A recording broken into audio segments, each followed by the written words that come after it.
And welcome back.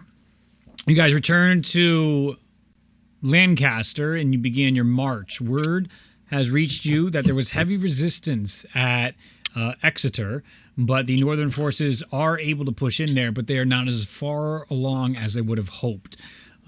So they're not as far up to draw attention quite away from the army, but the army is attacking them less, and the forces are actually moving north as you are moving behind Exeter. The Waterdeep army is on course. The naval armies have already started their blockade, and information is not getting into Tendorf at this point. It takes about 2 days for all this movement to happen, for you guys to get upon Tendorf and to begin the final assault and the siege on Tendorf. I am going to give you the music, so here we go. Oh, that's the wrong place. Let's go put the music in here. In here.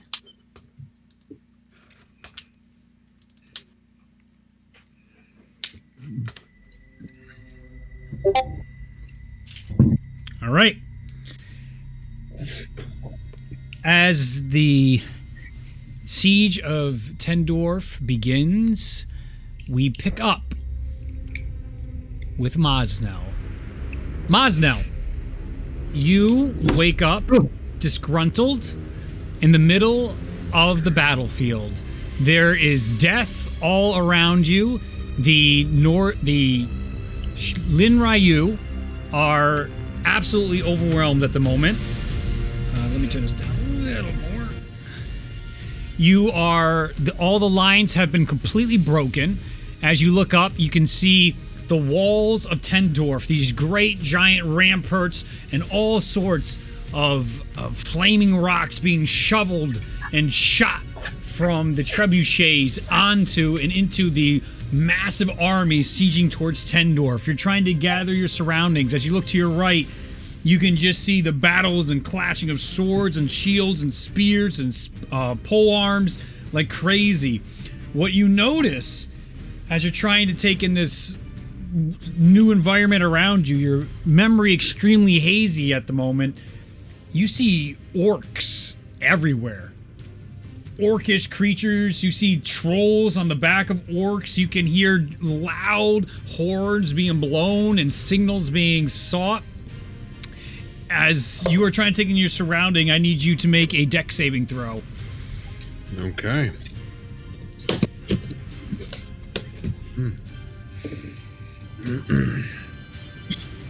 That is a dirty 20. Dirty 20. As you're taking in, your instincts kick in. As you're taking in your surroundings, trying to gather your feet on you, you move to the side as a blade comes down and you see this orc nearly cut your arm off. You turn and go ahead and make an attack roll. Yes. Now, are orcs considered giant? No.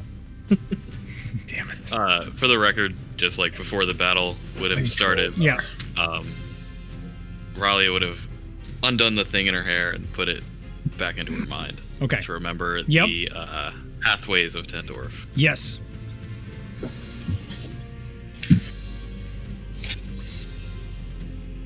Okay. Okay, what'd you roll?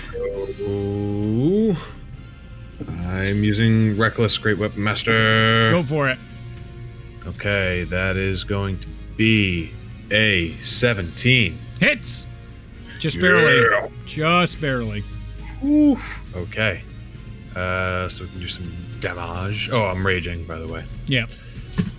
Assumed. Yeah.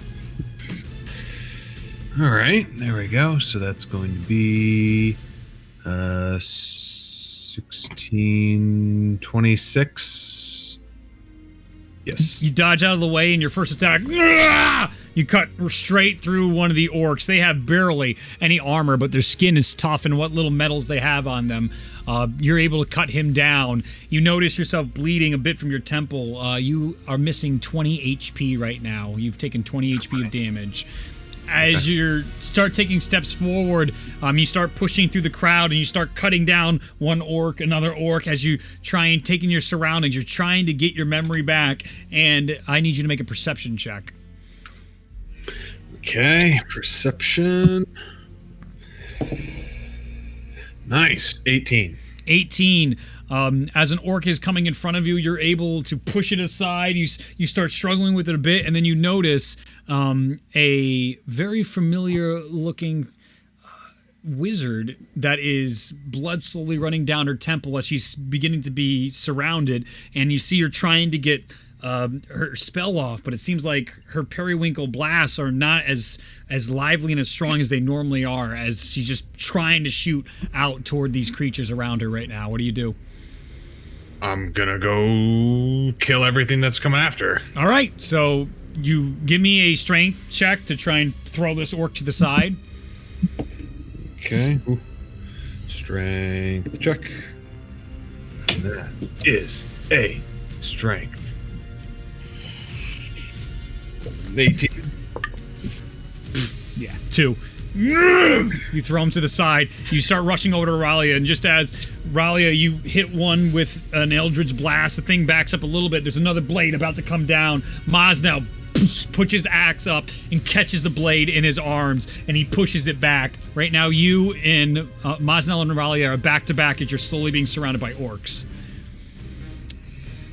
Do I have my simulacrum with me? She does not appear to be around you at the moment. Okay. Your memory is hazy, and you remember waking up and just trying to gather your bearings. You, like, even trying to figure out your name, you were so disoriented. It's starting to slowly come back to you, and with Maznell coming to you, you feel a rush of familiarity, a bit of safety as he saves your life, and you feel a little bit of energy rushing through you. I'm just gonna keep firing Eldritch Blast at anything that looks my way. Go ahead and make an attack roll. Same with you, Maznell. Oh, so close. 15, just that you're still a little bit weak, but you see, like, the energy of your Eldritch Blast has come back. It's definitely coming back in full now, and the shot's going off, and it's just veering left as one of the shields comes off, and it deflects off a shield into another orc that's not looking, hits the ground. What'd you roll, Maznell? 19. 19 hits, and you go ahead and roll damage as you cut into the orc that you pushed back with your blades. The one that's off the ground is coming up to you as well. Both swords clashing, down, crunching down onto you. 29. 29. You're able to cut through the first one. The other orc, 13. Does not hit, right? Maznell? Nope. As he goes to swing, as you cut through that orc, as you see the next one coming with its sword, you let go of your axe until the end of it, and you bring the axe that's still dug into the orc with you to hit the blade of the orc that comes down that's trying to attack you. As it clashes on the hilt, you push the hilt up, knocking the sword back, and you can now take another attack. Ralia, you can make another attack as well. Yeah, let's do this. Nice. All right. Dirty 20. Dirty 20. It hits. Another 15. The Black Death off right now. As another Eldritch Blast comes out, this orc is now coming close. It deflects off its armor, not landing enough damage. That is a 22 to hit. Ralia. Yeah, that'll hit. That is 10 points of slashing damage as he cuts across Ralia, her blood gushing out. Ralia, with that hit and your head, the damage you suffer from your head, you now have lost 27 total, including that attack points of damage you have suffered. My attack did 20 damage, by the way. Just cutting down the next orc. They're laying in the bodies. You see Ralia get hit by an orc in front of her. She's still in this daze.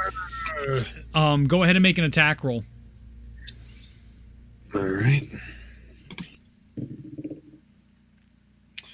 And that is not great.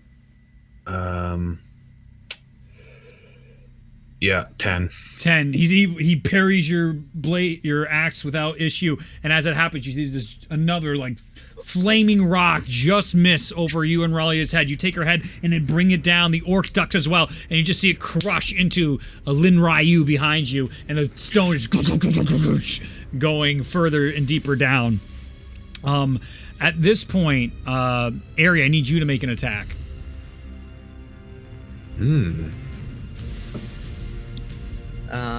That is a 20 total, or 32. 32 hits the orc that you have now come out of your daze a bit. You found yourself fighting far, far away, but starting to hear all these orcs gravitating and hearing some orcish language going off. You noticed seeing them bodies starting to drop from Mosnell and Ralia, this one in particular, and you start to recognize those familiar faces, and you shoot off an arrow.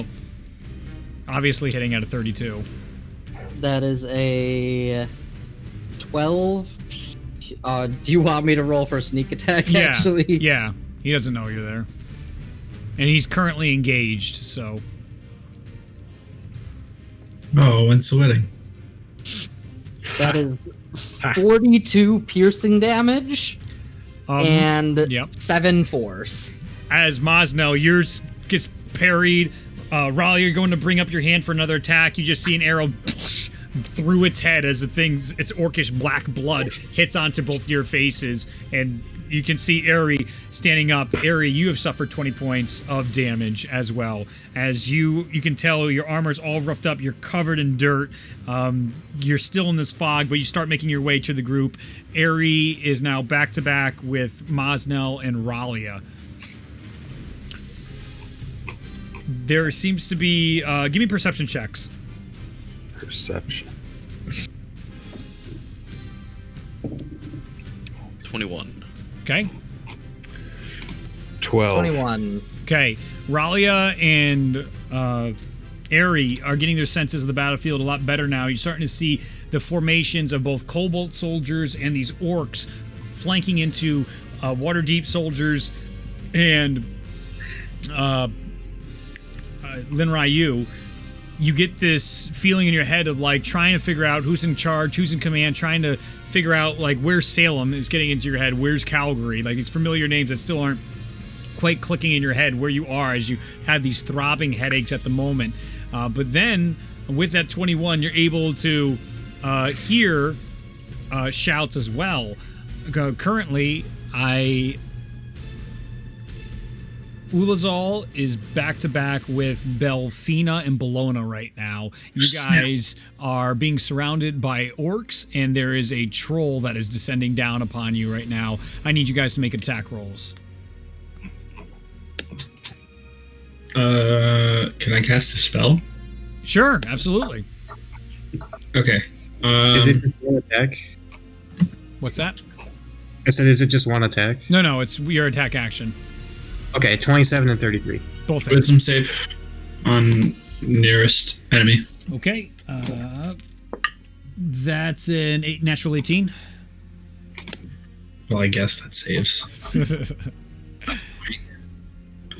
How far away was the person? I don't know. They're right on top of you. There's a Cobalt soldier 5 feet away from you right now.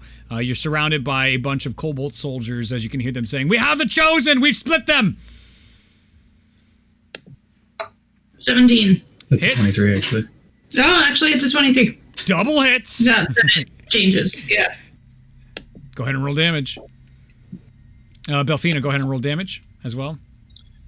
Oh, me? Yeah. Bellona, fucking shit. And yes, 5. As you find it, you cut into one of the Cobalt soldiers in front of you. You see this slash across his chest. Blood starts dripping out. The armor clearly not woven as well as it should be. Still standing. 12 piercing and 13 piercing. Okay, each shot just punches into the armor. All of you have lost 20 points of damage as you guys are waking up as well, as each of you are bleeding from different limbs. And I need you to make a dexterity saving throw as the troll puts both his fists down trying to crush the three of you. Aerie and Ralia, you see the troll coming down on your allies, and at this go to make a break for regrouping with everybody. 26 on the same. I assume Bad day to be a Marion. Yeah. I rolled a 4 on the deck save. Okay, what was that? I assume there's like soldiers in our way. Yes, there is, so you're gonna have to deal with that in a moment. Okay. 26 on the deck save. Save. I got a 2 on the deck save. So on brand, the two of you, Ulazal and Belfina, you will take 10, 21 points of bludgeoning damage from the troll as it just slams down the two of you. You see like your legs bend in the wrong way. Ulazal trying his best to get back on his feet. Same with Belfina. Bellona able to dodge out of the way and go and take another 2 attacks against the troll. There are soldiers in your way, orcs, blocking you guys from getting toward your teammates. Both Eri and Ralia have made it obvious to you, Maznal. They've point out and show that the rest of the group is between this couple soldiers in front of you. What do you guys want to do? I am going to use a 4th level spell to cast Dance Macabre, and anything that's dead around me, I will raise 5 zombies. Yeah. And start just like grabbing the orcs and like pulling them out of the way so that we can make it to them. Absolutely. Give me a strength check for the Macabres against the orcs. Okay. You said 2 attacks. Yes. I have to figure out what they should. Natural 1 and a. Can I use sharpshooter feat or no? Yeah. All right, cool. And 27 on the other one. Yeah. 27 hits. Yeah, I figured. Yeah. And that's 21 piercing. Okay. You see your arrows going deep into it from your holy Mugdis blessed champion. Or no, it's a warboard. Blessed crossbows. The arrows digging deep into the thick hide of the troll. You hear it, this horrible screech. Arrow comes off as these dead around come back to life as Ralia's periwinkle glows go into them and they start pushing the orcs away. Your arrow goes right into the head of one of the ones standing in the way. Go ahead and roll damage. Maznal, go ahead and make an attack roll as you start bursting through trying to make a pathway. Hey, that is a 24. Hits. First roll I have is an 18. Awesome. If I want more than 2 more. or do you Just want 2 me to more. All 5. Yep. 32 piercing and 11 force. As it goes Nice. through 2 orcs. Natural 20. Natural 20 Nice. And and 15. 15. Yeah. I mean, they rolled 3 and a 4, so you're good. As you part the way with these undead bodies coming back to the ground, you can see some fears started stricken in them. They're like, oh, they're coming back too! And all soldiers start trying to surround you. You see another one of the orcs call with its horn, and 2 more trolls start to change their direction. And on the back of them, there's all these like woodworking devices, and you can see these individuals with these spears and buckets of spears coming towards you guys on the battlefield. As you cross through Maznal, what was your damage on the 20? 22 slashing. Right through another orc. The arrow pierces through 2 orcs as Eri is catching up to you as Maznal's carving up the way. The orcs being pushed past. You can now see lying before you your dead horses that were clearly hit with something on the side of them. You see all these strange blue shards just stuck into all these horses all throughout, and it starts to come back to you guys what was going on. Go ahead and make history checks, the whole group. Okay. Ooh. Natural 20 for a 25. A dirty 20. Okay. 14. Okay. 3. 4. 4, 3. I was 16. 16. Everybody above 15. It's it's starting to come back to you as now you regroup with your friends and you're seeing the troll. As you guys took the field, you were flanked by just getting a mass of thunderous noise when an orc army slammed into your army. You remembered Salem and Calgary getting completely moved away from where you guys were, and the lines breaking instantly. They were riding on these warboar creatures on top of them. They had these small saddles and these swords that just broke through the lines as the cavalry tried to come back through. It just made a mess of the field. But what ended up hitting you guys were these giant glowing blue spheres as you actually see more of them being shot over from trebuchets the walls in Tendorf, and as you see it curing, it just splashes into and across, and all these shards spew out into the armies of the Lin Ryu, just massacring them. That is what hit your group as you started this, and it seemed to have more than just a damaging effect that lingered for a little bit. You guys are now come to Ralia, you and Ulazal, Bellona, Belfina rather, you all have access back up to all spells up to level 6 right now. Okay. Well, then, since I have access to that, I'm going to cast Spirit Guardians, and all enemies within 30 feet of me have to make a Wisdom save. Sure. Hey, that's a good spell. What's the It is. saving throw? 18. 18. Well, they all fail. Highest was a 15. All of them take 16 radiant damage. A lot of them go pop. Besides the troll, so Yikes. you start seeing these Cobalt soldiers just going to the ground, heating up, and you can see them going, "Oh, regroup! They're back! The chosen!" And you see a red smoke, the red and white smoke starts shooting up as it seems like your position has been identified. As they start regrouping and going around, the troll's still at you guys. Everybody can go make an attack roll against the troll. Oh, they have flares for us. So flattering. I'm honored. I rolled a 17 with my Mace of Disruption. I'm going to kneecap this boy. Yep, it hits. I rolled a natural 1. Misses. Did you say 8 or 18? I said 19. 19 hits. Yep. 27 and Hits. 22. Hits. Oh, that's gonna hurt. Sharpshooter. So- 17 necrotic damage. Okay. That's 9 bludgeoning, and then also 6 psychic. Okay. So I got a 9 to hit, so I don't think that hits. That does not hit. You ready for this, Reed? I'm scared. 46 piercing. Oh my Lanta. Okay, so as the troll goes to come down with his next shot, Ulazul takes out his mace and he smacks into the kneecap of the troll, and it starts to twist in an ugly way. Ralia reaches out her arm. This necrotic energy just starts burning itself into it, and then the arrows just right through its eyes, and the thing falls like Game of Thrones, the giant at the Battle of the Bastards, just as it hits the ground. More trolls are coming in on your position, but give me another history check. Everybody? Yep. 15. 15. Ooh, 21. Whoa!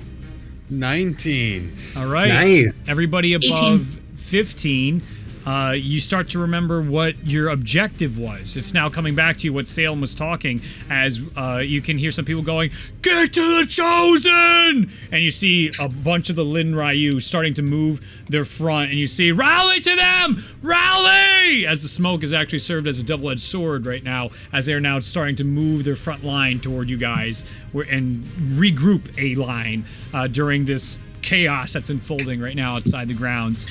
What you remember is you guys were given a flare or a smoke signal at this point, and you needed to go find a weak part of the wall, the weakest that Ralia knew, and light the flare there. Because of that, everyone can go check the person to see who has the flare. Okay. I will look at my person. Bill Ona has the flare. Haha. As you take it out, the group is now starting to, it's all come back to them right now. Still no sign of Calgary or Salem. What are you guys doing? Are we at the wall? You Do are I know- far from the are we- wall. You guys probably have quite a run to get to that wall right now. I'd say. Have I described to everyone where the weakest part is? You can recall that right now. You should try and think. You put that memory back in. It's all coming back to you. You guys all have access to all your spells right now. It's all coming back. I'd like to tell everyone out. exactly where we need to go. All right. So what Ralia points out where about she remembers some of the weakness in the fortification, which is further down the wall than the closest spot to the wall is right now. So you guys have your work cut out for you, as you have quite a length. All the horses dead? All the horses are dead. As the Lin Ryu are trying to get to your position, the give me dex saving throws as a rain of arrows starts coming down towards you guys. So close. 12. Fail. So that. Dirty 20. Save. 17. Save. 9. Fail. I mean, I rolled a 2. I was like, I'll roll what? for my zombies as well. Mhm. 11. Fail. 17 for the zombies. Save. I think that was everyone, right? Okay. So that is 16 points of piercing damage as the arrows hammer down. Anybody that saved is half damage, only 8 points of piercing damage as the arrows hit down. And you see the orcs about to hit the line as the Lin Ryu hit just at the same time. And you hear this horrible clashing of steel in front of you, and the shields start getting out in front of you guys. And you can hear them starting to shout at you. And one of them's like grabbing you, Mosnell, and he's pulled you in close. And he's just like, make your way to the wall. And then just a blade goes right through his head and out the other side as you see one of the orcs pushing through the wall right now. Go ahead and make an attack.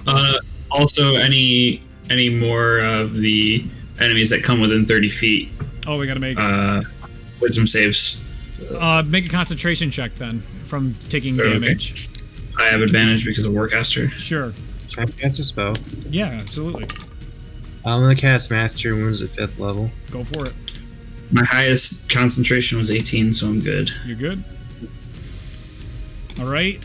That's a bunch of fails and a couple saves. So as they get closer, you start seeing these orcs just hitting the ground. Just the light of Oh, tears. that was a big one. That was 23 radiant damage. Oh, you start leveling kobolds and orcs. The trolls start getting really upset. You see the spears on the back starting to get shaken. They'll throw at disadvantage because of that. 13 healing for everyone. That's gonna miss. 13. Yep. 16 to Mosnell. A spear comes down. You're 16 to hit. Does that hit? Yeah, that is my You go for 13. armor class. That- And I rolled a 17 to hit. Hits. So you bury the axe straight into its face. You can roll damage. You also are going to take 13 points of piercing damage as a spear from the back of one of the trolls. There is an orc on there, just buries itself into your chest. And then I did 23 points of slashing. Off with its head as you and another Lin Ryu comes in, shield out, making the way.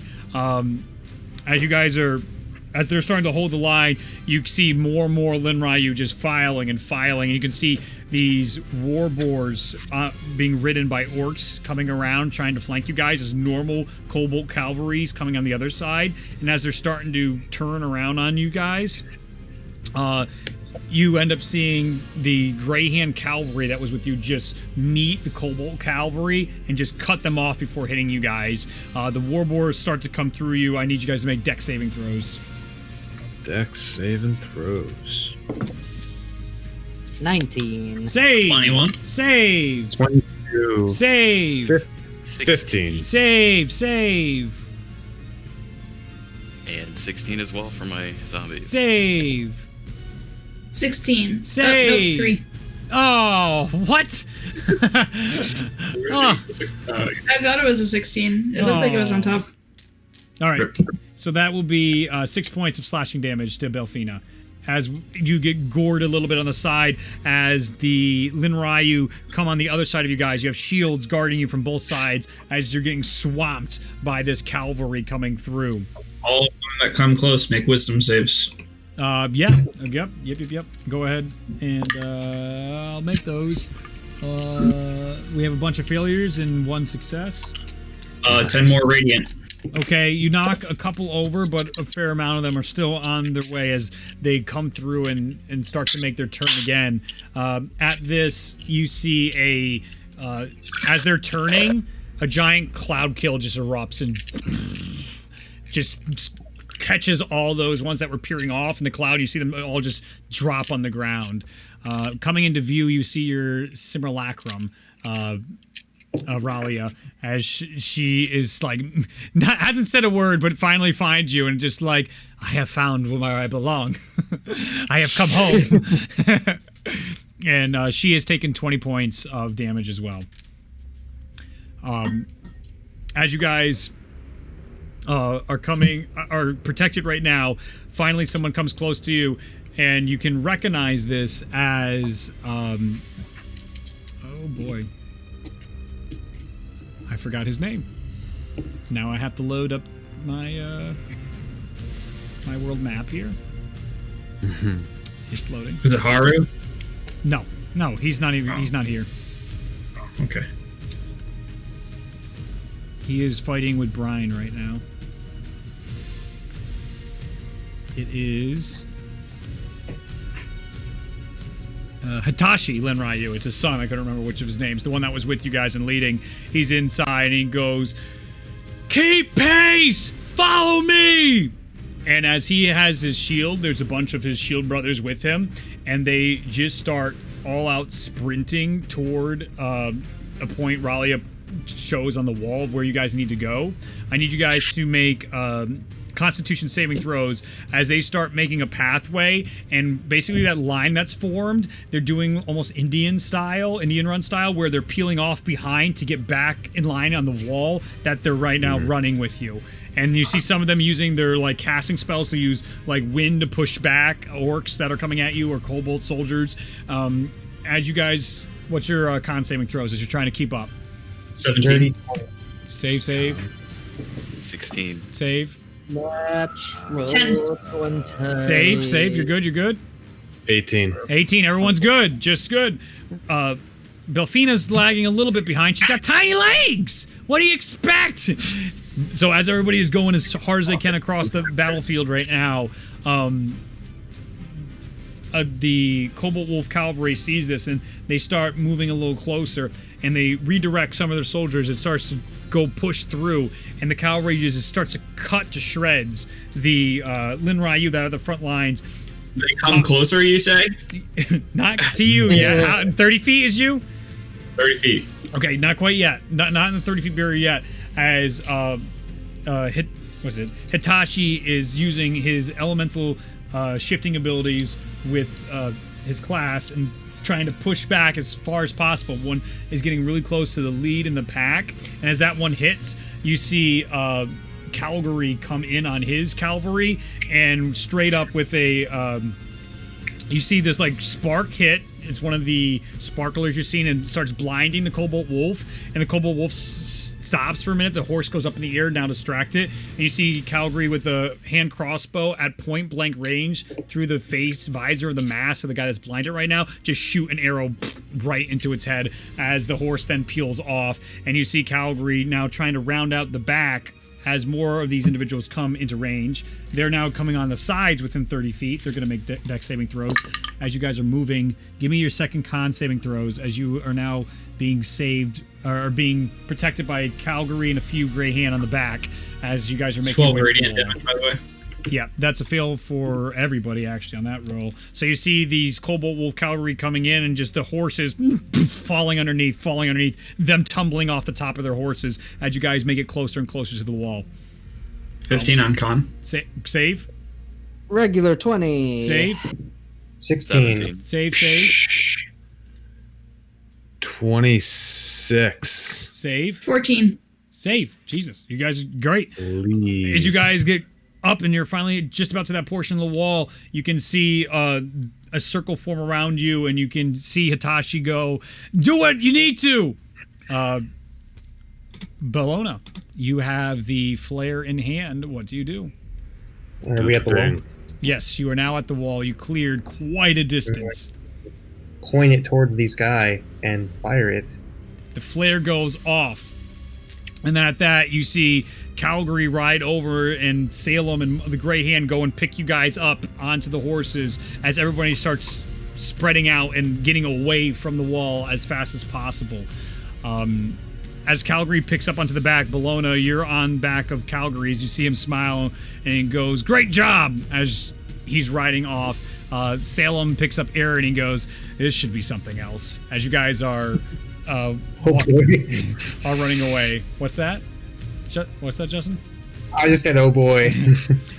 As you guys are riding away from the wall at this point, and you can see you're being pursued by some of the Cobalt Cavalry as the retreat is happening. You can see the lines of the Lin Ryu and everything starting to reform. It's a it's a cloudy-ish day. There's bits of sun, but there are clouds. And from the sky, you start to see descending from the clouds a massive outline of a creature as it starts flying down these gigantic wings, half of it clockwork, half of it normal animal. As the creature starts coming down from the sky, I remember. It starts coming back to you at this point. And as it's getting closer and closer to the wall, you notice it starting to catch fire, and it starts glowing hotter and hotter and hotter. And you realize this was not a giant eagle, but in fact, this legendary creature is a phoenix. As it goes and crashes into the wall, and an explosion that shatters the entire west wall of Tendorf. The whole thing collapses down. You just see the ramparts falling piece by piece all the way around. Utter chaos and disarray in the streets. You can see the orc army start to lose morale and fear. The ranks start breaking and they start scattering as the thing lifts out of the sky. All the fire just raining down. You can see ash throughout the air as it goes back into the air and disappears up into the sky. Thank you. You see Calgary look over to Salem, and he goes, "All right, next part!" And they start turning now their cavalry, and they're pushing you guys into the city as the cavalry of the Grey Hand starts to take that gigantic entrance while everybody's in disarray inside Tendorf. We got that. All right, you guys, as you are coming up the hill and into the streets, Aerie, you are just hit with a wave of nostalgia, a wave of like panic and like going back to high school. It is like, oof, you've thought about this, and you can just see the ranks of people just screaming, the pain, the burns in the streets. The horses are cutting through flames and jumping over all these barriers that are now complete ash as they're going into the streets. You can hear orders being shouted, and as you guys barrel deeper and deeper into the city, you finally get to a turn, and you see Calgary and the Grey Hand go, get off, get to the castle. You're pretty damn close to the castle at this point. Find Escott and kill him! As now, like, the Linryu they're way faster on foot than some of the Cobalts are on horse. So they are making their way into the city. It is now just this massive clash that's going on right now. What are you all doing? We're making our way to the castle. Okay, give me a survival check with advantage, Aerie, as you are now within the city of Tendorf. Is my simulacrum with me? Yes, it is. Awesome. That is a 13. As a 13, you're generally getting the right way. As you start to take a turn where you're like, I believe the street is still here, you notice not so much, and you get swarmed by Cobalt soldiers. They begin attacking you guys. I need you all... Oh, really? Yes, really? Would perhaps they like to make wisdom saves? They would, as they attack you as well. Fuck, none of those. Not a single one of those saved. Okay. Or you're lucky I didn't roll too high. It's 11 radiant damage. You see them. You see some of them trying to take off some of their gauntlets. One throws its helmet to the side, but they're still going to make attack rolls against you. Ulazal, 18 to hit. Oh, that's not going to hit you. That doesn't hit. Yeah. Mosnell, 18 to hit. Yeah. 23 Aerie. Yep. 14 Ralia. No. Nice. All right. Aerie, you take 8 points of slashing damage. And Mosnell, you take 7 points of slashing damage as they draw their swords and they cut into you guys. It is now... I'm going to Uncanny Dodge. Go for it. Now you guys can go make a round of attacks back. I'm just going to let the Spirit Guardians keep doing their work. The orbs just keep flying around. All right, go ahead, and they'll make their rolls to save. 1 saves, 2 saves. So everybody that failed takes 11. Everybody that doesn't takes 5. 3 of them drop dead. The other 2, you can see them on their last limbs. I will cast Chill Touch, which will, I assume, if they're next to each other, it'll hit both of them. Yeah, Absolutely. That's fine. 16 and 24. Both hit. 16 doesn't hit. The 24 does hit. The ghastly hands come out. One of them just barely misses the armor. The other one grabs right onto the guy's exposed neck. 14 necrotic damage. As he just evaporates his way as his skin dissolves, and there's only one of them left. Bellona, go ahead and make an attack. 17, you said? 21 and 17. Both hit. Go ahead as the last one that's standing in front of you. He is beyond dead. Tell you that. Yeah, I would say so. Bellona has like a minimum 18 damage. If that. Yep. 18 for the first one, and 18 for the second one. So 36. Well, there's the minimum. Just drop dead, and you see all these soldiers turn the corner as they just watch their comrades just get obliterated by you guys. And you see one of them that seems to be older, and the leader of them go like, "Drop down your weapons! Drop down your weapons!" As he looks to you and he goes, "My boys mean you no harm, Chosen. We are just defending the city. Please spare us." As he has his hands up in the air. What's that? Leave the city while you can. He's just holding his hands up at this moment. Insight. Like, does this seem like he's just doing this to lower our guard, or like? I don't know. Make it. Yeah, go ahead and make an insight roll. Thanks. I'm gonna do that as well. Go for it. This is a war zone. By the way, I rolled a natural 20, so I didn't even tell you the damage. Oh, goodbye. That's awesome. Goodbye. 24. 24? Yeah. Okay. A 9.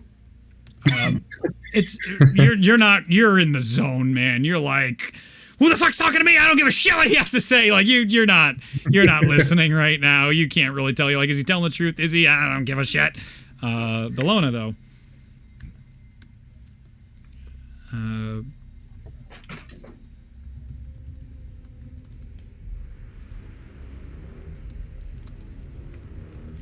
No matter what this guy does, or Bellona's reaction to his intention, Raleigh is shooting him in the foot with an Eldritch Blast. Go for it. I'm just gonna hold my crossbows up at him.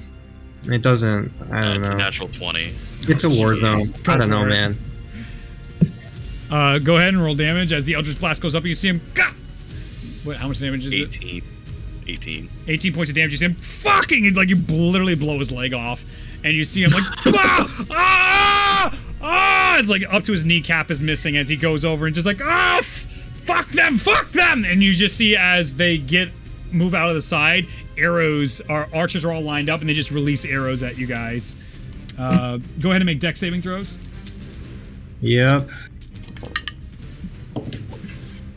20. 13. Save. 19. Does not save. 13 doesn't save. 19 saves. 14. 14 I saves. have zombies as well, and my signature at this point. 18. 18 saves. Dirty 20. Saves. 9 for my zombies. Does not And, save. Does she have the same dex save as I do? Yeah, I think she's just So, another right. you, right? Yeah. Alright, 15 then. Saves. 16 points of damage to everybody who didn't save, half for those who saved, as the arrows just start lining into you guys. Uncanny dodge. Yep. So, if you, So what do you guys do on your turn? We're killing these fools. Go for it. I'm actually going to cast a 4th level aid. Okay. So everybody gains 15 temp HP, and your max is increased by 15 as well. Okay.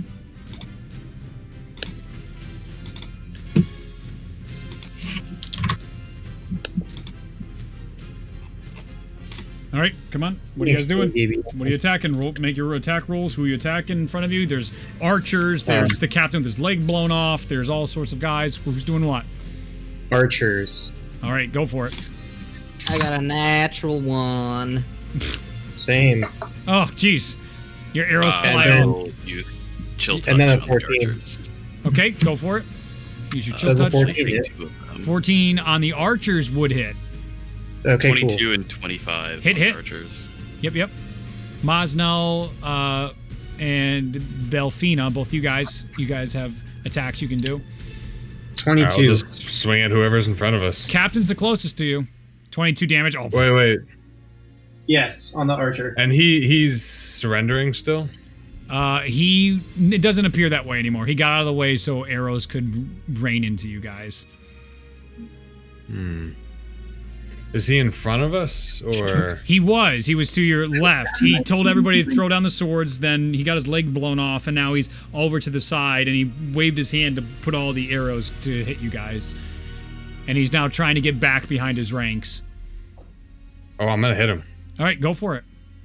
Mine was a 19 damage and 15 damage to two different archers. Easy. These are normal, unarmored archers. They are just getting necrotic to death, arrows into their head, through their necks from Bellona. 23 to hit. 23 to hit. Hits. Belfina, what's she up to? I lost concentration on my Spirit Guardians. Okay. 30 slashing. Oh. I'll talk about that in a moment. Oh, nice. All right, so I use the Scimitar of Sharpness on just whoever's closest, and I got a 23 to hit. Fuck yeah, that hits. And they take 5 points of damage. Nice, as it stabs right into one of the Cobalt guards that are out here, cutting through his armor with the Sword of Sharpness, piercing it like butter. Easy. And as it comes out, just the blood lopping onto the ground.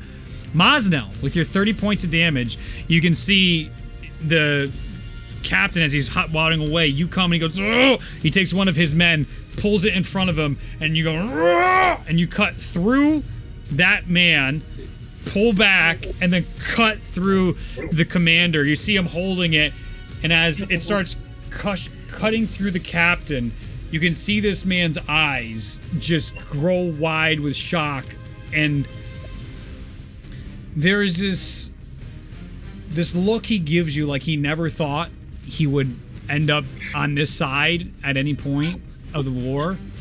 And you feel this like almost cockiness in his eyes. It's almost like, who would have thought?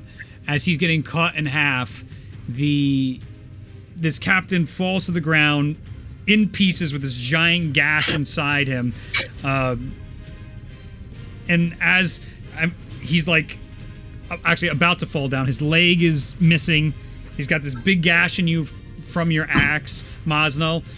And then for some reason you just feel this, he's not done yet. You take your axe, sharp side, and you bury it right into his chest, and you push it deep into him. And as you push it in deep by your ear, you hear him go, "I saw something like this once in these very same alleyways."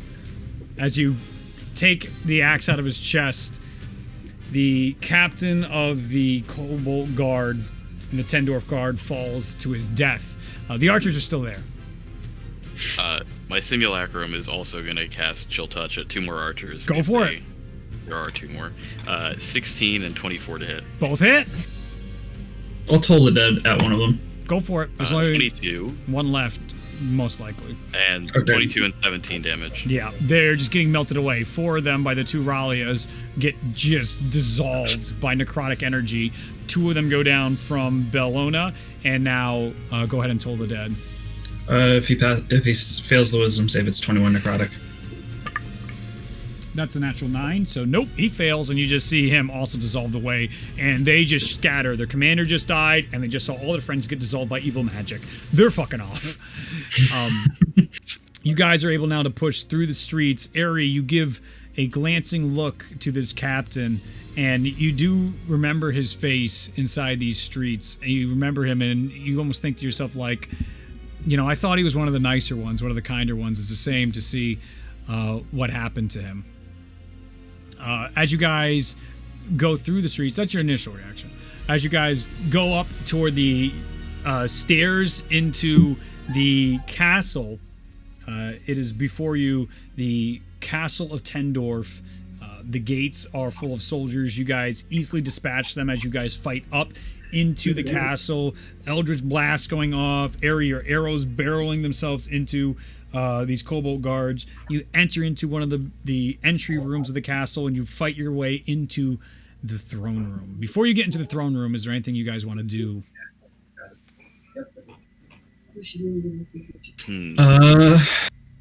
I mean, I'm gonna be keeping an eye out for any Shenanigans. lifts, things. Go ahead and check for traps.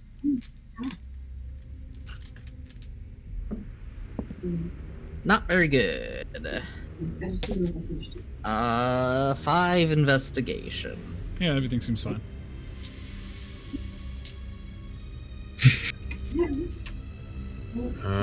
Hmm.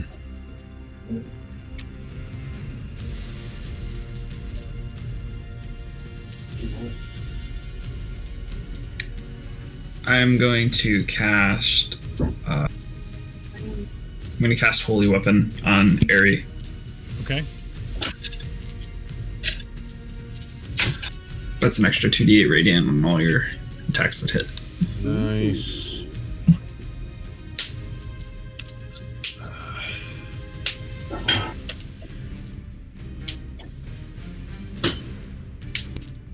All right. Do you Everybody have ready? any buff? Is Do you have any buffs you want to put on? I don't Buffs? see Justin.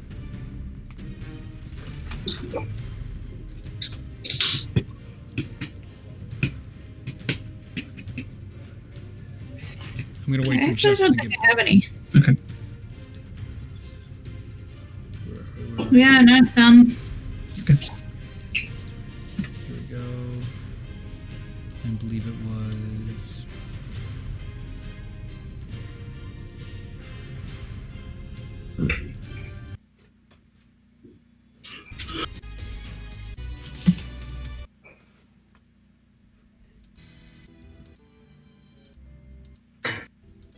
Hello. So sorry about that. okay. What did I miss? You guys are I about know to enter the I throne heard room. Captain die. I missed the part after that. You guys just fought your way to the throne room, and now you're about to enter the throne room. Oh, boss fight? Got it. Let's Any buffs you want to do? Now Right. is the time. Right. Let me look at my spell list here, and I will let you know.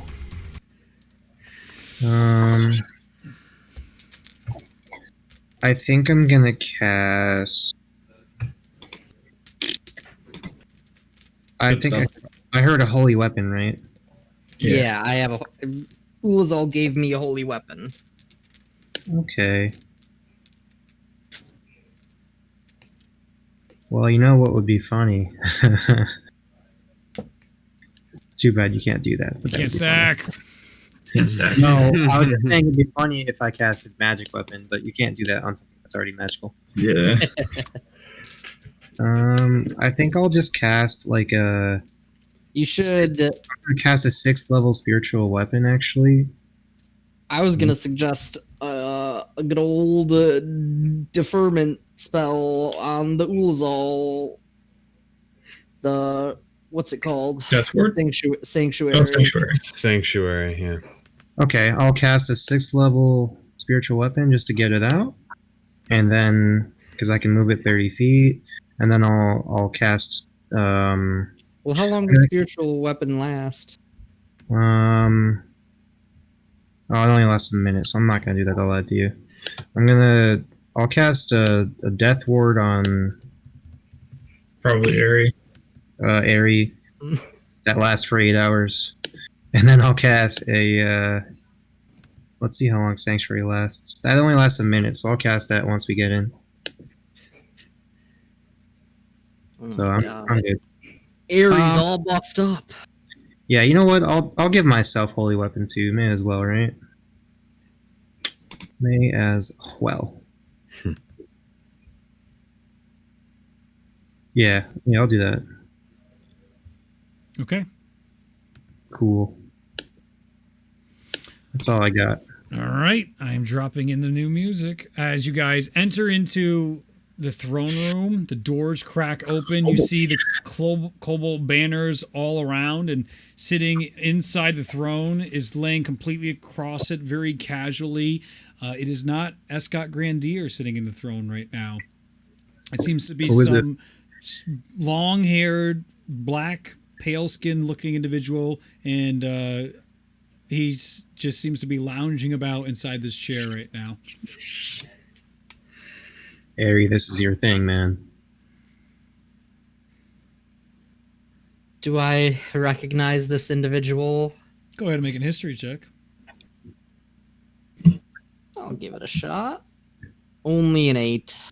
Doesn't ring any bells. As you guys enter in, the doors open. He finally sits up a little bit in the chair, leaning forward on the throne. Oh, is this the Chosen? Are these what has been causing so much trouble for us? It's wonderful to meet your acquaintance. And who might you be? Oh, I love it when they ask me for my name. I am Varen Alton Blightheart. And you seem to be causing quite a lot of trouble for my dear friend.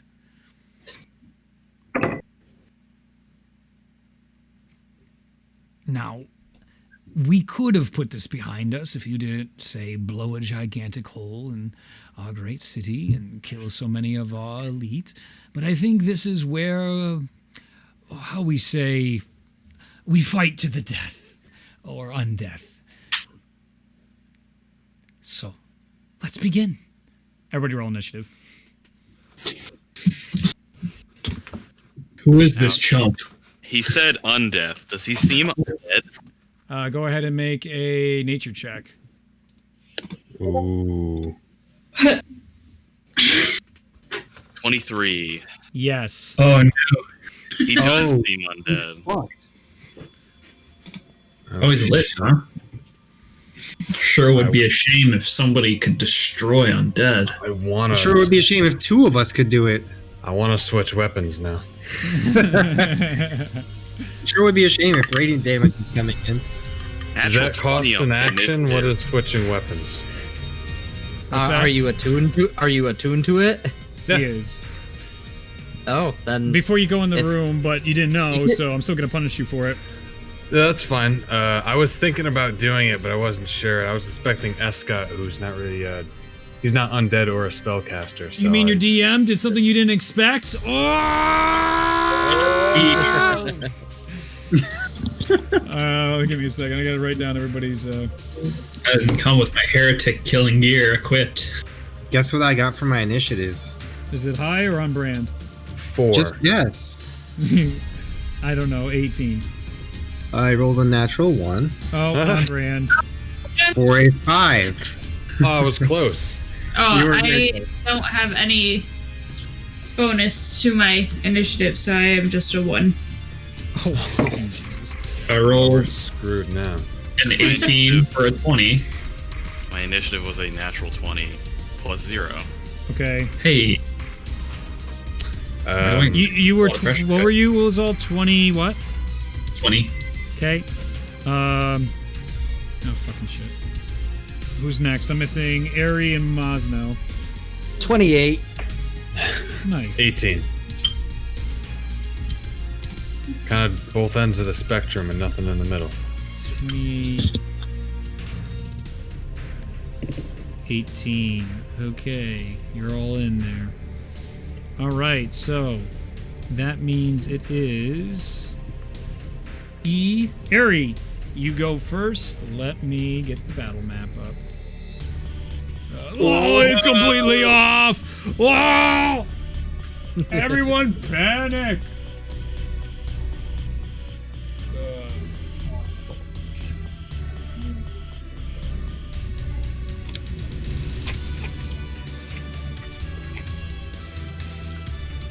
Bup, bup, bup, bup, bup, bup.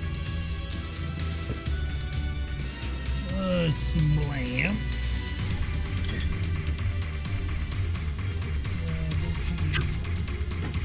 I did not realize this wasn't all set up completely. Alright, so there was some Blam. The top.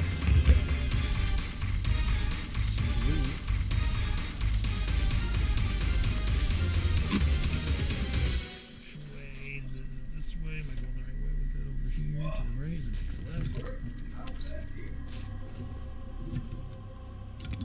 I can't tell which way goes on the top. It seems like every way I move this one, it is not going the correct way. You can do it. Every direction is not the right direction for the top. Okay. What is happening? Oh, you know what? I got a better idea. Okay, so where is that guy? That will give you guys a better look-ish. Alright, I'll be right back. I'm gonna move the cameras around. Okay. I'll miss you. Goodbye forever. So, what does it cost to switch weapons? Does anyone know? I mean, you can switch one weapon basically for, I believe, for like basically free in a turn. Only one weapon though. So like if you're dual wielding, you can't switch both weapons out. Okay, so that's nice. 5e is nice to you. Yes, it is. Because I was literally like, when you guys were picking out spells, I was like, should I switch to the sword? And I probably should have, just in case. I should have detected if there was anything. That's on me. But now that I can basically just do it for free on my turn. I mean, like I said, I could have scouted for you. Bless you.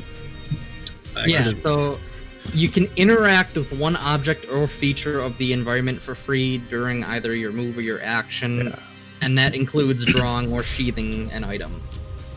You probably had time enough to do it anyway when he was talking to us when we came in. Honestly, he monologued us pretty good. Yeah. I don't know why we didn't just light him up. Truth be told. That's a good point, yeah. Like, while he was talking, I would have probably taken the sword out. Because I was like, that's not Escott. I'm gonna take the sword. Spooky. Yeah. What if it is Escott, though? Then I'm using the sword. It's not a big deal. What if I just cast banishment and he goes away? I feel like it's never that easy. Sometimes it is, though. But it's not, though. Like, if this is his home plane, that only fixes the problem for 60 seconds. So? And then we can set up to just nuke him. Yeah. And then we walk away, and he's like, well, this is awkward, when he comes back. Where'd they go? Yeah. Where'd they go?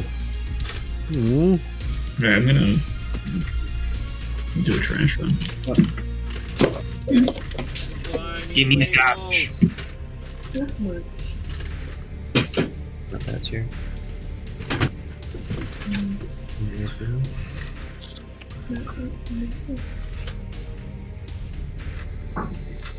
see how it is.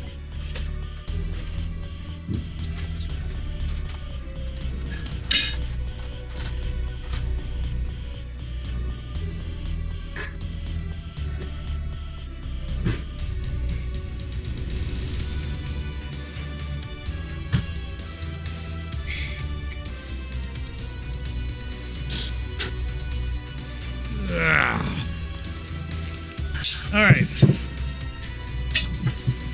Reed, could I switch weapons while he was monologuing? No, because you have no idea he's undead. Only Raleigh had made the nature check. Oh. Eat the poop. Okay. I can switch anyway. I was considering it already. Well, guess what? You didn't. So here we go. Ari, your turn to start. I am going to move off, facing the throne to the left. Okay.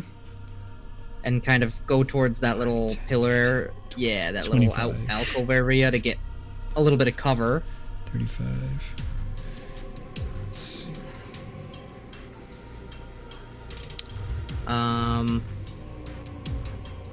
gonna take a... What am I gonna do? I'm going to...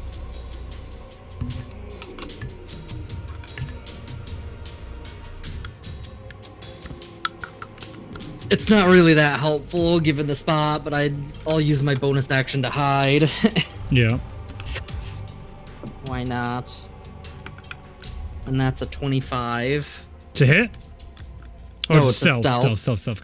Gotcha. Yeah. Okay.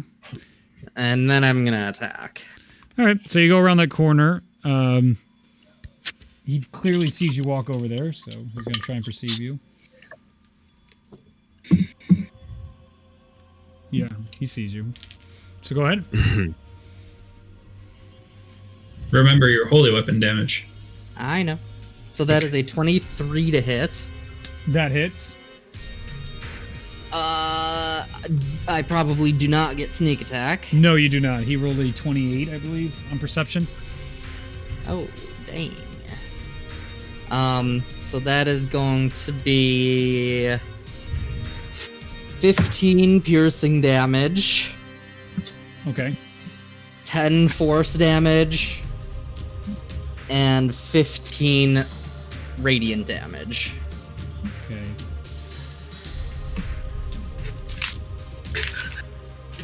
Okay. Got it. Cool. And that will be my turn. Got it. Player A. Ralia.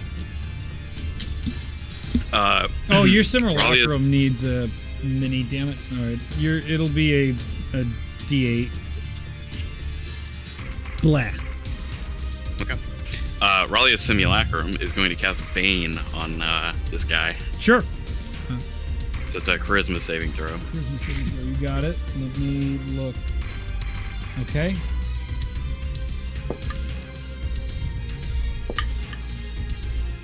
That is a 20. Dirty. Okay.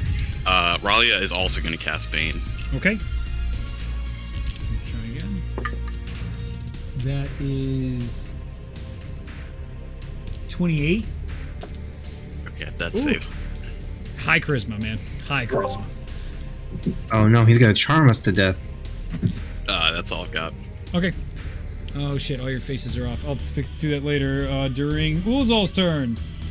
I'm casting Guiding Bolt at first level. Okay.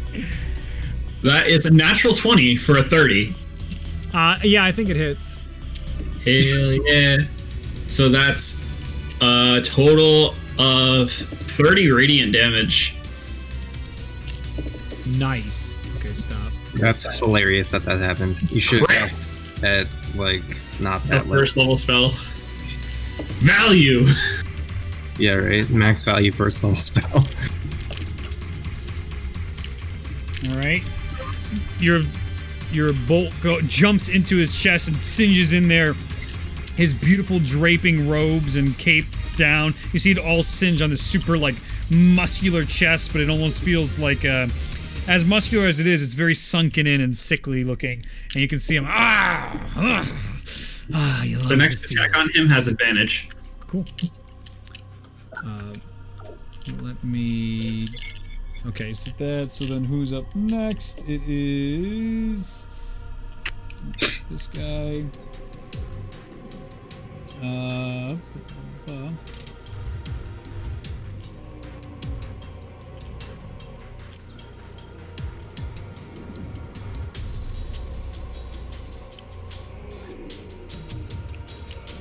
think it's Ralia's turn, right? She got a 20. She already went. No, Ralia went first. Oh, she already went?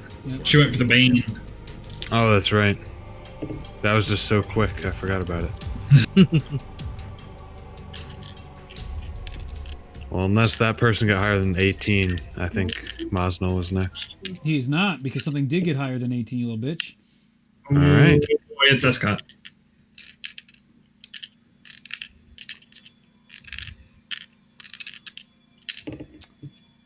It's Escott Grandear. I need Mosnell.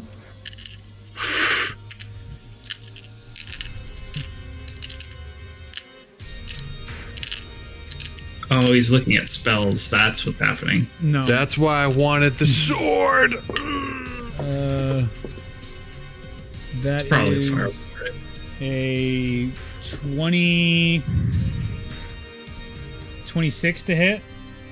Oh, yeah. As you guys enter the room, Mosnell, you didn't notice one of the a similar-looking individual in a long robe. He comes up to you, and I need you to make a DC 18. Doesn't tell me what though. I think it's just a straight strength check. Strength? Yeah. Not a saving throw? It is. No, it's not a saving throw. Okay.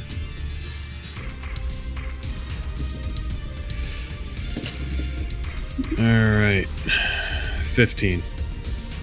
Fail. You see it come over and it grabs you, and you feel this unhuman strength as you are grappled. And you see him look into your eyes and goes, "You look lovely." And he's gonna try to bite you. Vampires. What? That's a natural 20. Gross. Well, now we have to kill Mosnow. Damn it. I literally just took Lesser Restoration off my spell list. I'm like, there's nothing that I'm gonna need it for, right? You never take it off. What is wrong with you? I took Greater Restoration instead. 14 points of piercing damage. 20 points of necrotic damage. Your hit point maximum is reduced to by the 20 necrotic. Thank goodness for temp HP, right? And for the aid spell. Good spell.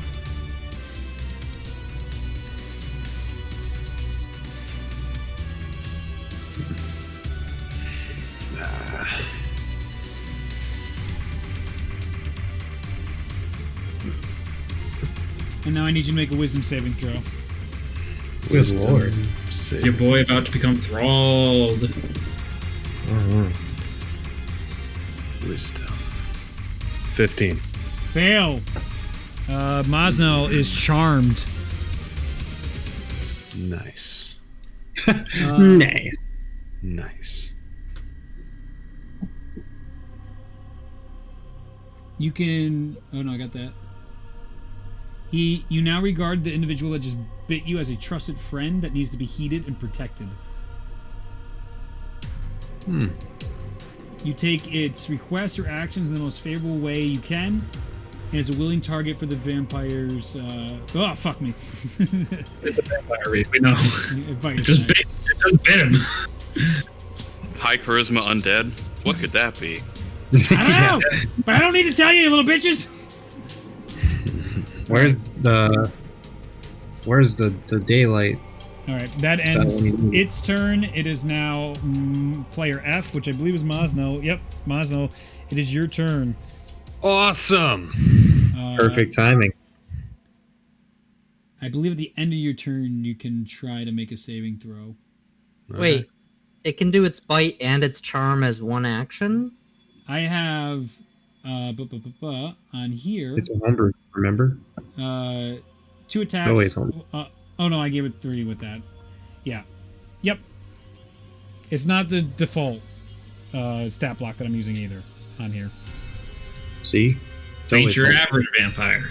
Yeah, because... It's always homebrew. Because I'm facing 6 of you plus another Ralia. I don't care. I was just saying it's always homebrew. For the most part, it has to be adjusted even slightly. So yes. All right, Mosnow, it's your turn. Well, I don't have choices in my decisions, do I? I don't think so. Charm really only applies to that one. Yeah. I think you can attack other things. You just can't attack him. Okay. I'll go fight his friend then. He didn't tell me not to.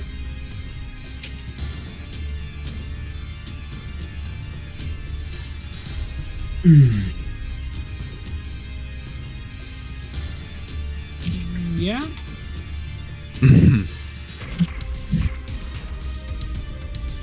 Yeah, okay. Yeah, you're good. Oh, but you're grappled. You're grappled by him right now, so he... you would try to go attack, and he'd be like whispering in your ear, and he'd be like, no. You should let your friends know it's not okay to be so rude. And he wants you to attack Ulazal. So go ahead and roll an attack against Ulazal. All right. Should I use reckless or not? It is just you. He has instructed you to make an attack. All right, I'll just swing then. Just punch him. One arm strike. Just punch him. Can I do that? Am I smart enough to do that? You can do it. He just gave you a very bland instruction. All right. Yep, you're following the instruction. I go punch Ulazal in the face. You sure can try, pal. Well, I rolled real low. 14. Does not hit. Yeah, that's a joke, pal. Oh, I get 2 attacks though. Bring it! Even lower. You just feel 11. Mazno's fist hitting your armor as he's trying to resist. Just like these are not Mazno punches that you feel coming your way. This is pathetic. And I can roll the resist. Yes, the end of your turn. What is it? Wisdom? Yep. Wise barbarian. Why not Constitution? Wise Barian. Nope. All right. You were still charmed. That was a 5. That's a big no. All right. It is now another turn. This one is going to appear over here next to you guys, and he's going to look at Ulazal, and he's going to say to Ulazal, I think we all play for the same team here. Make a DC Wisdom saving throw. Make a Wisdom save? Yep, Wisdom saving throw. 25. Yeah, no problem. I look at him and I spit at the ground. Ooh, Ulazal's getting feisty today. Well, On death. Well, I guess we'll have to try and change that. And that's a 19 to hit. Misses. Misses. As he goes to bite you, you shove him back with your shield in disgust. Oh, I'm gonna mess this guy up. All right. It is now the next dude's turn. What is this? Range is that far. The one on the altar now, shaking off his chest, dusting it off. He's going to look at, I'll say, Bellona, and he's going to be, he's going to go, I think everyone's misbehaving today. I need you to make a wisdom saving throw. Okay. Ooh, 19. Nice. That sounds good. I mean, I'm prepared to fail, so. Fuck. Bedtime. No, that's why I'm waking up at 5. Pretty good. His DC is...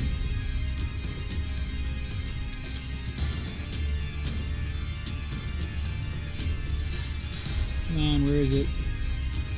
What'd you roll? 19. 19 saves. You feel. You never know with these homebrew stat blocks. You feel this cloud start to come over your mind, and as you focus and think of Mugdis, the tendrils push back against what. Go ahead and make an Arcana check to see if you recognize what was trying to be done to you. Yikes. 21, wow. You saw this happen before at the castle. No, you're a different person. You never saw the Castle Lanterns do this.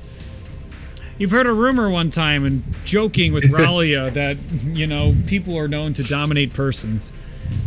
5, Oh, God. 15, 20, 25, 30, 35. He's going to move out of a line of sight. Coward!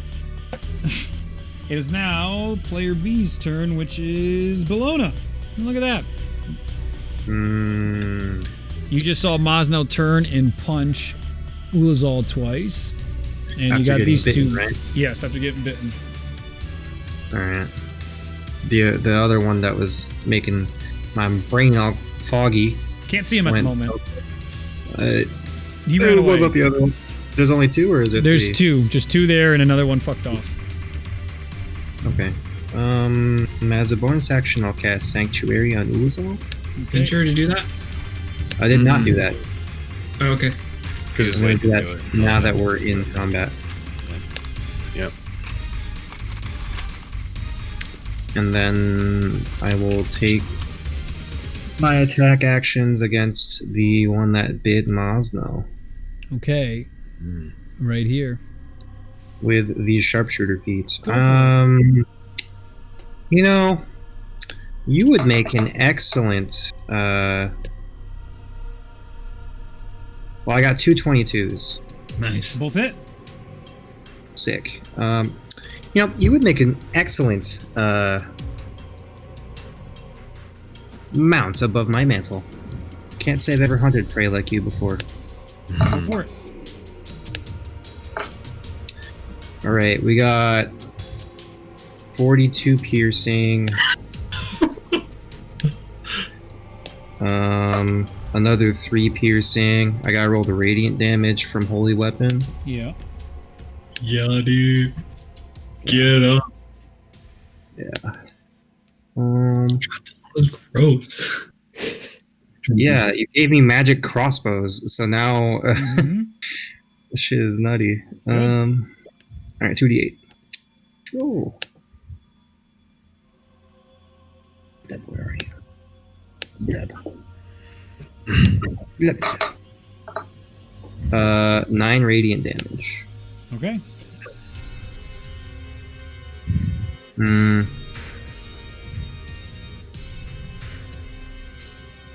Okay. Pretty open area. It's pretty open area, right? Yeah.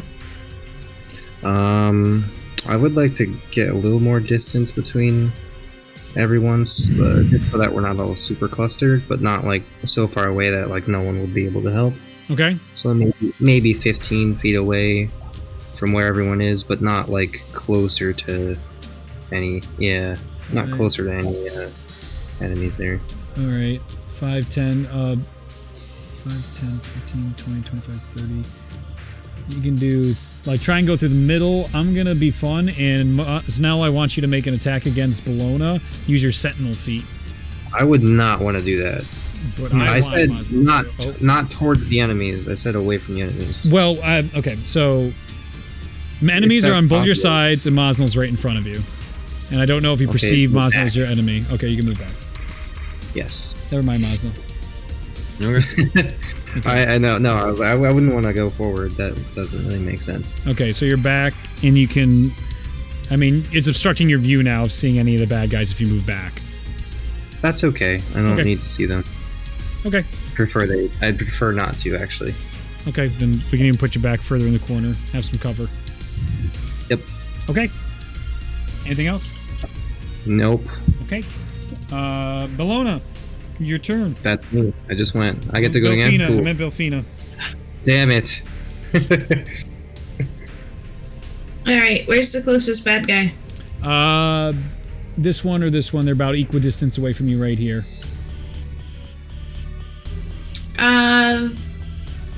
That one's charming Mosnell right now. This one is charging. This one's charming Moz now. Yeah, I think that's the one I want to run up and whack a few times. 20. All right. Yep. You can do that. Okay. I need to be within 5 feet of him. You are. Perfect. Alright, well that's a 13 to hit. Misses. Yeah. Then I'm gonna heckin' hide. Okay. Use 20 feet of movement to get here. How much more do you have? 5 more feet? Yeah. So you can go back behind Ralia's simulacrum. Simulacrum. Yep. Alright, sounds like a plan. Okay. Top of the order. Actually, he will use his legendary action, one of the vampires here, and he will attempt to bite Ulazal again. No whammy. What is that? That is 25. Shield. Blocks it as another bite comes in at the last moment. The shield comes and stops it from biting you. It is now top of the order. Layer action. You can feel the city shaking at this point, and you can feel the morale start to hit each of the vampires in here, and they seem to be not so confident as they might have once been. Okay, so top of the lineup is Aerie. So the vampire that bit Masnell. Yeah. Is he within 5 feet of anyone? No. Oh, is there any vampire that's close to anyone? This one. He's 5 feet within Masnell or Uzal. All right, then I'm gonna attack him. Go for it. Sneak attack.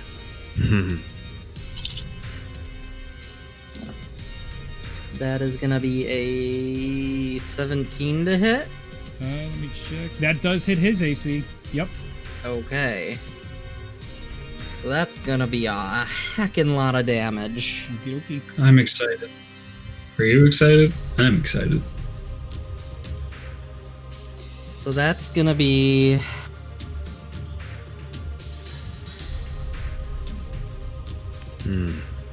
31 piercing damage. Okay. 7 force damage. Yep. 4 radiant damage. Okay.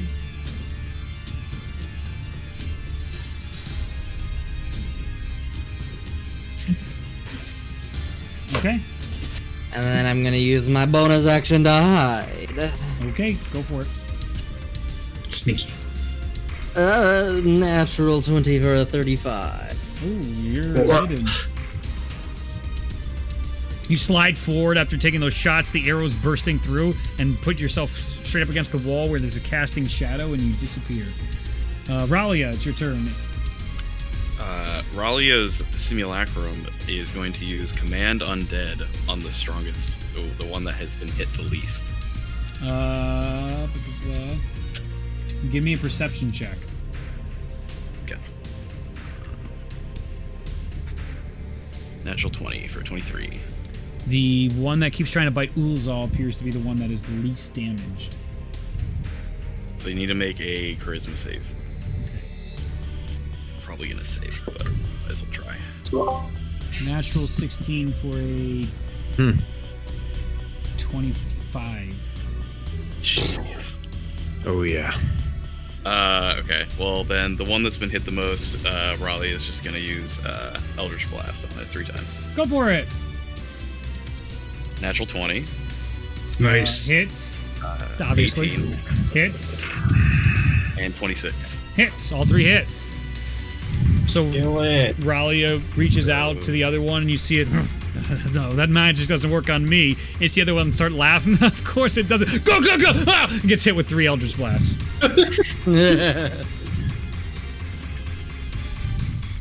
30 force damage. Nice. Very nice. It's not a bad cantrip. Not bad at all.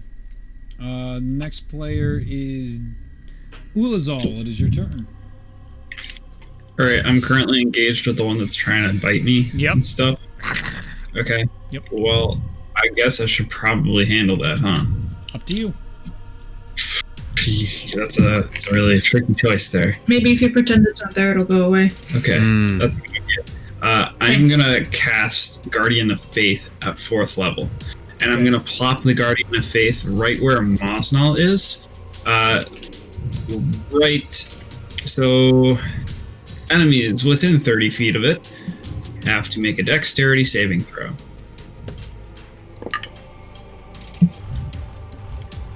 $21 and... Oh, wait, no, that's the... Oh, no, yeah, that's the right stat block. 21 and... Is he the same? Yeah, he's the same. It's 21 and 18. Okay, so they both save, but they both still take 10 radiant damage. You got it. As a spectral, glimmering, radiant sword sweeps through their torsos. You can tell there's this extra, like, Nyah! With it going through their torsos. You can see they're very sensitive to being stabby through the chest. It is now... Oh, I'm going to rotate around to the other side of the guy. Sure. 5, 10, 15. Yep. You see this one's turn, and you see some of the attacks from Ralia where the Eldritch Blast burned into it, the wounds start to close. Annoying. Did she hit the one that I hit? No. Oh, she hit this one, you hit this one. Did that one get hit by the Guardian of Faith? It did. So that's radiant damage. Mm-hmm. Yeah. Okay. Got that. So it's now its turn. It is going to... It has to make a dex save. At the start of its turn?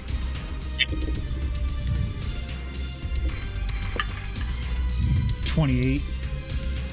10 radiant damage. Hey, every little bit helps.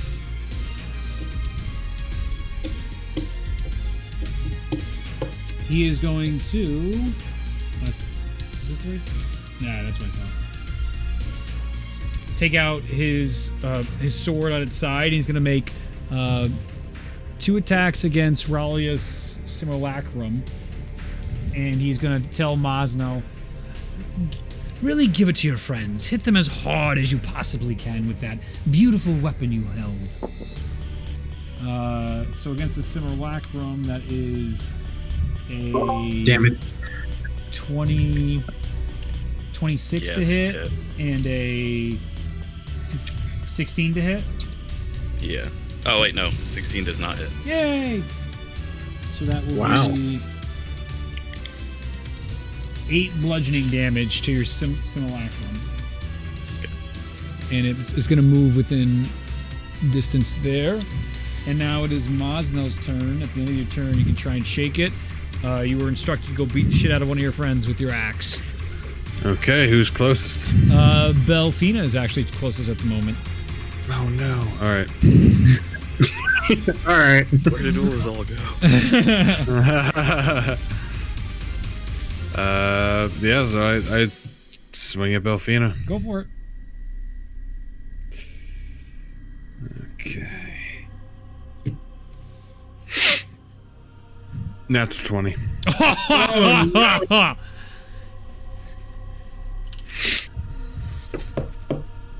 Well, this is Brutal awkward. crits, my friend. Don't forget them. This is awkward.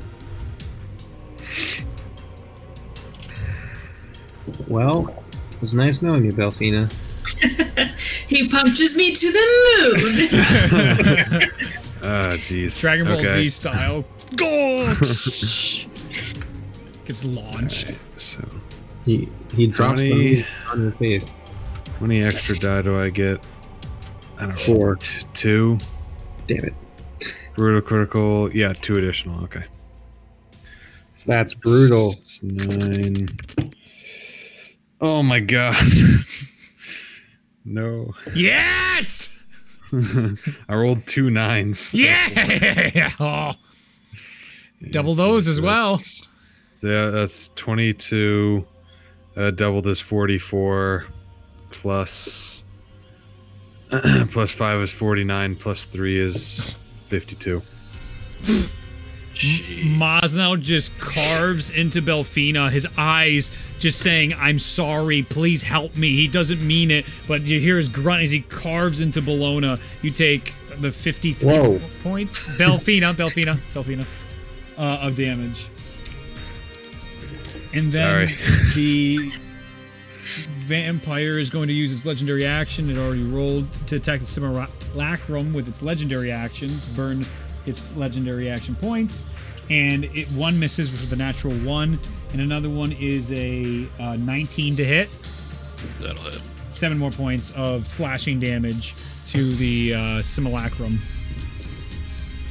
And that ends Mosnell's turn, bringing up... I get to roll... Oh, yeah, go ahead and try and save. Natural 20. Hey! You shake it. You still feel the sickened state, but no longer feel like you have to follow the commands of the creature. Okay. Mosnell's That's back in nice. the game. The other creature seeing that is going to look at you, and he's going to say, oh no, you work for us. And he's gonna try and charm you, make another wisdom saving throw. Good lord. He likes my work. What can I say? That's better. He says that. Oh, I love your work. You're a master. Oh, natural 20! Oh, Mazda looks to him, and you're just like, I am no slave. Dope. That will be that one. I'm pretty sure that's nutty. That one. Yo, that was crazy. 3 in a row? Yeah, that one's done. That one's done. That's it for its turn. You see him just like, Could you- oh. It is now the other one's turn. It is going to... Could have killed us with that. Yeah, right? I'm like, 3 natural 20s. that could have been useful somewhere else, but at least I'm not charmed anymore.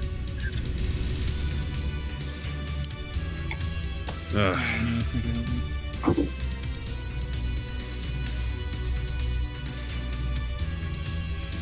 Nah, I don't want that too much.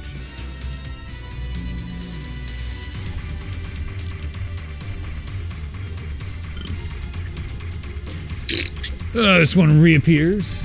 5, 10, 15, 20, 25, 30. As he sees all... Dex save!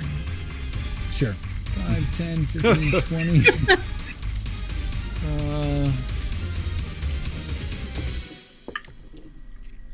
That's a D12. That's not going to work. 17. Fails. 20 radiant damage, and the Radiant Guardian disappears. Okay. Go. It hurts him, but it does look like he recovered before he came back here. He's going to cast Blight against Ulazal. He has to make a wisdom saving throw because of Sanctuary. Okay. To make that on Ulazal. That was not... I was expecting something else to be said before I did anything, and that wasn't it. That surprised me. Wisdom save of 18. He has to be... Oh, he got 18? Yeah. Fuck, it's 17 is the DC. Wario World. Okay, so he's gonna cast Blight, so I need a con save from Ulazal. Counterspell. There it was. That's what I was. That's what I was actually waiting for. All right. Let's see what happened first. What level? Oh, man. I'm just gonna do a 3rd level and roll for it. Okay, go for it. Now that I have 2 counterspell machines, I'm like, Let's see. Oh, I need to just get a D12. Acrobatics. Wow, you could just use the Simulacrum for counterspells. As long as it's 17, living. Natural 17 plus whatever. It's definitely gonna stop. Fizzles out. Not a chance. That's so easy, dude. You see the vampire go, uh-oh, this is starting to... No. upsetting. I feel like we're supposed to be getting along here. As you can see, I'm getting nervous. That will end his turn. The other one will take its legendary action at the end of that turn, and he is going to attempt again to bite Ulazal. Try it. Along with us. Wisdom save. 24. The other one. Wait, everybody? Everybody? Yep. Okay. Anytime he gets targeted. So that's like a 20 plus then. So he saves on Then it's fine. that. As long as it's over 17, you're fine. Yeah, but that just saved freaking Ulazal. That's only like an 18 to hit, which doesn't hit his armor. The other one will again try to... He only's got one left. He has 3 per turn. That's a 22 to hit the Simulacrum.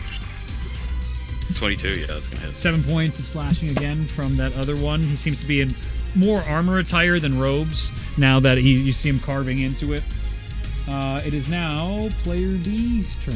Player B is Bologna. Let's go, Bologna. Get him. Hey guys. I got something good for this, I think.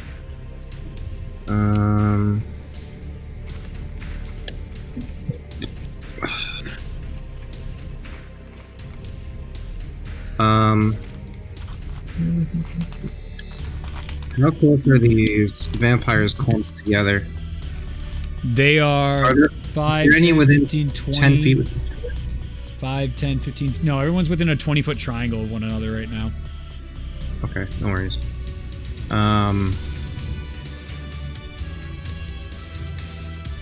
Which one's looking the most hurt? The one near. Well, no, give me a perception check. Fuck you. You don't get this. Which one has the lowest health, DM? Oh, let me tell you. For free. 12. 12. Tough to tell. They're all looking pretty roughed up. Okay. I'll just. I'm gonna bonus action. I think I'm gonna actually bonus action. Cast. Ugh, Meteor! No, Bologna, you can't. So many cast things that. are happening, man. So many things are happening. Belfina, you're on deck. Ugh. Dude, my laptop is not working with me. I'm so sorry. It's okay.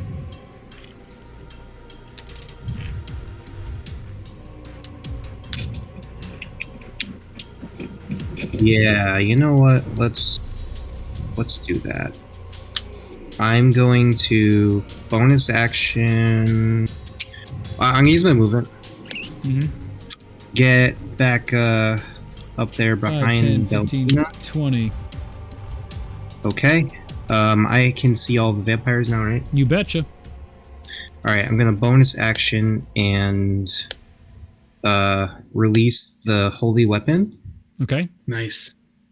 So that's going to explode into a blinding radiant light. And each of the vampires. What's the distance?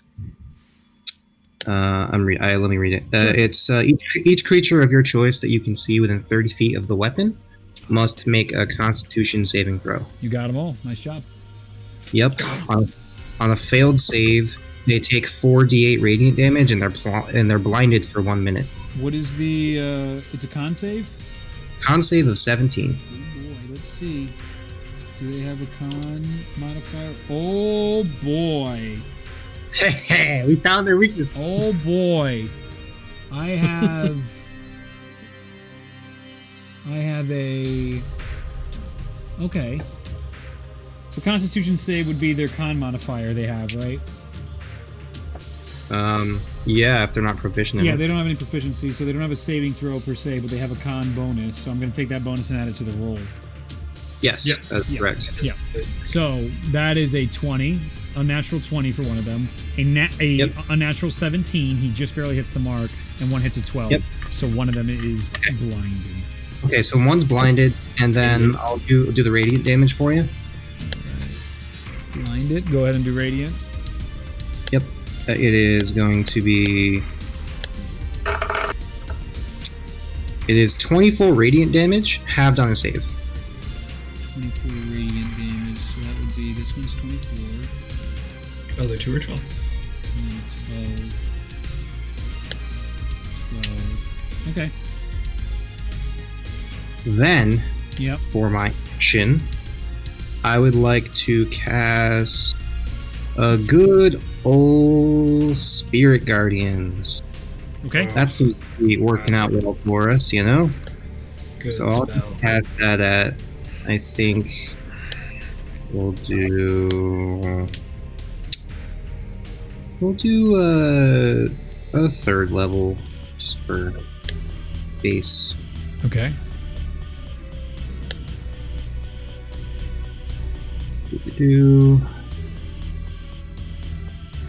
Alright, so obviously my allies are unaffected by this. Okay. Anything... Let's see, they flit around me to a distance of 15 feet for the duration. When a creature enters the area for the first time on a turn or starts its turn there, it must make the wisdom saving throw. Okay. So that's all that is. You got it. Belfina, your turn.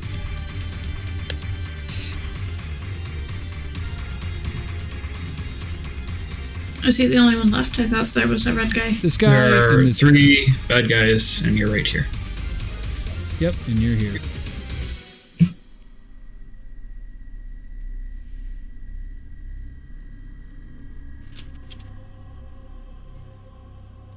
I'm gonna ice knife the close one. You got it. Ice ahead. Knife, always a classic.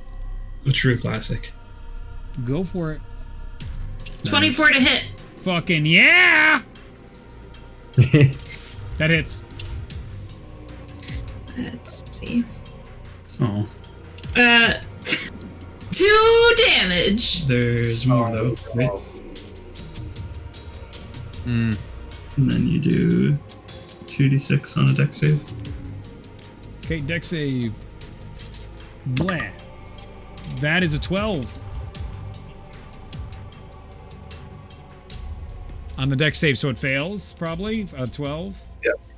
So how much damage is that? 7. Nice. That one is starting to look real rough as Bellona goes up and throws the ice knife, enters into him, and you can see the ice spreading out through his chest. Fuck you in your face. You know, new rule, next campaign, no one can have a character that starts with the same goddamn letter. And I will rename it to Mr. Poopy Butthole. Whatever it is, whoever chooses the next name, it's going to get renamed as Mr. Poopy Butthole. It doesn't get me first.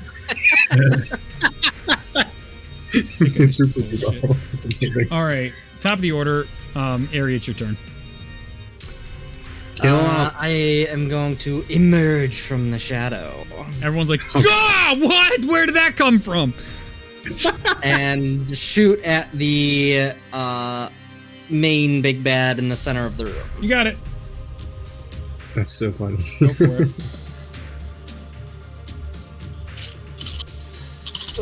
At advantage.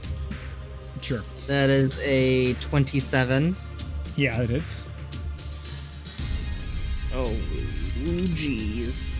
Oh, God, Rick.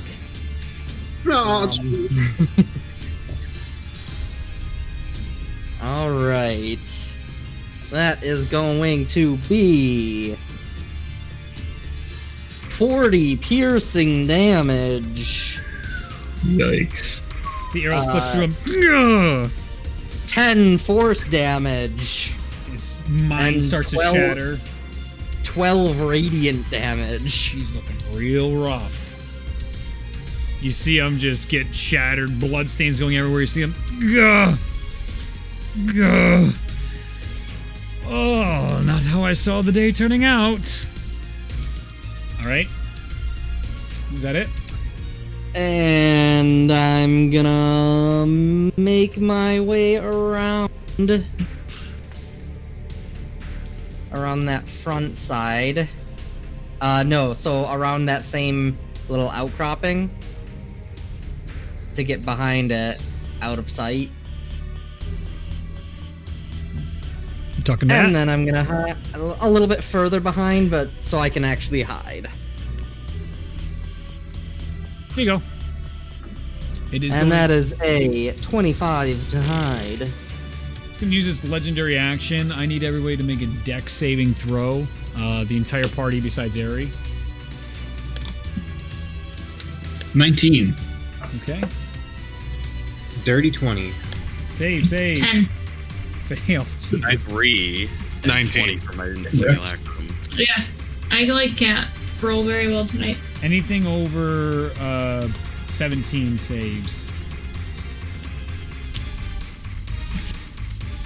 As a very familiar cloud kill appears over. Can I counterspell that? You can definitely attempt to counterspell that. And I another will definitely counterspell that. another one's gonna try to counterspell your counterspell because he was fucking saving that shit for his boss's big move. Oh, is this And the one?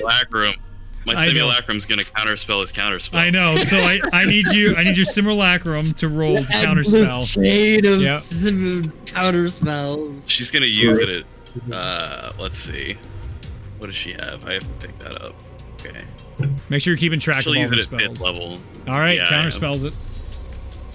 So now what level are you using Ralia's counterspell at? What does Ralia have? Let's see. See, Luke, it's funny when Luke does it, but when Mansoon does it, this sucks. This is bullshit. I don't like it. It's funny because there's 2. That's why it's funny. She'll just do a 4th level one. All right, she has to roll for it. Okay, I figured. As the mist starts to appear around you all, and you get this look of like, this isn't Ralia, right? You're not doing this to us right now, right? Well, it's not Periwinkle, so. 16 plus 5, so 21. Saves. It is counterspelled. Nice. Nice job. This guy's having a rough go. The goat. Okay. What did I tell you? I said no. You see him start to back up. The lady did say no. As his hands are apparent. That ends that turn. Player A is Ralia. It is now your turn. Yeah. My simulacrum, it's in like fighting range with that guy, right? Like 5 feet. It's been getting beaten down with a sword. It's just like, anytime now, Mom. Yeah, she's gonna use Misty Step 30 feet back, get behind Bologna. Okay. Sblam. Sblam. 30 feet back. Unfortunately, they don't have D&D Beyond doesn't have a good simulacrum thing, so I'm just using a notepad. Okay. All right. Let's see. And then she's going to use just Eldritch Blast 3 times at the one that was attacking her. Yeah. Wait, which one is that? What do you mean? Which one was attacking? That's the one that was right next to her, right? Yeah. The one Okay, that's now I'm still... with you. Yep. Okay, go for it. Yep. 17. Misses. 23. Hits. And 23 again. Hits. That is... Wow, that was bad. 8 damage. Not terrible. They're starting to get worn down. You guys are hitting them. Next. And, yeah. Ralia still has to fight. Yeah, Ralia is just gonna use, let's see, where is it?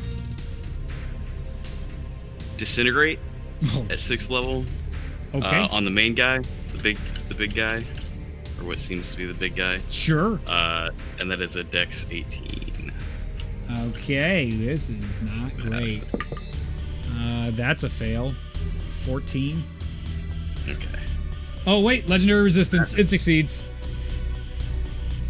Interesting. Still gonna take half damage, right? No. No, not with Disintegrate. Okay. Disintegrate does nothing. Just Man, that is misses. all or nothing. Yeah. Yeah, I mean, it would have taken 84 damage, but... Yeah, that's why it's all or nothing. And then Raleigh just gonna stay where she is. Okay. It is now player D, which is Ulzal. Alright. I am currently still next to one, right? Yep. You're here with this guy who's blind. Okay, I'm gonna hit him with my Mace of Disruption, which I believe gets extra damage because he's undead. That's a 19 to hit. Hits. So that is going to be 3d6 plus 2d8 psychic. So that is 22 damage. 16 of which is radiant. Okay. And then I am going to use my bonus action. You have advantage on that, by the way. Okay, let me roll it again to see if I can get a crit. Because of the blinded condition. Not a crit. Okay. I'm going to use my bonus action to healing word at 1st level for Belfina. Okay. That's going to be a nice 6 healing. Hell yeah. Kite Man. Hell yeah. Yeah. And I guess I'll stay there. I'm pretty content to just beat this guy down. All right. It is now Vampire's turn. It is going to look toward Ralia and be like, "Oh, you don't belong with these people. You belong with us." Go ahead and make a wisdom saving throw. Wisdom save. Yep. This isn't going to go well, but yeah, that's what I thought. It's worth a shot. Yeah, that's what I figured. Just looking for that one. As that fails, you see him, and he's going to try and make one attack against. Raleigh is like, "Can you not hear me? I told you to stop. We have this under control." Miscommunications. He does an 18 to hit against Belfina. Clearly ignoring you. Does that hit Belfina? Yeah. 7 points of slashing damage to Belfina. My hard-earned healing. Mosnell, it is now your turn. He's muted. Well, I can't hear him then. Oh no. Now that it took a bite out of my neck, can I switch to my sword? Yeah, go for it. That'll be your bonus action. That's fair. Alright, and then I'll go to the closest vampire and swing at that mofo. Recklessly. Go for it. That is a dirty 20. Hits. Which one were you attacking? Whichever was closest. They're equidistant. The one that I'm facing then. You are not facing either of them at the moment. The one on the left. This one or this one? That one. Go for one. You're attacking it. Okay. I don't believe there's any... I'm not seeing any lingering effects from the bite right now. Is there any effects from a vampire bite that you know of, Hunter? Just normally? I'm not seeing anything. I haven't ever seen anything about that. Yeah, I don't think there's any lingering effects. He just sort of needs a restoration to stop being identified as whatever. Okay, go. So 20, go ahead and roll your damage, my guy. Okay. Alright, and it's undead, so do I get the radiant? Go for Alright, so that's going to be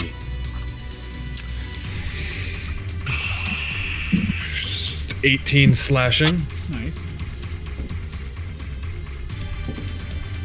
And 9 radiant. Nice. Looking real rough. Alright.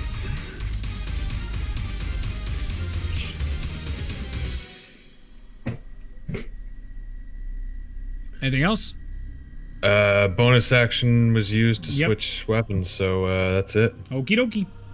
It is now the vampire's turn. You see it heal, and it is going... How close is it to me? What's that? How close is he to me? 5, 10, 15 feet from you. Wisdom save. You got it.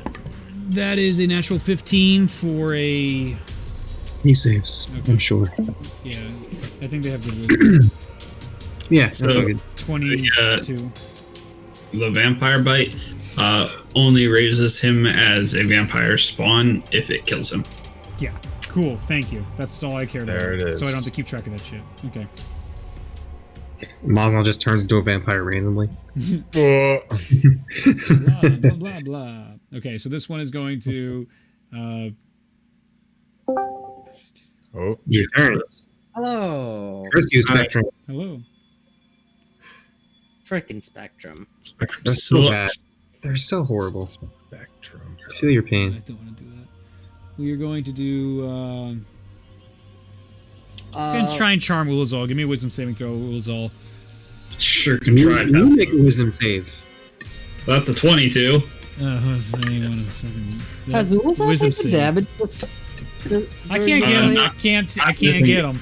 Just can't get him. Because vampires are all about like wisdom save stuff, and their attacks are too puny to get through my armor. Now let's So I'm think just about it kinda though. laughing. Cleric, pretty much the opposite of a vampire. Like, And there's 2 of them. yeah. So like, what I expected. Yeah, that's his turn. You see him just looking. He's like, I don't think we're going to make progress here. I don't think you are either. The other one looks and goes, I guess this is the job. Have you taken damage, Ulazal? I have taken damage from archers and things on the way over. But during this vampire fight?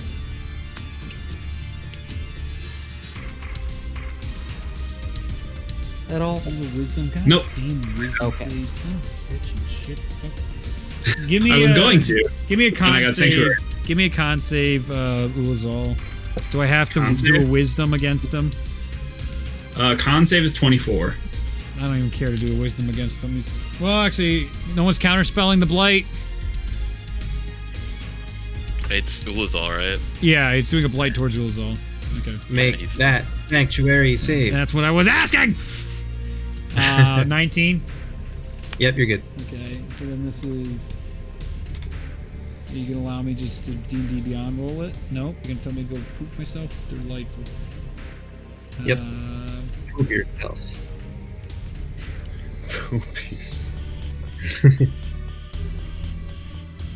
Here we go. And you are going to take half of 8d8, which is 36th half of necrotic damage towards you, Ulazal.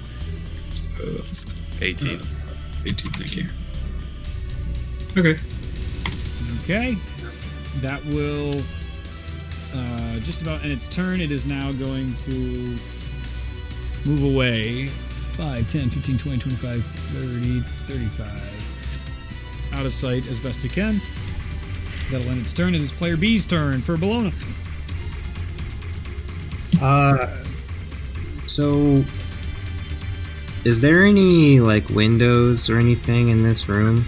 Sure. There's some windows toward the sides here. Big mosaics of cobalt wolves. Of these this gray covered fur and blue outlining blue eyes. Like mist coming out of their mouth. Is there any daylight coming in through there? Little bits of it, but it seems to be pretty well boarded up because these dudes were chilling out in here for a while. Boarded up? Not With by what? windows, just tapestry. Just like it's Tapestry? yeah, like laid out in front of it. You can see only little bits of sunlight crackling through. Okay.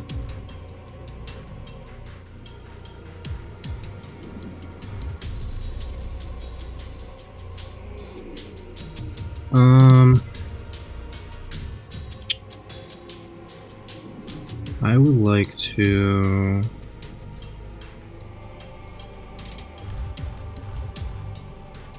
try to find a spell here. Hold on. Sure. Belfina, you're on deck, then top of the order. What are you gonna do, Andrew?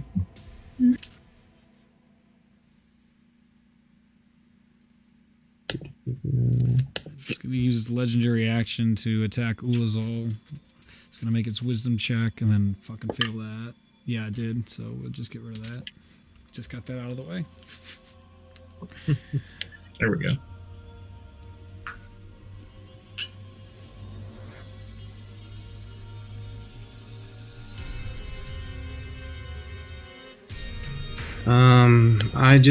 I'll just make my attacks normally. Okay. Who are you attacking? I guess whoever looks most hurt. All right. Right, the one I've been attacking. Yeah, go attack it. Dead. Good. Yeah, go for it. Alright, cool. 13 and a 22. 22 hits. I thought so. And we've got 21 piercing. Blub. And another three piercing. as the arrow hits, as the piercing goes into it, and then ever so slightly a little more, it pops into mist. Huh. Nice. Pop goes the weasel. Interesting. I will bonus action just make another attack on a different vampire. I guess the one on the right. Yep. I suppose.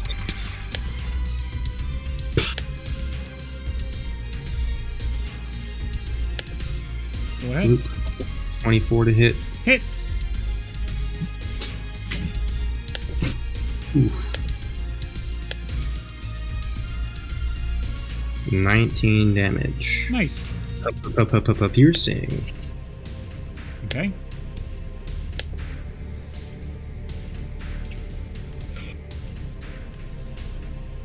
It is now Belfina's turn. You saw one turn to mist in front of you. There's one within 10 feet of you that you can go run towards and hit, if that's what you want to do. The other one ran around the corner and is hiding from you right now. You're right here, Belfina.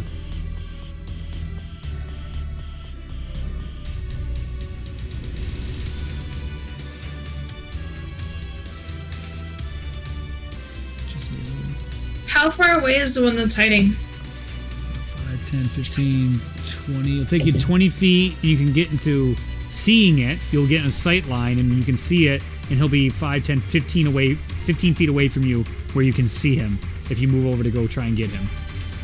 Okay, so what I'm gonna do is throw an ice knife at the one that I can see without moving. Sure.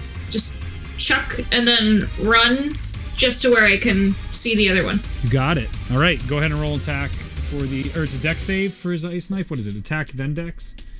Yeah, it's a dex save. Oh, he automatically fails it because he's blinded. So it hits. To hit, it's a natural or an unnatural 20. Nice. You have advantage too on that roll because he's blinded. So see if it's a crit. Just see if it's a 20. Oh, nice. Oh no, it's not. Oh. No. Okay. So go ahead and do the damage. Yeah.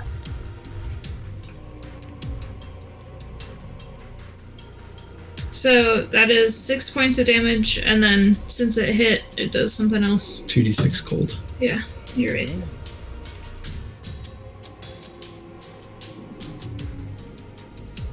So that's an additional 4. Hell yes. There you go. All right. And that is the end of the round. Top of the order. Aerie! It is your turn. I'm going to pop around. Yep. Oh my gosh. Take aim Surprise! at that lingering vampire. You got it. You have advantage.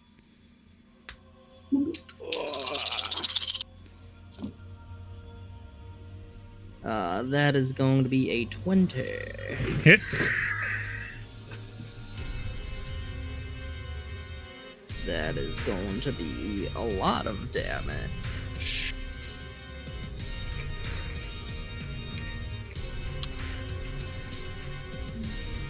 Whoa. 34 piercing damage. Nice. 9 force damage. Nice. 16 radiant damage. Looking real rough. Mm-hmm.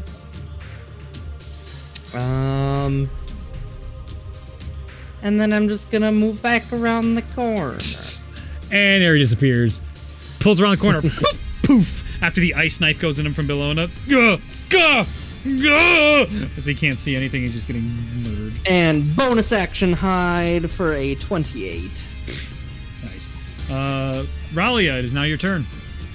The simulacrum will come out from behind the corner and Yep. cast 3 Eldritch Blasts. Go for it. 20, 27, and 18. All hit. Alright.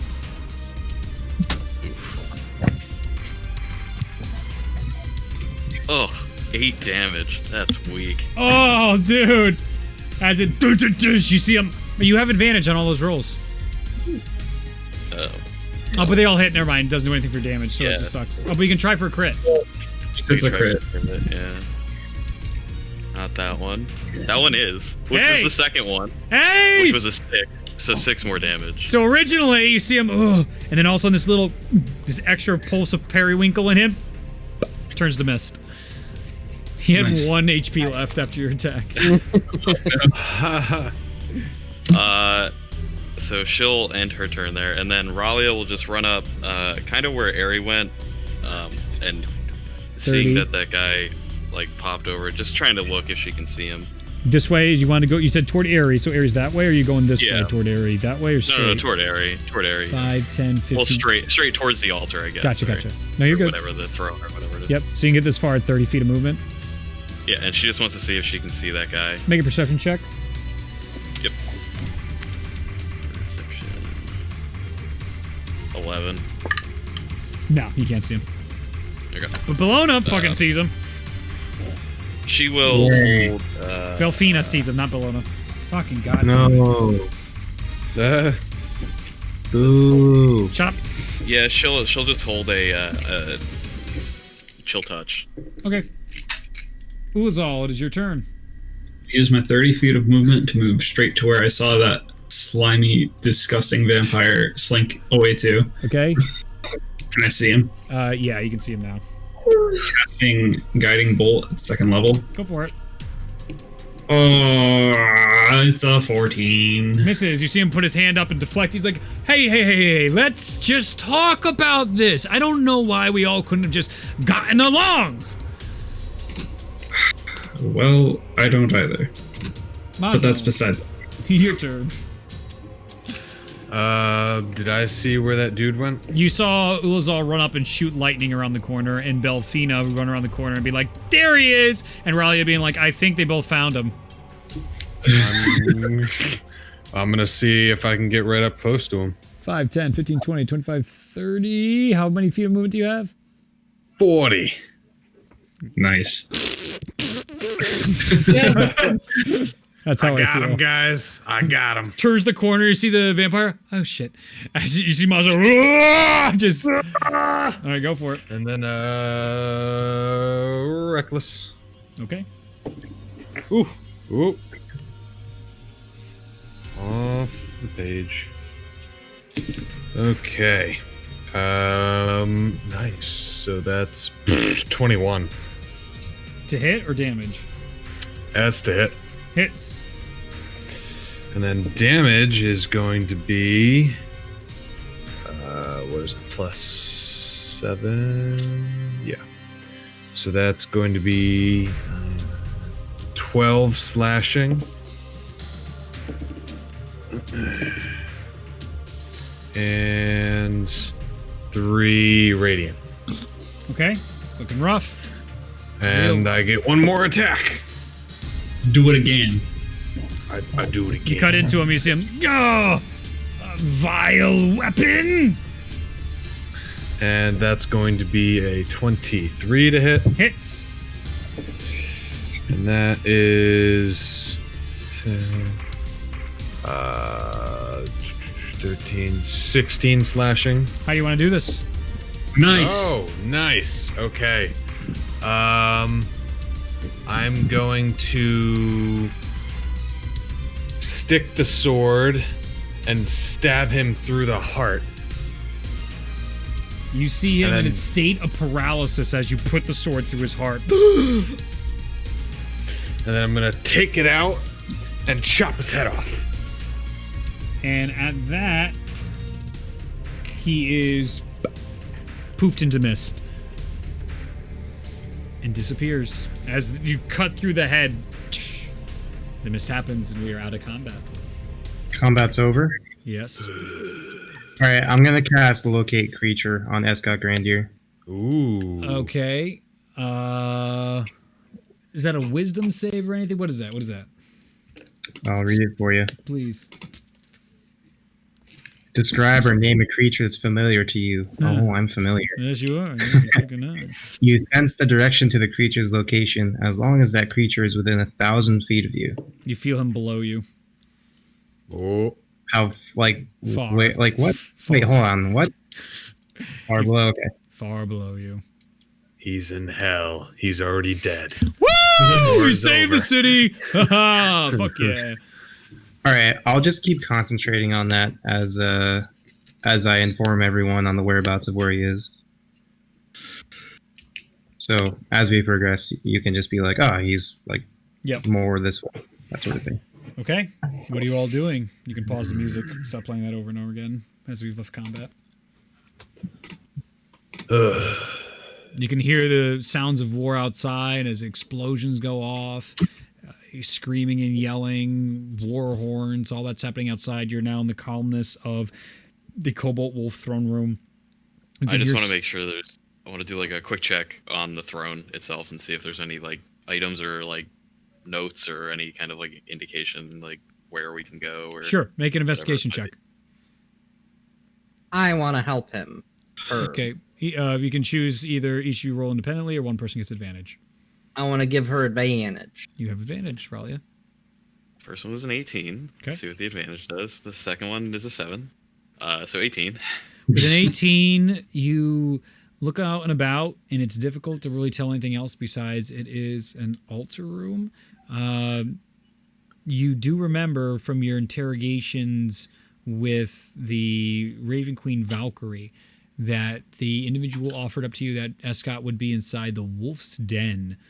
So you do notice a Cobalt Wolf symbol at the bottom of the throne with that 18 and the advantage of the information you extracted, and it catches your eye.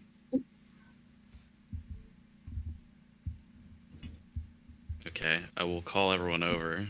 Everyone walks over to the throne, and you can see a strange little symbol at the bottom of the throne and altar itself. And I'll say, does anyone recognize this? Everyone does recognize it as a symbol of the Cobalt Wolves. I should have recognized that.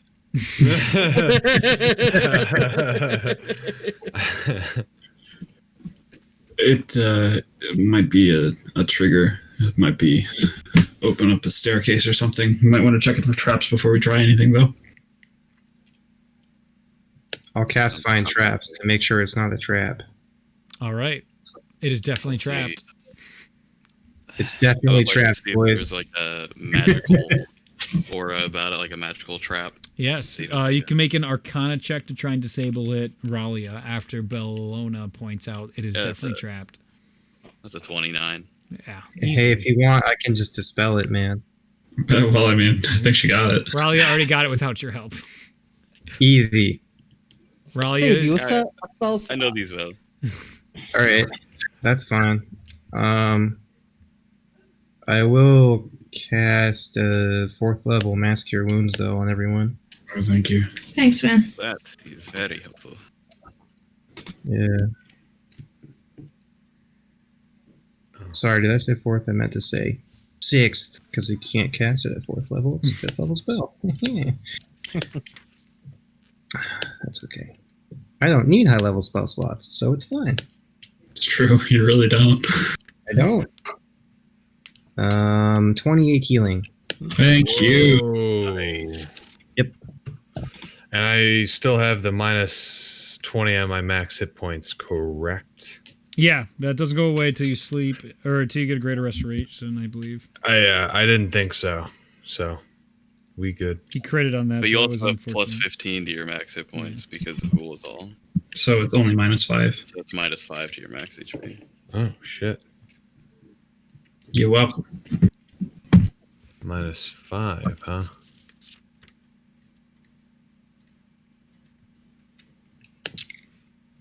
All right. So now that the trap has been disabled, Yeah, do you want to do something?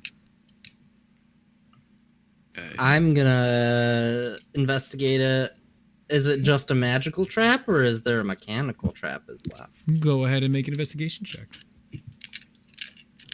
it's triple trapped. Hey, you never know with Escott Grandear. That's a No, 5. That's a what? No. That's a 5. It looks fine. It does look fine. You're right. All right.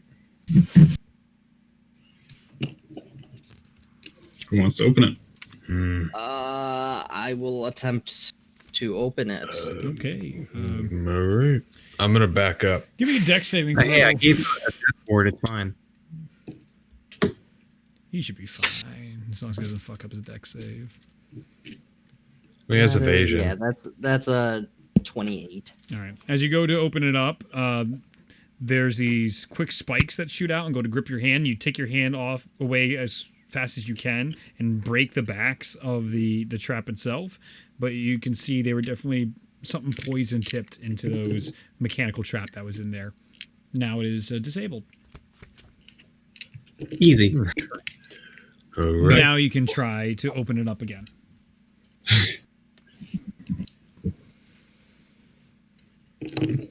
Is anybody who's attempting to open it up again? Oh yeah, I was gonna open it. Okay. As you open it, you start to move aside the altar, the chair tips over, and you see these long stairs descending deep into the castle of Tendorf. I would say that sounds exactly what they were talking about. Mm-hmm. It all makes Into sense. the wolf's den, then. Yeah, checks out. I wonder who that guy was. Was he the Wolfpack? Or do you think he was just fodder?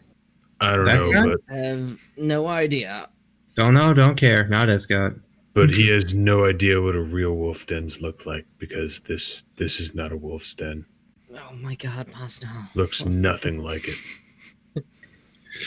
I'm gonna start carefully moving down the staircase. It takes you guys the better part of about 5 minutes to descend deep into the staircase. You can feel the smell of the earth and mold as you get deeper and deeper into Is it it. well lit?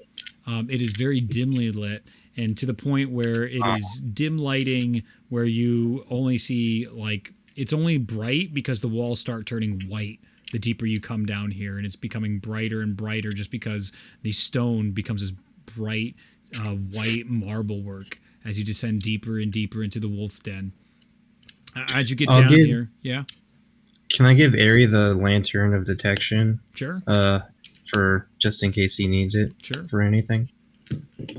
Okay. Sorry, lantern of revealing. Okay. You give the lantern of revealing to Ari as he's coming down the stairs. Ari, go ahead and give me a perception check as you start coming toward the end of it.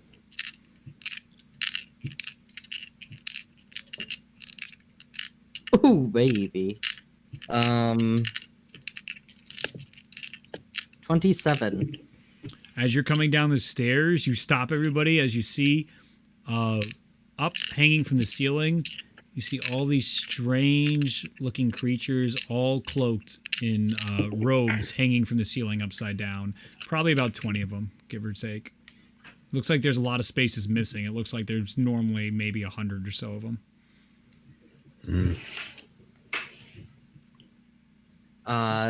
With my amazing dark vision, do I recognize what these things might be? Have we run into them? Yeah, you literally just fought 3 of them. Yeah. Neat. So, very quietly, I am going to usher us a bit forward. Okay, everybody give me stealth checks. Oof. Too much. 21. Okay. 34. Okay. Are we passing without a trace or no? I didn't cast it, but I can if you really want me to. That's okay. If you didn't cast it, you didn't cast it. I'm a 4. Yeah. 12. Guess I should 19 twice. Mosnell? 16. Okay. As Ari leads the group, it progressively is getting louder and louder as each person comes down the steps. As you guys begin to turn the corner, Bologna, Ulazal, just those 2. No, Belfina. Fucking god, shit. Today is the worst night ever for your names. Belfina and Ulazal end up dropping one of their weapons, and it clanks, and you see them start to become alert. The whole group of these creatures up there. What are you doing?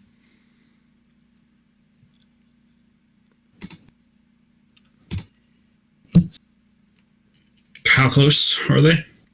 They're high up on the ceiling. It seems to go up higher and higher, and it's taking on this very gothic-looking vibe as you guys have come deeper and deeper below the castle. I mean, we just go. I mean, let's just leave. Let's just keep going. Book it. Okay. Booking it. All right. As you guys are running, I will say they begin sending curses your way. Curses? What? And they're going to try and land for, to simplify things, 19 points of necrotic damage to the group. As they're just shooting, casting down spells. They're coming down to the ground, holding their hands out, some of them trying to charm you. You guys knowing to avert your eyes. You're just running down the stairs now, falling deeper and deeper into this strange-looking gothic castle. Just in case it comes up, because I have the sword out. Yeah. Any spells that have saving throws, everyone within 10 feet of me has advantage. Okay. Good to know. Just in case. Okay. Important. Does the light from the sword count as sunlight? I think it does. It's an aura off the sword. It doesn't actually. The hammer has light. The longsword just has an aura. Okay. All right. A 10-foot aura. That's the where you get advantage in that aura. As you guys run from this room to the next, slamming the door behind you, what are you guys going to do to try and stop them from pursuing behind you? I'm going to look for something to block the door. Okay, there is around you, it would seem, some coat of arms on the wall, shield and basic swords that are on the wall down and curving around. do like sword through the handle, shove the shield in there. Okay. Yep. Like, Before we shut the door, yes, Ralia? Before we shut the door, I'm going to cast Hypnotic Pattern right outside the door. So anything that's in range, which is 120 feet, Yeah, it's everything. has to make a Wisdom saving throw.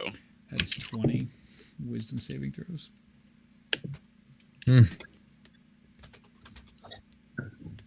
What's the DC? Oh, 18. Well, that makes it a lot easier. Fucking 2 save. Nice. And they will be incapacitated and has a speed of 0. So cannot take actions, reactions, and it has a speed of 0. Nice. Is that a concentration? It is. Okay, good to know. Okay, and then you guys block the door. Give me a tinkering check. Tinkering. Yeah. It's, Well, so it sounds it's improvised. Ari is putting stuff like in the handle, like sort through the handle. I'm just gonna throw heavy stuff in front of the door. There's not much in a hallway, heavy stuff wise, unless you want to try and shape rock. You want to punch the walls. You want to try and break shit. You can try that if you want to try. Can anyone mold earth? That's you, buddy. Oh yeah, I got that. That might be helpful. I was like, I can't do that. Sure. I don't I know can if try. that would necessarily work because we're in a castle. It's not. Mosnell starts grabbing the walls and just trying to push them in front of the door. If I get another look at Ralia's book, I might be able to do something. Is that I can see within range and fits within a 5-foot. Marble is stone. I know. Does that qualify? Yeah, we're good. Yeah, go for it. And you guys are also deep within the earth. You are below the Tendorf Castle at this point. Raleigh is like, that's cute, Mosnell, but not right now. Sounds good. Yeah, so one action, 120 feet. Bologna tells both Mosnell and Ari to step aside as she focuses, and she's able to shape the marble of the castle in front of the door. I can do so many things. Fucking fuck. I'm done. I'm done with your name. No longer. You're Tellius for the rest of the night. Yeah. I'm going to call you Tellius for the rest of the night, and Belfina's going to be fine. I'm who I always wanted to be. God damn. Belfina and crossbows. Oh my god. Yeah, there we go. Crossbows. Call me Crossbows. I'll call you Crossbows. Or call me by my nickname, Kingslayer. I can do that as well. Kingslayer. Just making me so angry. Just call me K. All right. As you guys turn down this staircase, you enter into another one of these hallways, and you can see in this one just tons of rooms, just doors and doors and doors leading down into this castle. What are you doing? What does locate creature say? It says he's not behind any of those doors. It definitely seems like he's at the end of the hallway. Are all these doors trapped? Everyone know. I feel like all these doors are trapped. Maybe not every one of them. I feel like all these doors are trapped. It sounds familiar to me. No. That other place was definitely trapped. These are maybe trapped. As you guys, I feel like we know where our objective is, so why would we divert? Who Yeah, knows? let's just go. You just only hear Guys, there screams. might be as you a really pass. tasty cake in one of these. There might be sweet. Wait. Slow down. Hey, that's I okay. said the cake is at the end of the hallway, Mosnell. Okay, we're good. Good thing all those legendary weapons are all gone now. Yeah, wipe my hands of them. As you guys get to the end of the hallway, you find this mix between like a cavern and carved out throne. You can see a giant cobalt wolf statue sitting over this throne room with these big spikes on the side, and you see the pommels of both swords in hand as Escott is just sitting on his throne inside this large, definitely boss fight arena. As you guys enter, in, and outside the room. you guys are just getting into here, and you can clearly see it's a throne room of sorts inside here, leading up to Escott, who is just sitting down, meditating of sorts. The real throne room underneath the fake throne room. I'm going to slink away off to the side if it doesn't seem like he's looking at us. It does not seem like he's looking at you. As you slink away to the side, let me go change the battle maps. Does it seem like there's anybody else in this room? Which I'm sure when you get to the battle map, we might find out. Mm-hmm. What are you looking for? No. There's a Turask in the corner. No. Doesn't seem like something to worry about. How could we miss such a large thing? just in the corner. There. It's just there. It's right here.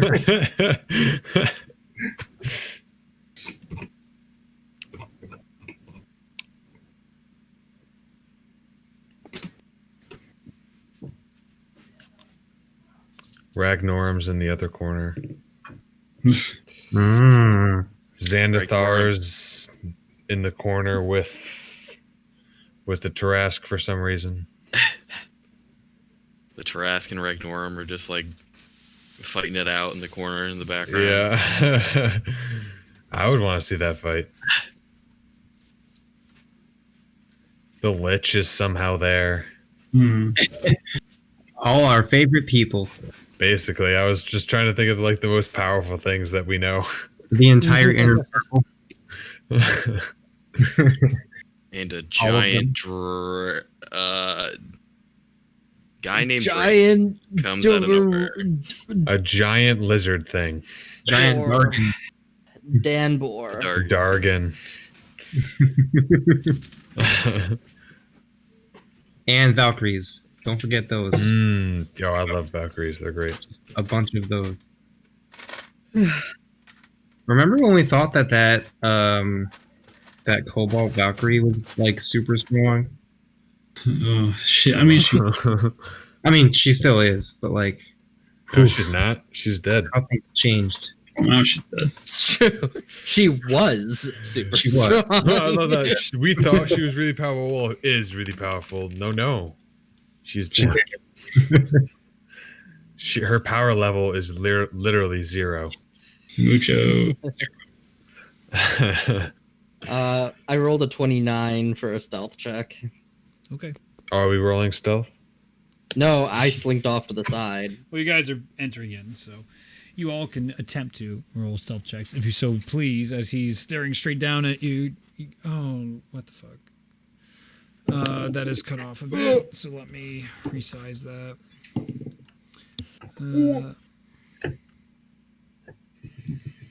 Not bad for a stealth check. Close the top. I'll get the fuck out of here. Okay. Well, now that's interesting. Okay.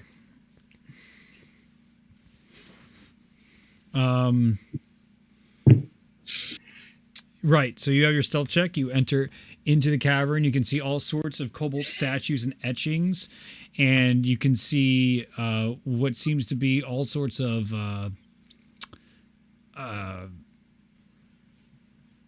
carvings inside the walls. It seems like a lot of let's see, what language does anybody speak? Abyssal. Yes.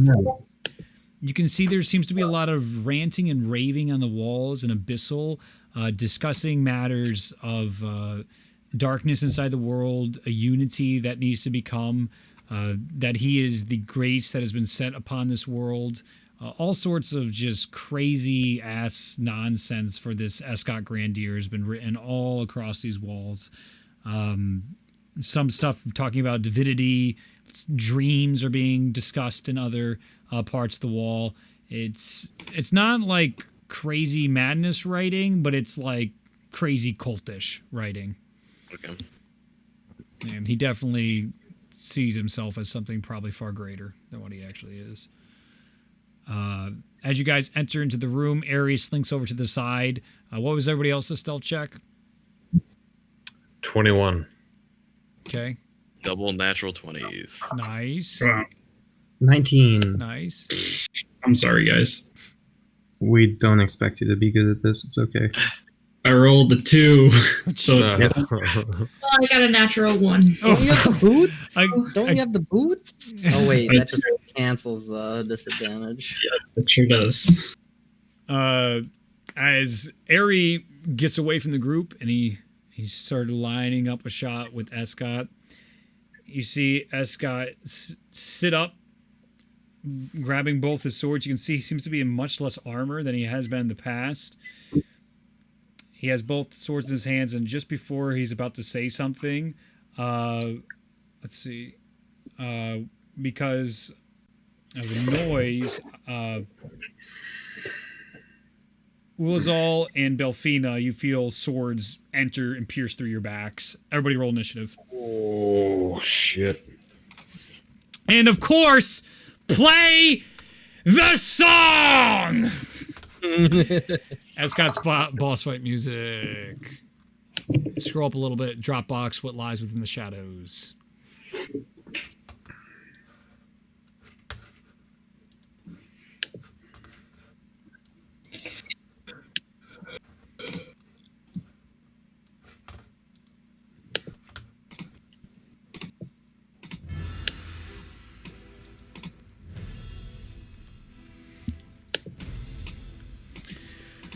All right, let's roll initiative.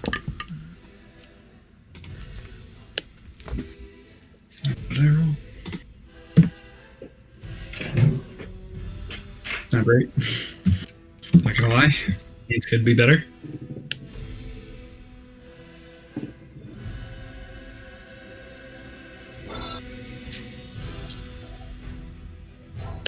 All right, give me your initiatives. Who's above? Who's 20 to 25? Anybody? 23. What's your dex, Ari? +5 from my alert feat, so I have a +10 to initiative. Well, I just care about your dex. Yeah, +5. What happens when you die? Roll it off. All right. I mean, yeah, it's a roll off, We'll I do a guess. roll off when we get there. Okay, keep going. Anybody? So then, 15 to 20. 15. Okay. 17. Okay. Oh wait. By K, I mean I understand you, but I have not written your names down yet. Give me a second. Aren't you Nice. just gonna call me Jay now? Crossbows, King Killer. Thank God. Off brand. Okay, so then I can. What's the rest? 6. 6. Okay. Ulazal and Bellona. What are you guys? 3. Oh Jesus. 10. Nice. See, that's much better.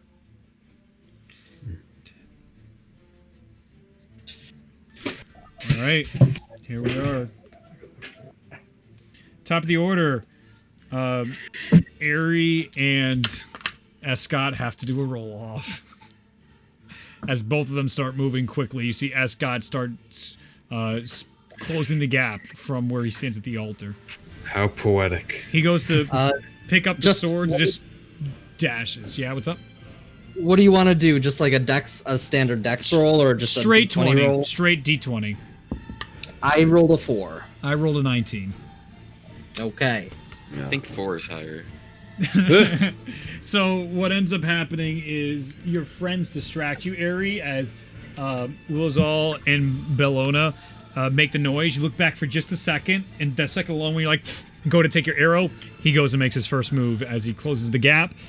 He 5, 10, 15, 20, 25, 30, 35, 40, 45, 50, 55. You got it. Ulazal and Bellona or Belfina, he is going to use his shadows are using assassinate on you. So that is going to be. I need the computer back. Fuck.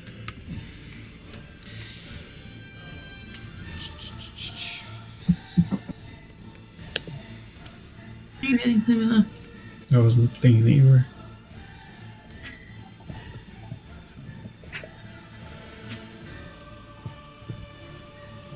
was called. What the hell was it? I swear that was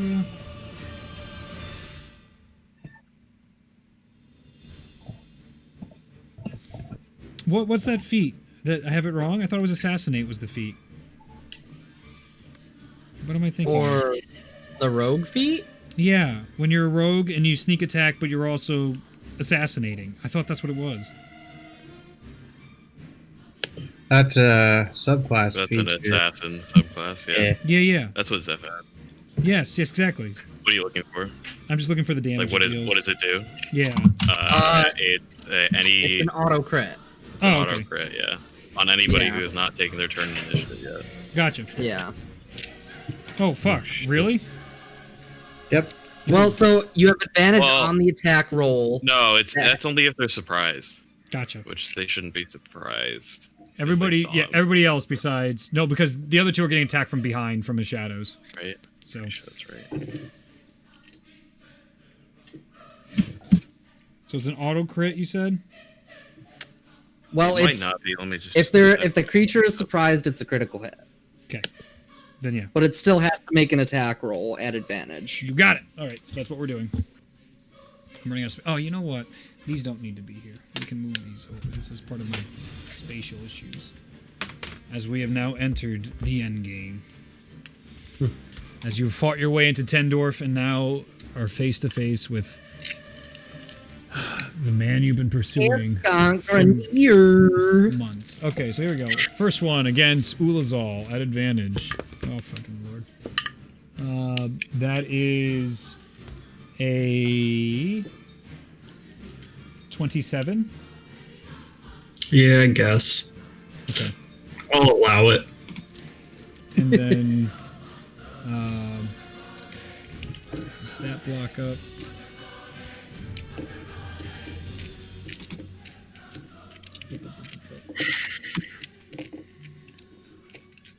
And then these are crits for the assassinate. If they are surprised. They are.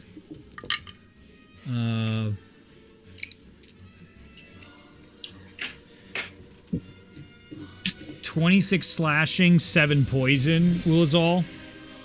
As the sword pierces through you. Yep, these are shadows.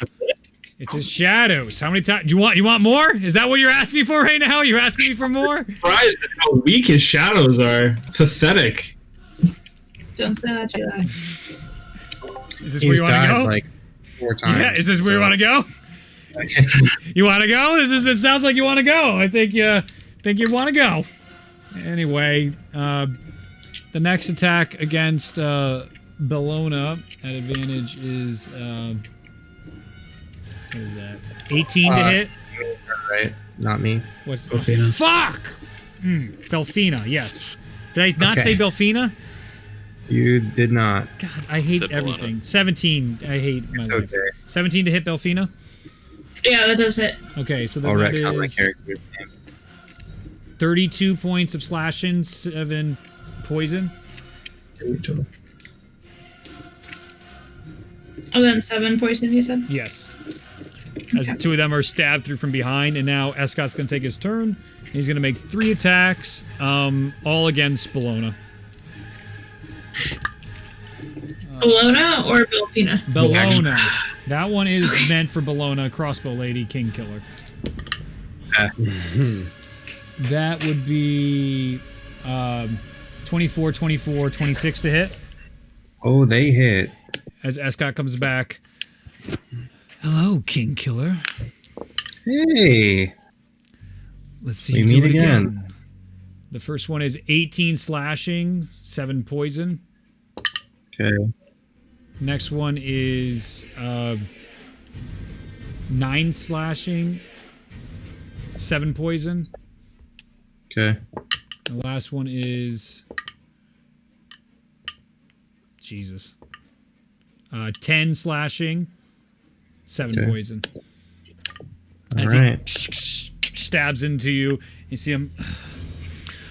I grow tired, but this is our final stand, isn't it? I have seen our purpose, and this is it. This is what it's meant to be. You. Blades dulled. What's that? I said, have your blades dulled? It didn't hurt as much as it used to. It's amazing what happens when you split your soul too many times. Yeah, amazing. Almost like you shouldn't do that. You say that now, but you just don't see. Next up is Ari. All right. I'm going to swing around to that second pillar. Sblam! And I want to get like right up against it. Sblam! No, the pillar beyond. Yeah, there we go. And I'm gonna take my shot at Escott Grandear. Do it! Do I have advantage for stealthing? No, you have advantage because you're engaged. He's engaged with everybody. Oh shit! I didn't mean that. Well, him being engaged doesn't necessarily mean stealth. It just means sneak attack. Yeah, that's what I'm saying. You have it for advantage is what I was getting at. Not, I don't care about your stealth against me. Your stealth probably was enough, but... I had a 29. Yeah, I know. It's probably enough. But I'm not even going to bother rolling because you already have advantage. Uh-oh. So good he cut out. I'm excited. At what point... I will leave this to you, Reed. At what point can I call my split shot? Before or after the roll? You can. In this case, since it is you're feeling pretty jazzed. You know what? Fuck it. Leave it up to chance. 1d3 before, 4 through 6 after. 1d3? 1d6. So 1 through 3 before, 4 through 6 after. Just roll it, and whatever's half. If it's a higher roll, you can decide after. If it's a lower roll, you decide. I rolled a 3 on a d6. So you have to decide after, or before you shoot. I would have to decide before I shoot. Yep. Okay. Anyways, I'm knocking a my last monsoon arrow. Yeah. Because I rolled a natural 20. I heard it. I heard that. Yeah. Let's do deck save. Oh fuck. It's a Constitution save. Oh fuck. 16. 21. Fail. Oh. Ari turns the corner, blood rushing through. You can actually feel the your entire markings of madness just pulsing through you. You pull the arrow back, Monsoon's arrow. You release it as it shoots towards Escott. You see him goes right into his armor. There you are. As it hits him, this pulsing of blackness comes out and just all into his body, and the necrotic energy seeping through him. This is gonna hurt. Yeah. Real bad. Yeah. Okay. I gotta do a bit of math. Go for it. Oh, bust out the calculator, lad. Let's go.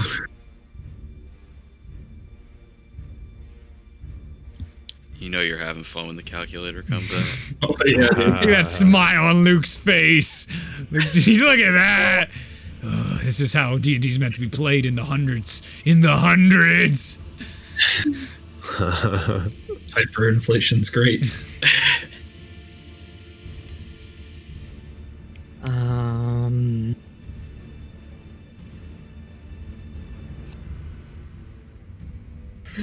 84 piercing damage.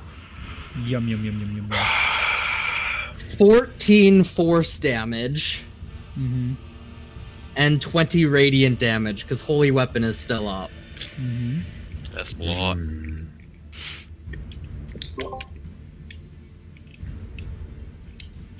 It's 118 damage total. Nice. Plus the 100 from necrotic. Yep. The arrow. What? Yep. Yep. 218. And then 218. Yep. Yep. I'm gonna hero action. Go for it. Oh. Kill him. Ah, that didn't help. What'd you roll? Oh well. Yeah, that's a 13. So I regain my short rest abilities. I throw that in there to disrupt all the bullshit just a little bit. Sometimes that can be super helpful. Sometimes Can you roll for health then? Yeah, sure. Nice. Can you use hit die? I don't think that counts. I don't think it counts either. No, it's not everyone can be a home run. Yeah. But it still is a fuck ton of damage. As it hits into Escott, you see him, and the arrow disappears, and you see like part of his skin start dissolving, and you see him holding it. He has a sword in hand against his chest. That doesn't look good. No, This ends here, Escott. It does. I saw visions of me uniting this world, of fighting what's to come, but I have learned my purpose isn't that. It's defeating you all. As long as we don't leave here alive, this is the mission I was set forth from. This is the greater purpose. You can't leave here alive. He's going to take his legendary action, and he's going to send sappers out to everybody. Everybody make dex saving throws. Send what? The hellhounds, as they start coming out of the ground. 28. Natural 20. Save. Hey, natural 20. Save. Kind of wanted it for an attack, but that's okay. 10 does not 10 save. and 19. 19 is 19 well for my saves. Saves. 15 saves. Who am I missing? Just for fun. Ulazal? 17 saves. So who's the one? Ralia gets hit for 12 fire damage. Owie. Ouchie, ouch. Ouchie, ouch. All right. Just for fun, Yeah. I'm going to use my bonus action to activate my dark coin. As you do, you flip your dark coin. All right, go ahead and tell me your percentage. 66. Spicy. Let me see what that is on the table. I'm pretty sure I know what it is, but we'll find out. Got it. You see and you hear a voice that has been very absent inside your head. You asked for power. This is why you asked for power. Use my power. All right. It is now a Shadow's turn. The Shadow is going to make 3 attacks, 2 against Ulazal, 1 against Mosnow. Okay. First one's against Ulazal. That is a 12 and 24 to hit. Shield the second. Okay. That's your reaction, right? Yep. Okay. And then against Mosnow, that is a 25. Oh, yeah. That is 12 slashing, 7 poison. Oh, that one's 7 so necrotic. I apologize. 6. 7 necrotic is that one. Are you sure? Yes, because you don't get into half for your poison, you little bitch, and it's a shadow, so it does necrotic damage. I was looking forward to that poison damage. Yeah, I know, but that's Escott's blades right now, so I apologize. Can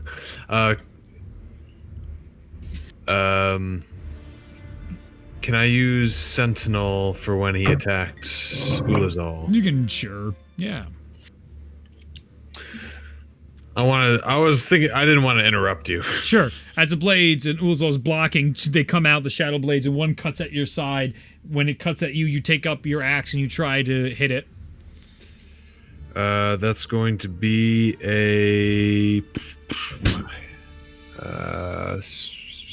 16. Does not hit. It's able to bring its sword back and catch your blade and parry it at the last moment.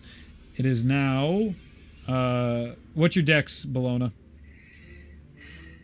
Crossbows, Bologna. Crossbows, Bologna. How's he looking? What? I said, what's your dex? What's my dex? Oh, sorry. Yeah. 18, I believe. Yes, 18. Modifier's +3 then? My modifier is +4. +4. The second shadow will take its turn. Those are fucking high rolls. Let's see if we can crit. No crits. 28, 28, 26 against you, Bologna. Oh, they hit. I'm a liar. The shadow is behind. It's not near you. It is behind. So it is 28 against Belfina, 28 against Ralia, and 26 against Ralia. Ow. Bologna, that is 13 slashing and 7 necrotic. Yep. Belfina, fucking shit! Belfina. Okay. 13. Wait. 13. 14. 13 piercing, 7 necrotic. I am having such a struggle tonight with those names. It's 14 and 8, so that's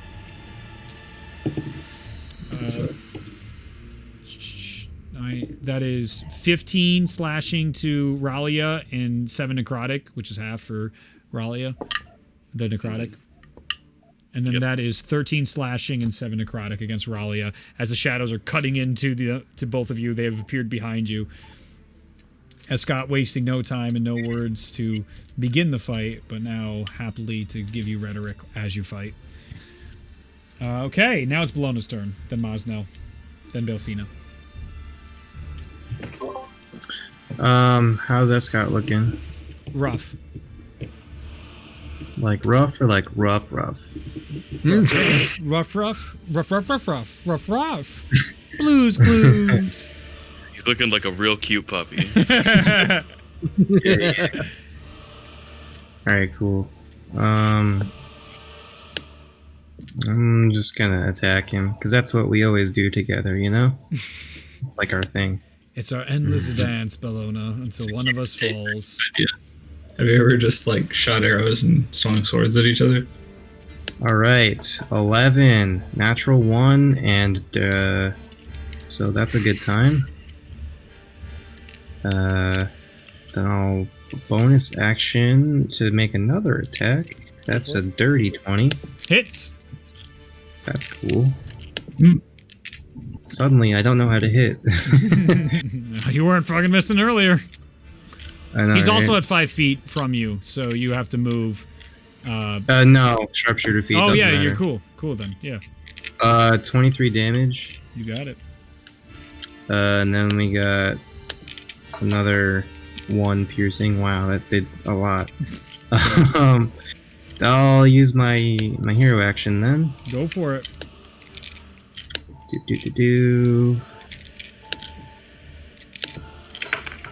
We rolled a 90, which is another action, right? Yeah, go for it. Alright, here it is. More attacks. Please hit. As the arrow goes, Okay. pierces through his chest, you see him. 22 and a natural 20. Both Nice. hit. Both hit. You see him. This is my burden to bear. I will suffer 1,000 deaths as long as you all come with me. Alright, 22 damage, piercing. Okay. And then the crit is 38 piercing. So 40, 60 damage. Escott's looking real rough. Alright, cool. Real rough. He's And gonna. I'll just... That's that. He's gonna you take know? his legendary action. He's gonna do something familiar that you saw at the end of the battle of Neverwinter, and he jams his swords into the ground in a desperation attack. And you see him go, "I call upon you!" And he starts turning his sword again, and you just see all these hellhounds start spiraling out. I need everybody to make dex saving throws again. Yep. Dirty 20. 17. 17 fails. 14 Fails. and 19. Fails. Everything under 20. 17. Everything's under 20 is failing. Okay. All right. All right. As these come out of the ground, he's in absolute desperation turning the blade.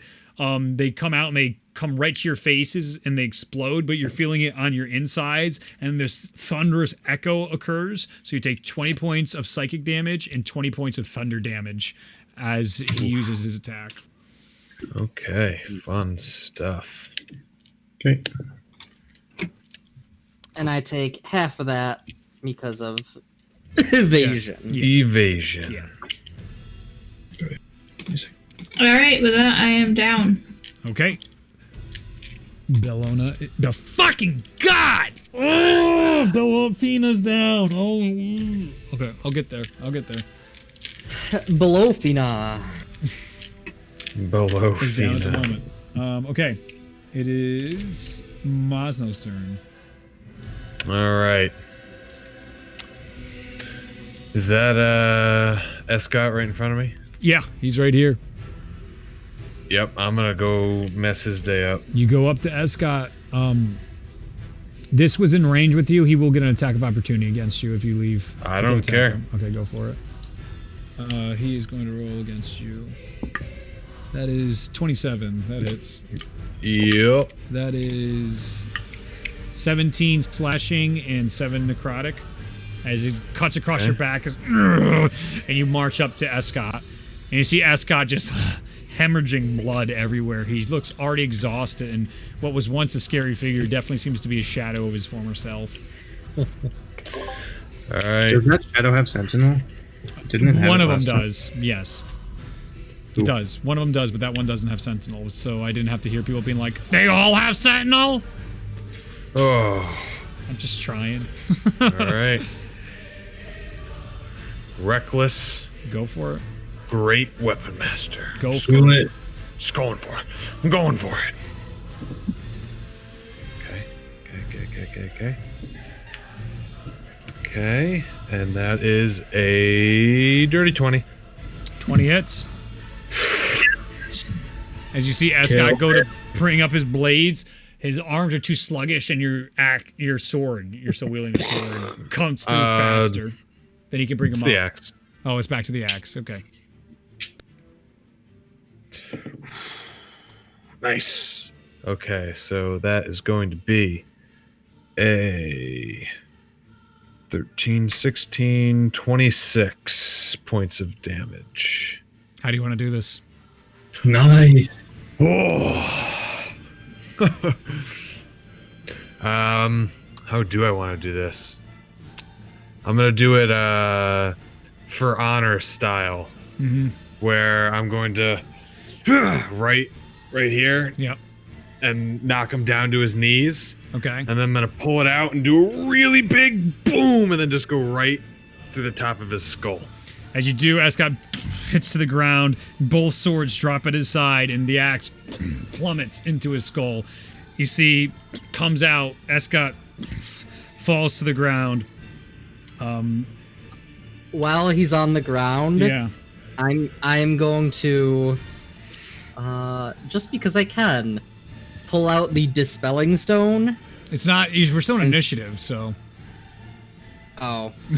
As a Never mind then. reaction, when he dies, Uh-huh. I would like to cast Soul Cage. It does not work because his soul is contracted to demons and devils and gods.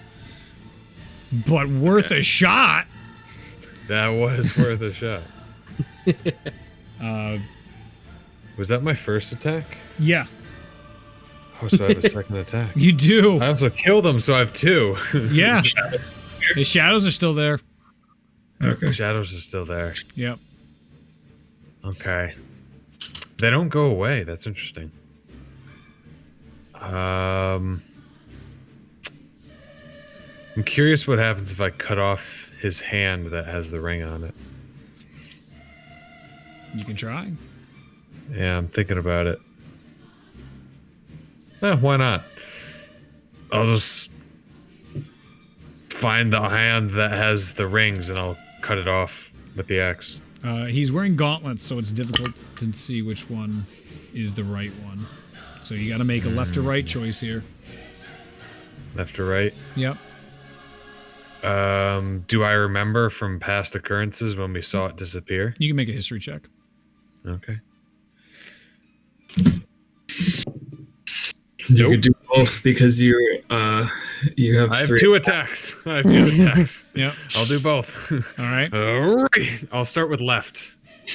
All right. As you go to cut down on the left hand, Escott rolled high enough. He comes back to consciousness, and he is going to use his parry ability, and he's going to block your attack as you come up. And you see him as life comes back into him, and he's holding your axe at bay.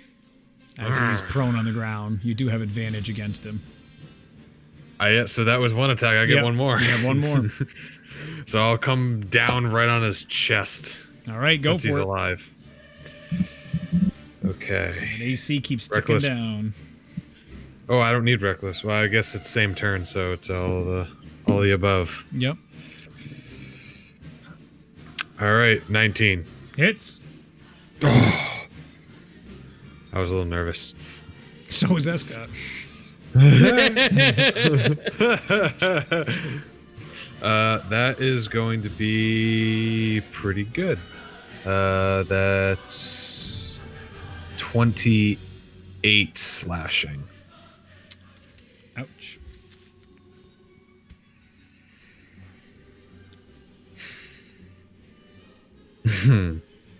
As you burst into his chest, you can see just the wounds slowly trying to heal back up. You cracking him back open. You can just see him.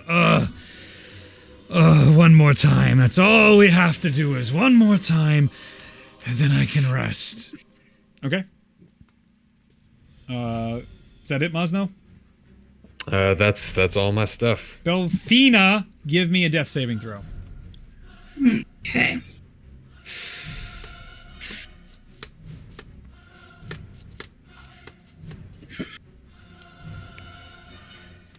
Six. Oof. 6. One failure for Belfina. Okay. It is going to be Ralia's turn. Ralia will cast Finger of Death on Yeah. Escott, of course. Go for it. So he needs to make a con save. Okay. That is a unnatural 20. Yeah, that saves, but he still takes 32 damage. Good shit. Nice. What kind of damage? Necrotic. Okay, that's good to know. As you stand back, Raleigh, and you push the periwinkle finger of death through Escott, you see him. I would expect it, you guys. All the stops from the Chosen. I wish I had more for you, but you have taken away many of my tools. It will end all the same. All right. At that, one of the shadows are going to burn one of their legendary actions, and they are going to make 2 attacks against Ralia, the one that's right next to you. That is a 14 and a 26. 26 hits. That is 18 slashing and 7 Ralia necrotic. Ralia hits the ground. You see Escott, one by one, we all fall. It is now Ulazal's turn. Cool. I am going to cast Mass Cure Wounds at 8th level. Go for it. And everyone that is my ally regains 36 health. Nice. Ralia is up. So, Belfina's up. Bellona. Oh, fuck! I had it. How much? 36. Cowabunga. 36? Damn. Cowabunga. That was powerful. It's an 8th level spell. Damn well better be. I'm going to use my bonus action to dismiss the holy weapon on Aerie. And cause a radiant explosion. So I don't know if it's save or not. Let me double check real quick. Definitely double check real quick. I have it. It's a con save. Okay. Oh, thank you. It is a con save. What's the distance? 30, I think. He's gonna From the weapon. 30 feet from the weapon. That's what it was last time. Escott's gonna get hit. Yeah, I couldn't remember. Escott saves with a 22. So he takes 15 radiant damage. All right. So that holy weapon is gone. How much health does it get back when he comes back? Yeah. Enough. Hope not all of it, but No, that would be annoying. and then am I engaged with anyone right now? I look like I am, so I guess I'm staying put. Yep, you are. Okay, anything else? You staying put? Nope, that's it. Top of the order, layer axe, and the entire area inside here starts to turn this dark red, and you can see like these tendrils of red and black energy coming out of everywhere, and you just hear Escott.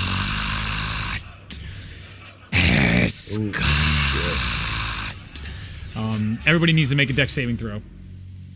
Okay. Escott saves, and he will use 13. Oh, fail. nice. You said a 15. death saving throw? Yes. Oh, con. You're right. No, it's definitely con saving. Thank you. Thanks. Oh, it's con? It's definitely con saving throw. Okay. You're right. 23. Save. 17 then. Does not That's worse. save. Oh wait, it's a saving throw. I'm a dummy. Yep. That's better. That's a 17. 26. 19. Anything above 20 saves. Okay. I got Nice. Got it. Dude. Got it. Oh, my poopy. You take 30 psychic damage, and Escott 30? takes half. If you saved, it's half. Yeah, 30. So 15 on the save. Yeah. All that healing. Freaking ow. Mm-hmm. You can even see Escott grabbing up at his head.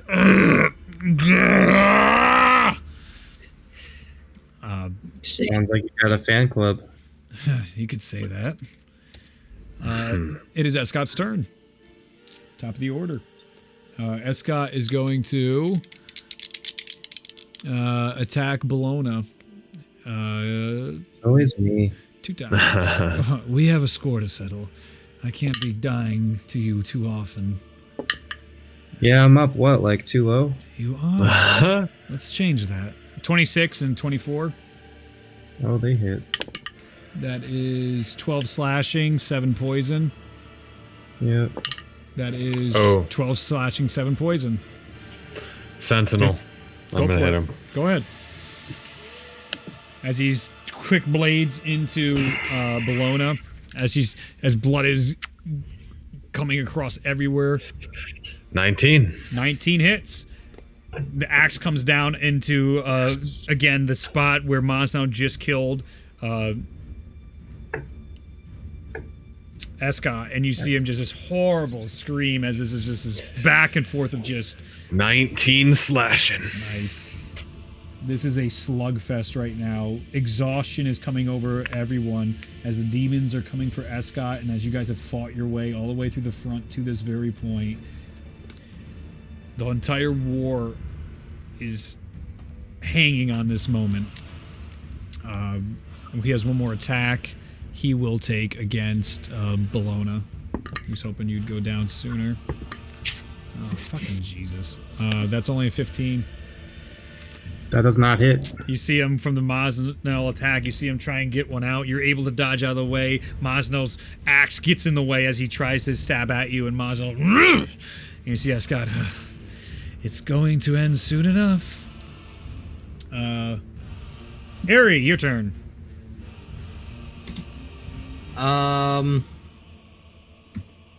Let's see. Give him the big ow. That's So- a good choice. I The like mega ouchie. I'm gonna move a little bit closer, still like 10 feet apart, away. Okay. Take my attack against him. Go for it. That is a 25 to hit. Easily hits as the arrow pops off into the back of Escott, into that festering wound in which Mosnell crushed through his clavicle. Arrow goes through and hits into an organ that's exposed. You can actually see Escott's beating heart in his chest, and the arrow sticks into it. Alright, that is gonna be 23 piercing damage Anything else? and 15 force damage. 23, 15. And then I still have my madness action which doubles it to a 76. for a 66. 76. 38. No, but for my roll of 66 doubled it. Yes. Double your final damage. Oh shit. That is not what I was expecting. Yeah, I know everything. I'm so smart with tracking my madness table. Look at me.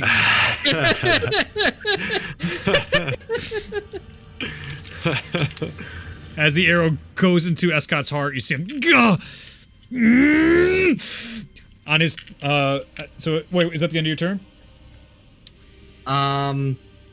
That's the end of my attack action. Yeah. What else you want to do? Just for fun, Mm-hmm.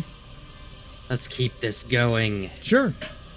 My tattoos glow again. Mm-hmm. And this is a 90. Oh, I know what that does. Oh, wait, wait. No, you don't. Oh, wait, this is a different one. Yeah, this is a 9. I also know what that one does. So, well, we thought we knew what the last one did, so let's fucking see. Okay, so you flip your coin, and you catch it, and you're ready with your action for next turn. Escott, at the end of his turn, takes both his swords, buries him in the ground. You hear him start talking again, and he goes, "This needs to end!" I need everybody to make dex saving throws again as the hounds come out, burning his last use of that. He gets it 27 once per life. Save. 12. Dirty 20.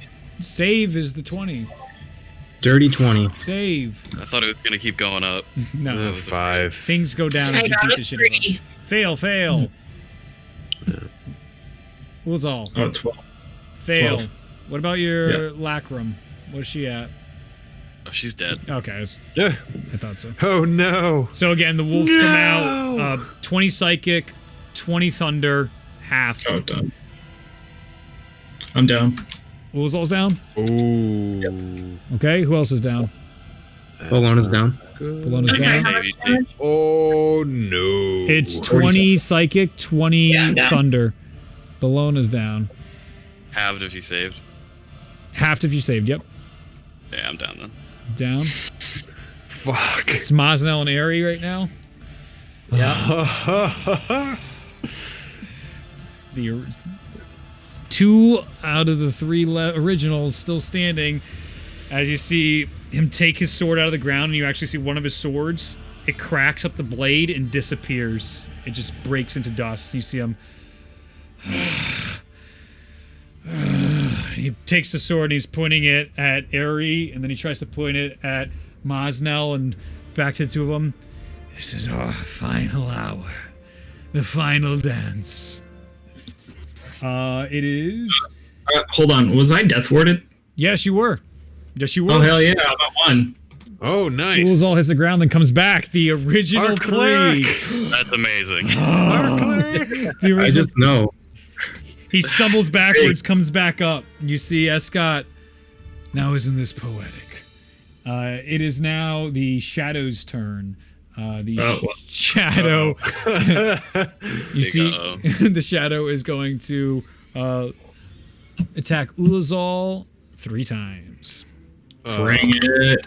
Natural 20. Okay, yeah. Oh. Natural 20. What? And a 12. Well, I don't think they're gonna overkill him. But 12. the first one puts me down, and then I have 2 death saves. And then 2 death saves. So cuts into Ulazal, then puts it into Ulazal. As Ulazal's back down from the Shadow. Shit. Rip. It is now Bologna's turn. Give me a death saving throw.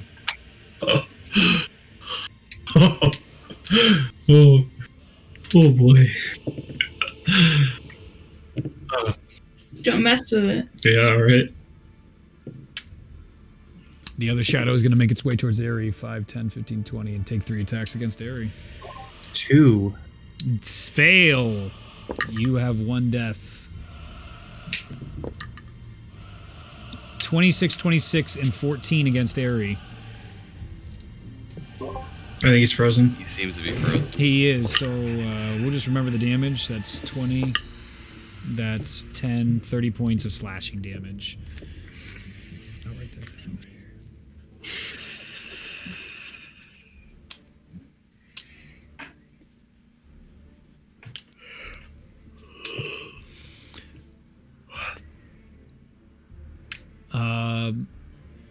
Okay, that's that. Mosnell, it's your turn. Yeah. Swinging at Escott. Go for it. Okay. That is 19. Hits. All right, and that's gonna be nice. 28. 28 damage. Yeah. Fuck, Jesus. Escott's starting to look real rough. Miss me again. As you... You... Oh! What? I rolled 19. I'm attacking recklessly, so I 19 twice. Oh! Just looking for that crit, my man. I want that crit. As it goes in... I knew you were always one of the strongest. 27. Looking rough, man. And then I'll use a Storm Aura to get 4 temporary hit points. Nice. For anyone who's within 10. I don't You know see who him, he is. uses his legendary action at the end of this turn, burning him until his next round. Because everything he's used, and he goes, go get him, boy. And you see a hound come to you. Give me a dex saving throw. Okay. Dex saving throw. That is 19. Saves. No damage. You explode. You shove it to the side. Get out of here. As the two that have the most connection, this man who attacked the north stands in front of you as you beat him down, who burned your lands, tortured your people, imprisoned them, stands bleeding before you. The one who has plagued Ares' dreams, who has killed his friends, who has been the mastermind of Ares' greatest fears, stands back to Ares. We are getting toward the end of the line here. Belfina, give me a death saving throw. Ralia, give me a death saving throw. Ulazal, give me a death saving throw.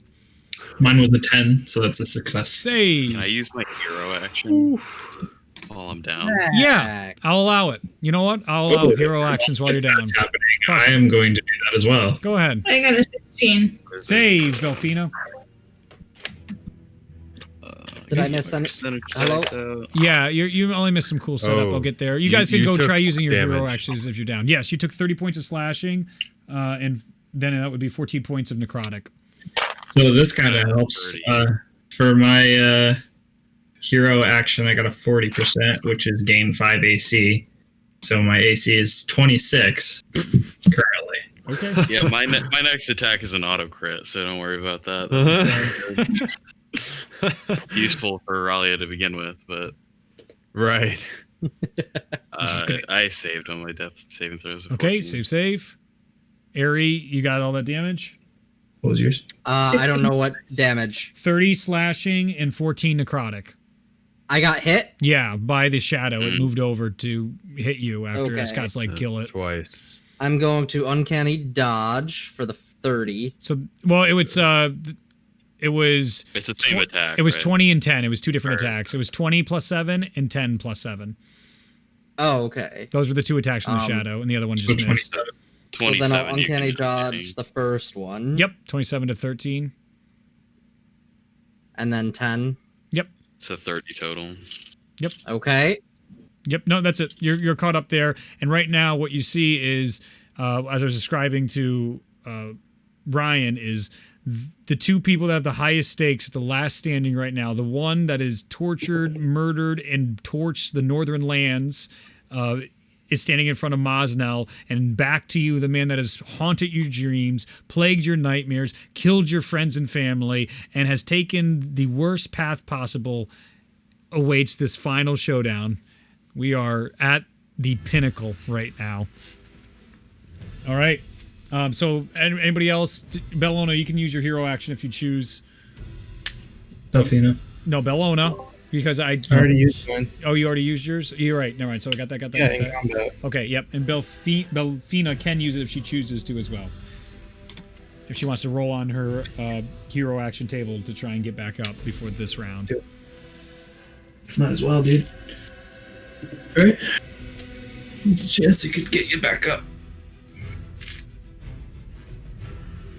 Is she rolling her?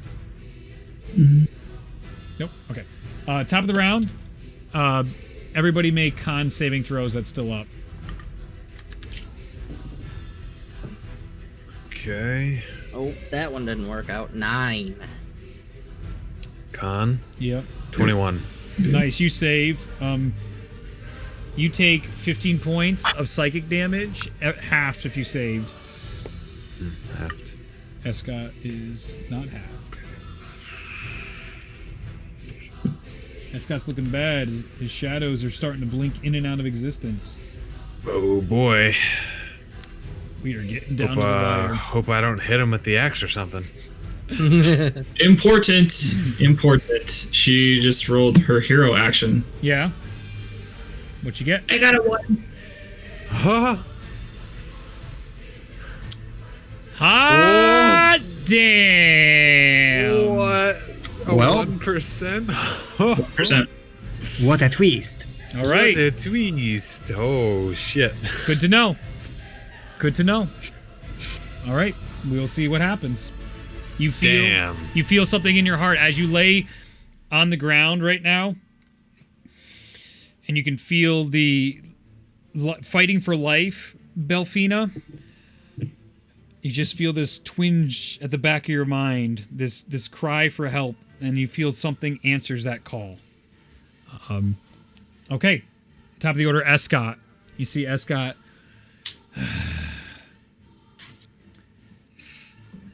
We can settle this if you let me go over there and finish him off, and then it'll just be you and me. How does that sound? That doesn't sound good to me. Fine. Bonus action, disengage. And he's gonna go over to Aerie. Sentinel. He is. Sentinel. Does that ignore disengage? Yes. Yes, it does.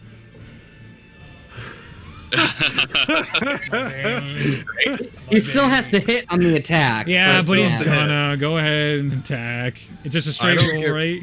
I don't get reckless. It's just straight. Sentinel is the one thing that ignores disengage. It ignors disengage. That and Ragnorum, so I don't want to hear any bitching about Ragnorum now. That is a 23. Hits. Yes, dude.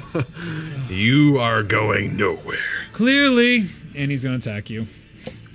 Yep, and then that is going to be 16 slashing. I'm gonna make this hurt as much as possible. Bring it.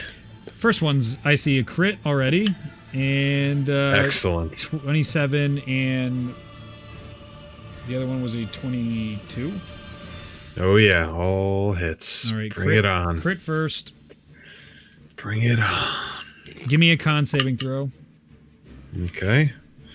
Con saving throw. That is a 21. Ah, it's the TC. Fuck you. As he attempts to cripple you, you're able to get out of last second this panic, feral instinct as he starts bending your arm the wrong way, and you can feel your bones starting to push out of your skin. You take 18 points of slashing damage plus 7 necrotic. Okay. And now the next two attacks. 14 slashing, 7 necrotic. Okay. 10 slashing, 7 necrotic. Or not necrotic, poison. He's poison. So the other ones Oh, are they're poison. all poison? They're all poison. Motherfucker. I apologize. All right. I apologize. Hang on. So I gotta give It's just myself... half of 7, so you're going to give yourself 3 and 3. Give yourself 3 and 3 back from the other two attacks. That's what I thought. I was As he like 3 and 3. Yep. that sounds carves right. into Okay. you, and We're you good. see your clothes being We're good. torn, your bags falling to the ground as he's making work of you, cuts all over your body, and here you stand. You are getting dangerously low, are you not? I'm getting there. Very good. Very good. You see Escott turn and look at the two of you now wide. His one sword here, looking from one to the other. It's coming down to the clock, and I have to do this. It's the only way to save us all. Aerie, it is your turn. I'm gonna take aim. Go for it. That is a 21. Hits. You take out your next arrow and back into his chest. You see him. I meant to do it again, and I forgot to, calling out my split shot. Oh. Well, you know, that's how the dice fall.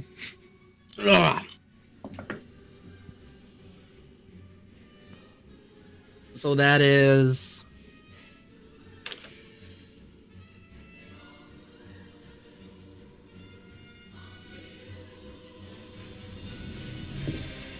42 piercing, 7 force.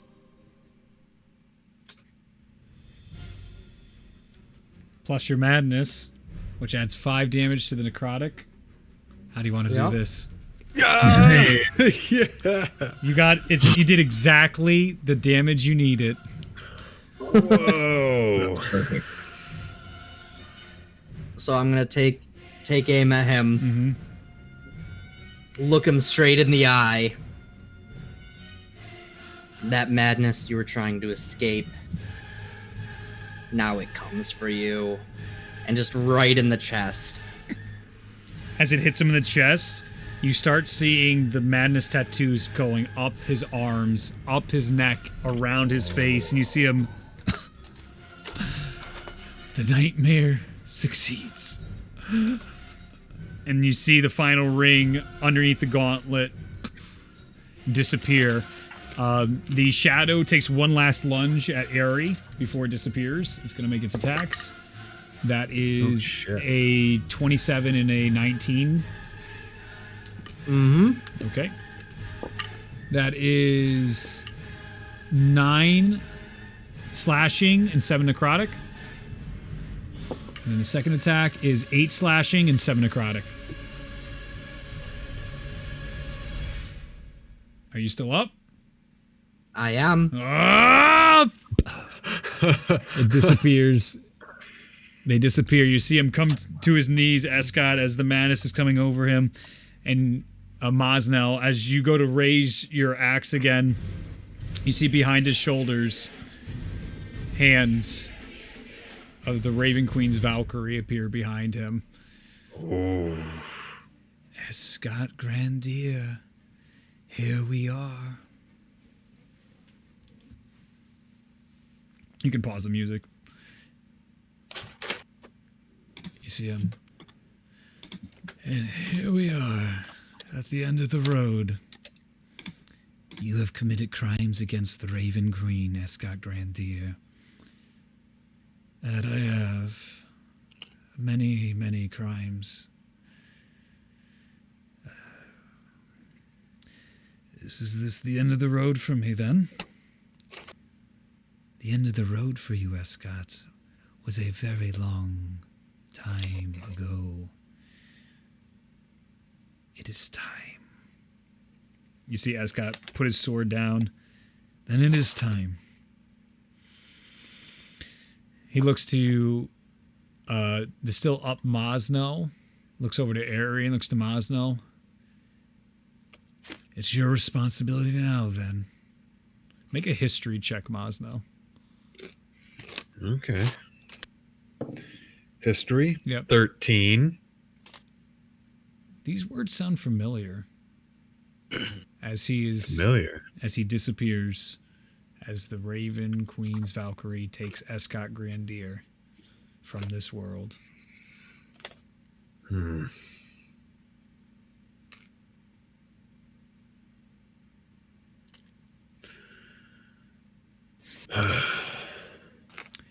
Your friends are dying. Yes. You right, Aerie? I'm immediately going over, using both my action and my bonus action to use an item. Yep. And I have 2 basic potion of healings. Fuck yeah. Who you healing? So I'm going to use one on Ulazal and one on Bologna. Not surprising. Yeah. The clerics are up. That's good. The clerics are up. So weird. Why would you use them up? You 7th level mass cure wounds. You see Aerie tilting up the head of both of them. You guys come back awake from... Everybody's back up with 24. Yep. So Ulazal gets...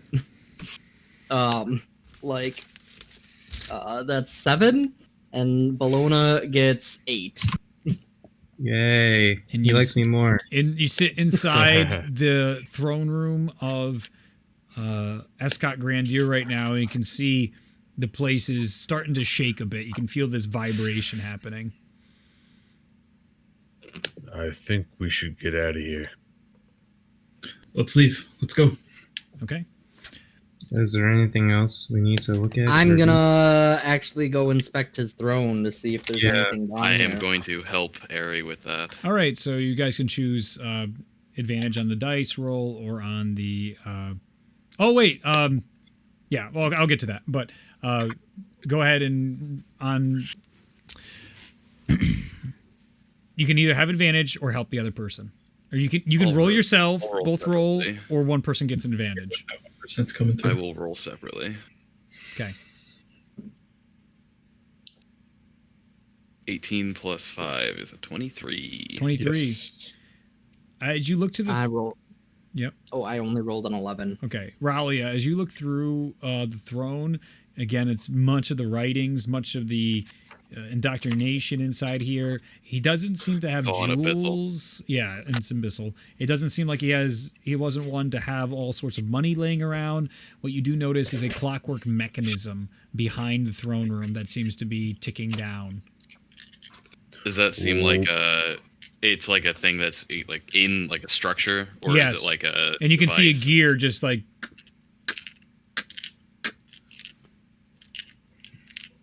everybody, we might want to see this or get out of here as soon as possible.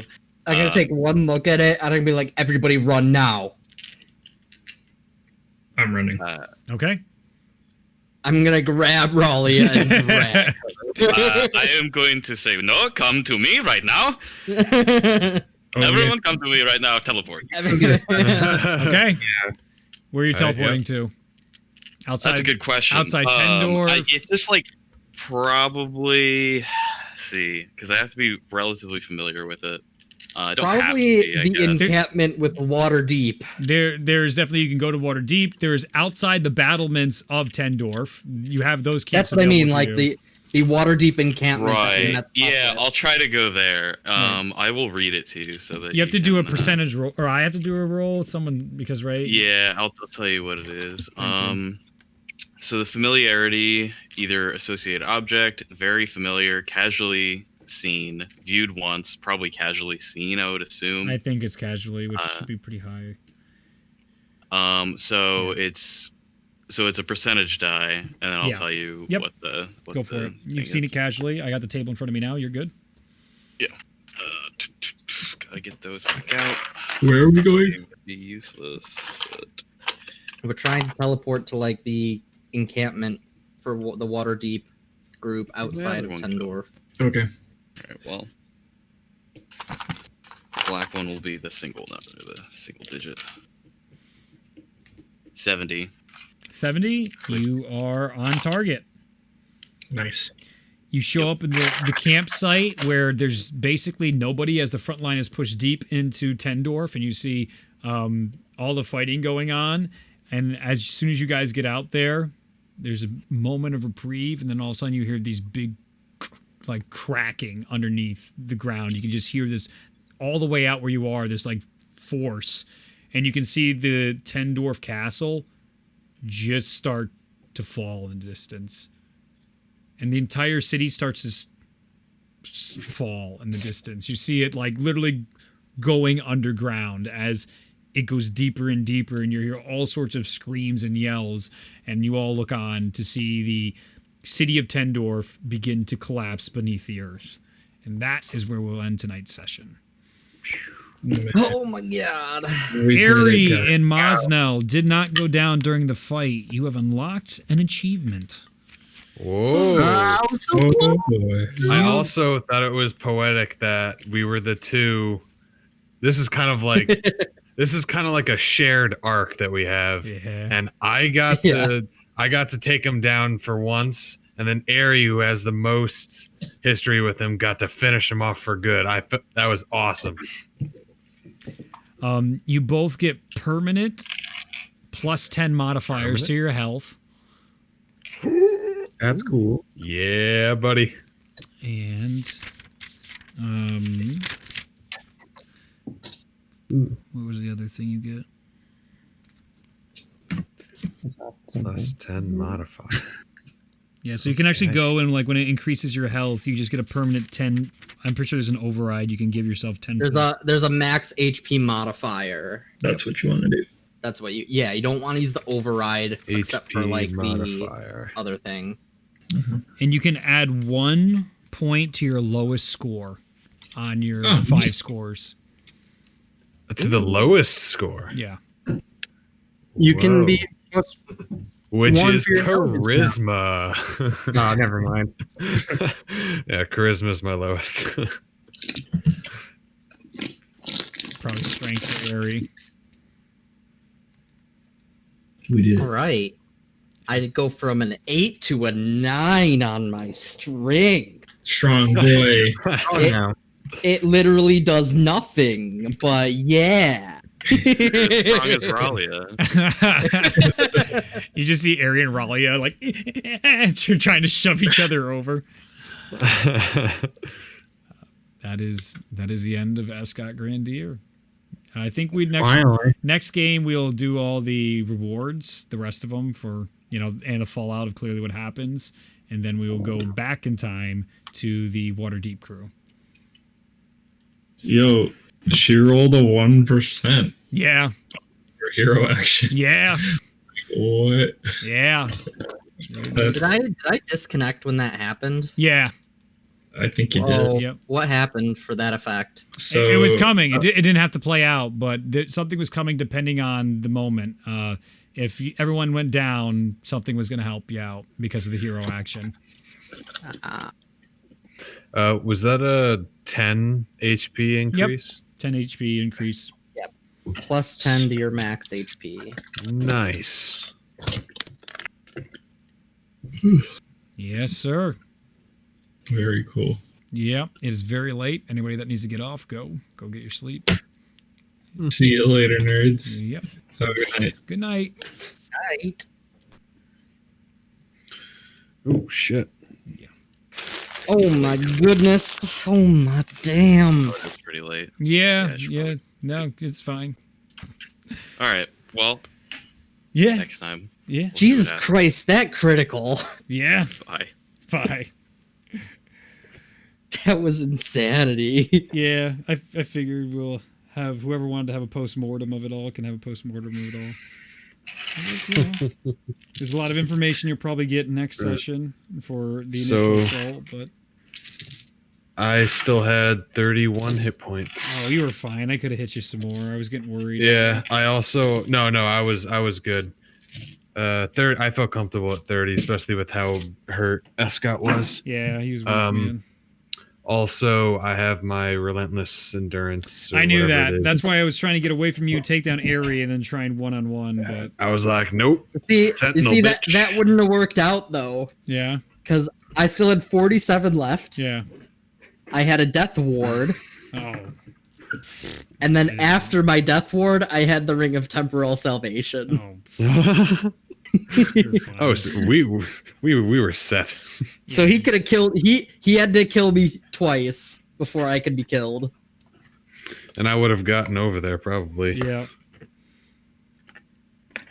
The group itself, though, I mean, 4 out of 6 were down, man. Yeah, it was close. That was close. Like at first I was like, man, we're doing really good. And then people started dropping. I was like, oh shit. I'm doing really good. Oh no, it's just me. Yeah. That hurts when he focuses you. I learned that last fight. Yeah. Yeah. So that's what he was doing, was basically, and especially because everyone was grouped up and everyone just didn't bother with the arena, which I thought was one of the best fucking maps I've made yet. He's thrown around. No, they all just fought in the hallway there, and because you were there, it's a ranged attack when he does that. I'm not even bothering to ask about it because you guys are all within the area. Like, it's a large range. It's an area of effect, but just like, yeah, everyone's getting hit. And he only gets that once per life, so you guys killed him twice. Big AoE damage. No roll for it. Well, there's the dex roll for it. But where's it coming? I don't remember now. But yeah, Escott, vampires. Wow. Blowing up the wall. That's the thing you guys forgot about forever. Like, one of the first things they told you about was the Go Free clockwork from Lian Zhao. He's a fucking phoenix. So that was a mythical beast you guys freed from Lian Zhao, Lian Zhao, soon and all that. Yep. That was one of those things that was mentioned really early on and that you guys were just forgot about. But yeah, came back and blew up the entire wall of Tendor. Yes, it did. I mean, we kind of did it adjunctly when we freed the Valkyrie and ended up freeing. Yeah. Yep. That was awesome. Escott's done. What did he say to me? Now it's your job, or now it's your responsibility? Mm-hmm. And it was familiar to me? Yeah. Do you remember it? Do either of you remember it?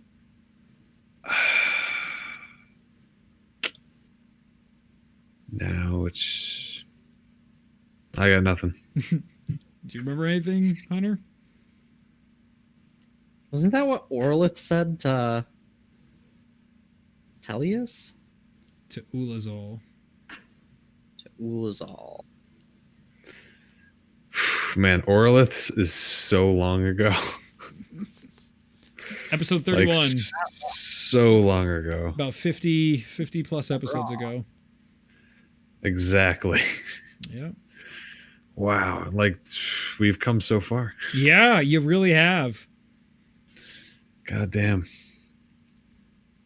I'm just really excited to give you all your fucking rewards next episode. So. Yo, I'm excited. Yo, when Ari. do you work again, Hunter? Oh, fuck, I'm still recording. Gotta stop. Ari. Welcome to another wonderful week of Dungeons and Dungeons. This session, we are in the Frozen Fortress as the Chosen have successfully defeated the madness inside or binding Eve to some other dimension through the clever works of Ralia using her magic to enter into the mind of a maddened creature after Ari uncovered that there is something more to the madness in the people that have such a affliction.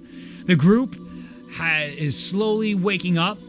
As of right now, I believe everybody but Ralia and Ulazal have 1 HP, I believe. I'm at 1 as well. Oh, you're at 1? Oh, yeah, that's right. No, yep, you're at 1. Because yep. I came I guess back a bunch of times. I think Mosnell's not, or Mosnell might be at 1. I'm at 1. Yeah, so everyone's because I came back a bunch of times with my relentless endurance. Yeah. Right. So we will pick up right there, jumping right into the action, so we don't have to dive into the recap too much. Eve is going to wake up and cast a 8th level Cure Wounds, or whatever it's called. Give me a moment to get it. Mass Cure Wounds? Mass Cure Wounds, probably. Probably Mass Cure Wounds, probably. So, Mass Cure Wounds at 8th level would be... That'd be 68 plus 5 for her. And here we roll. That is 35 points of healing to everybody. Oh, feels good. As she wakes up, you can see Eve, eyes wide. The mystic in there starts hollering and yelling for other Strong Claw to run inside. The clerics are shocked. Half of Eve's side, the one that's been regenerated by Ulazal, seems to be completely clean of the markings of madness on her, while the rest of her still has the markings all about her body. She has bits of purple still in her eyes from it, and as she sees the group here, she rushes over to Ulazal and embraces him, and you hear her say to you, Ulazal, "You are my beacon in the darkness. You have saved me." It is the gods that have saved you today, and I am just their hand. The hand of Tia shines bright throughout the darkness. I am eternally grateful to all of you for saving me. You see the mystic behind being like, "Are you finally awake, Eve?" And he goes to hit Eve, and she, with her spear at the side, it's the curved blade, she's able to catch the mystic's blade, and she looks to him. "I think we need a few moments alone, if you don't mind." You see him. You might have earned that. As he starts to walk outside the room, as the other ones are trying to carry him, and now he's just like sort of pushing them aside. He's like, "I don't need this." How long has it been since we all dived in? It has been exactly 5 seconds.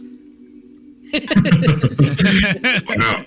So like we all go in, I shoot up, and then everyone just wakes up. Yes. You basically, Ari, when you wake up, you're like, oh no! Oh. Everyone shoots up. I'm gonna actually grab headphones. Give me 1 second. You guys can still talk. It's Inception. Well, that worked. Yeah, I mean, it's not like you were very much help. Oh, Jesus. Wow. Okay. No, I just came up with this plan. Talk about just taking all the credit after winning. Yeah, that was all just me. Yeah. And the God. Ooh. I am not sitting who was all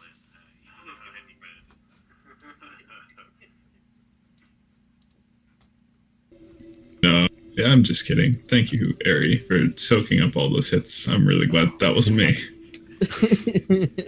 That could have been anybody. How did you all think to... What did you do to enter into that place to save me? Well, we... To answer your more direct question, Ralia helped us enter your dream. And this was an endless dream that you'd been having after a somewhat similar experience that we had in another city with another madness afflicted. It's typically I can enter and modify the dreams of those who are sleeping. However, I was able to push us inside of your head. I was not able to modify it while inside. It seems that beast or whatever it was restricting that ability. That would make the most sense. I've been stuck in there for what feels like forever. When I entered into there, the eyes that watched my every movement seemed to repeat this endless death I was experiencing over and over again, driving me more and more mad. One was purple and one was cracked white when I went in there. It did not seem natural. It did not seem of any order that I am used to. And I agree with that. When I was with the others in the city who were afflicted, when I tried to drive it out, it wasn't anything good or celestial or demonic. It wasn't even evil, even though it looks fairly evil to me. It's something else entirely, and I'm still unsure what. It is most terrifying to try and figure out what it is. If it's not good or evil, I find that hard to believe, but I trust your magic, Ulazal. Back home, we had so many of our people afflicted by the madness, I could not see it as anything but evil. This might be able to enlighten to something clearer, more defined, if this is not such an evil entity, but maybe more of an entity that sows such madness into our world for neither personal gain or benefit.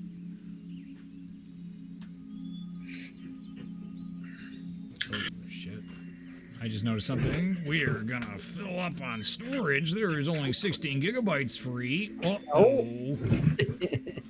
Let's don't want to lose the footage. Certainly not. Let's see what episode. I could probably get rid of all these. Go away. Yes, go away. Okay.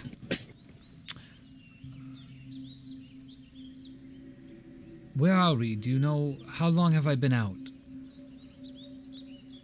Oh my god, it's been long time. It's been 2 months since we brought her to Everwood. I believe so. I think you're just about spot on with 2 months. Almost 2 months. And a half. It's more than 2 at the very least. It's at least 2 months. You're currently at the Frozen Fortress. It's been maybe about 2 months, maybe a bit more. And I did not starve or die. No? Are you hungry? famished. Let's go get some food. Let's get food. Let's do that. You guys go to one of the dining halls that aren't very populated at the moment, but you can hear whispers throughout the halls as Eve has awoken and people are excited. The hullabaloo has gone through, and you can hear people saying how the Chosen have woken this individual from a coma from 2 months, and that only is further building up this legend of what your group is capable of. People are hearing bits and pieces already from the room, from your conversation. There was other clerics present. You hear people talking about Tyr's hand and Tyr's light and the beacon that Ulazal represents, the brilliance of magic and the great plan from Eri and the brilliance of magical depth from Ralia. People are excited, and to see them jumping from the frozen fortress and hearing the victory at Nature's Hold and knowing how things are playing out at the moment, it seems like all the momentum is just pushing further and further in the favor of the Northern Alliance and in the favor of these people defending their land.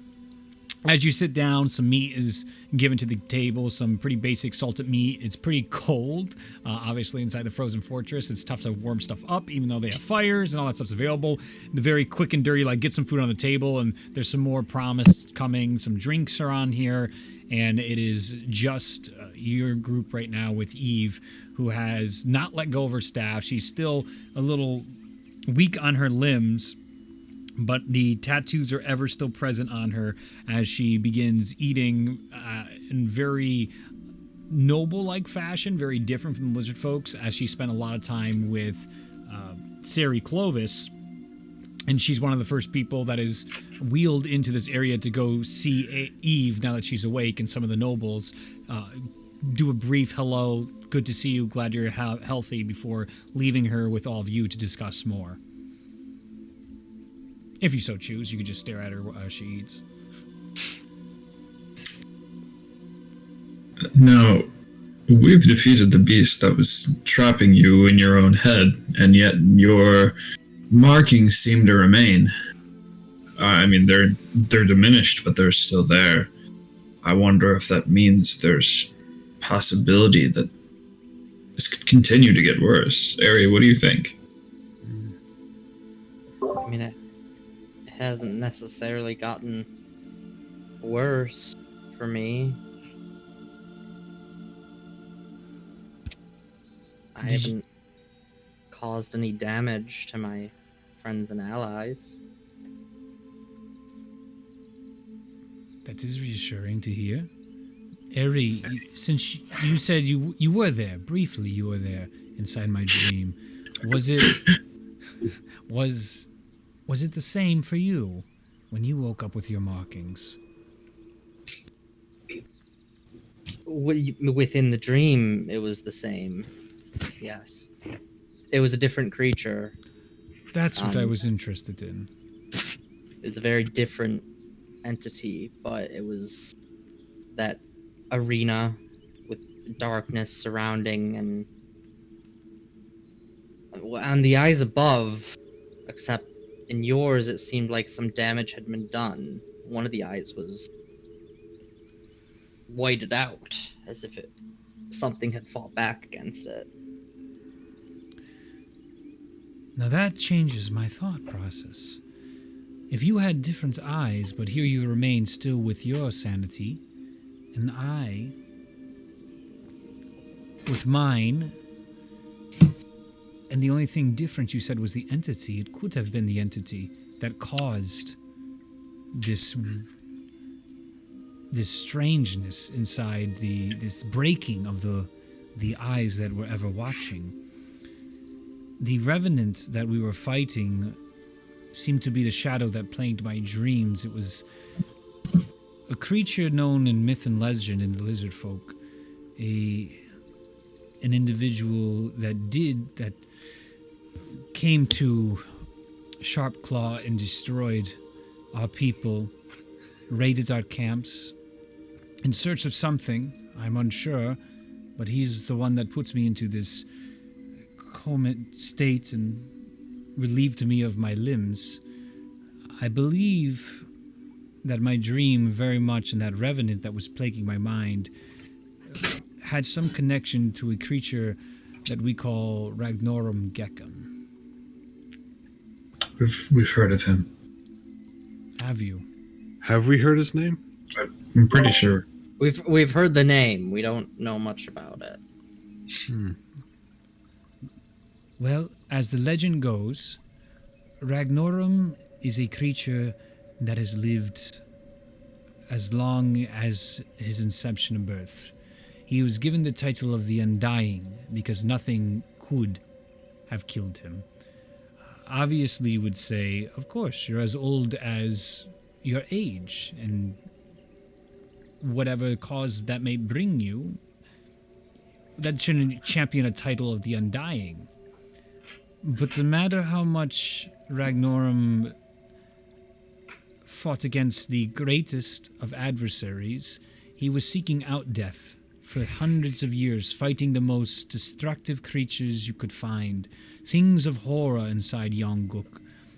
And even when he would fail, and even when they would destroy him, death would not come and find him.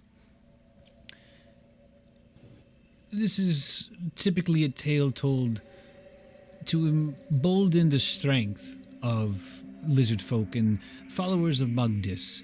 This is a story of a champion that always follows the hunt, that is undying, and his journey of strength is unmatched. This is what we thought until he appeared. This is a story that is thousands and thousands of years old, and he has appeared with these same markings of madness. I don't know what his revenant has anything to do with the eyes in that case, but I know at the very least that he is plagued similar or gifted similar to what me and Eri have experienced. He has been gathering these maddened creatures, many of our tribe it would appear, in search of some items or greater purpose that I am unaware of at this time. He is bound, thankfully, as we know, many of the lizard folk, which may have come back to bite us now, but when they would grow sick, instead of burdening our tribe with their sickness, they would go on the long walk, is what we called it. And they would walk from our strong claw into the sea and have their lives taken. Now it might appear that they might have washed back up onto the shores, the sick and maddened ones, and may have found their way to Ragnorum, but they are trapped upon our homeland. They have no means of organization to build ships, to sail the seas, or devices that could allow them to transport the creatures in any way. And this is what we began to learn before the attack came, is it's basically like an earthquake that occurs. It is this horde of badness that overcomes and engulfs everything. And we were devastated by it. I believe... Did Kane... you see more like it's the realization hit her. Kane is all right? He's fine. Oh, yeah. Good. I believe he's part of the force that retook Nature's Hold, if I'm not mistaken. What is Nature's Hold? It is the capital of the northern tribe, I guess would be the closest representation. Should probably... The northern tribe of this continent. Yeah, we're not on the same continent. I did not think there was ice for quite some distance here. That makes a lot more sense now. Well, that is excellent to hear he's still strong enough to be fighting. One of my last actions that I can recall is trying to save Kane as Ragnorum was bringing his blades down upon me. Well, it worked. I wish more things worked out well, but the presence of friends, it seems like I'm alive and willing, and the madness has not overtaken me, and how I can contribute to whatever the pathway forward is. Well, I guess in that case, we have good news, sort of. I welcome good news. The alliance that has been taken over this continent is on the run, and we are currently gearing up to take them out at their home. That sounds most terrific. Your tribal disputes being settled will make a much more peaceful world. And if you are winning, then it will be a much safer world. That's the idea. Eve, to go back a few minutes ago on Ulazal's point, if you are concerned about this madness lingering deep in the recesses of your mind, I can go again if you wish to try to search, and perhaps this time I will have control over it. We can search for any route if you wish. I think some peace of mind. I would most wish that for you to explore. I think that would be a peace of mind. We would be able to do that possibly tomorrow. I am quite tired. Fair enough. And we can't stay long. We have to make it back to the army. We had 3 days, right? Yeah. Yes. Yep. All right. Well, then I will await one last look to make sure everything is all right. Eve, do you recall the mountain? Yes. The mountain where we fought Oralith and the ally who was among us who fell at her magic. Yes. His name was Shalmir, and he was a good man. Yes. My capabilities are somewhat limited in that regard. And I know it would mean a great deal to our allies if we could bring him back. Certainly.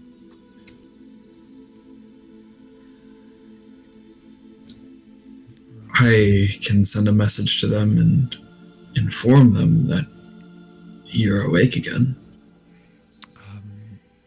That would probably be best if you can help them. Let them know that, and make sure they know to bring something of utmost significance of Shalmir. I believe that was his name. You cannot just bring somebody back without things that bound them to this world. I was lucky enough that Mosnell had basically all of his belongings on him as he died. He's a simple man. Also, hi, Bologna. I don't think we've met. I don't believe we have either. Or the It's talented nice wizard. to see. It's nice to see another follower of Magnus. I don't think I've ever heard that story before.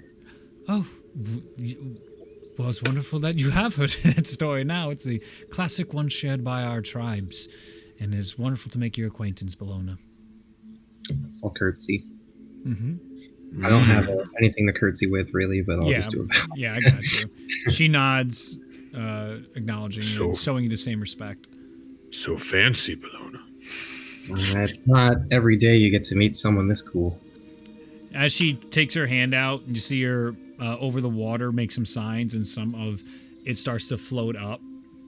And you can see the symbol of Mungdis floating up inside the air. And as it goes back in, she goes, Mugdis has been the spirit of the hunt that has driven our tribes for as long as our inception. If you ever have questions about it or any exploration you wish to uncover, feel free to contact me. I am more than happy to tell you all about the religion of Mugdis. Certainly. I'll definitely take you up on that, perhaps once all of this is over. She goes to look for her bag, and you can see that she doesn't have it on her, and she's like, I would give you one of my wooden information cards, but I do not have one on me right now. Necessary, but thank you. She sees sort of bothering her, and she's like, I gotta go make a whole bunch of those tonight.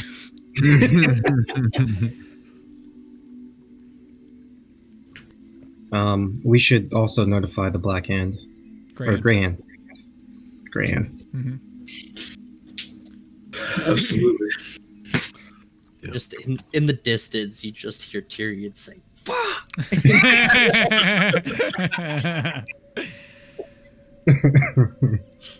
Yeah.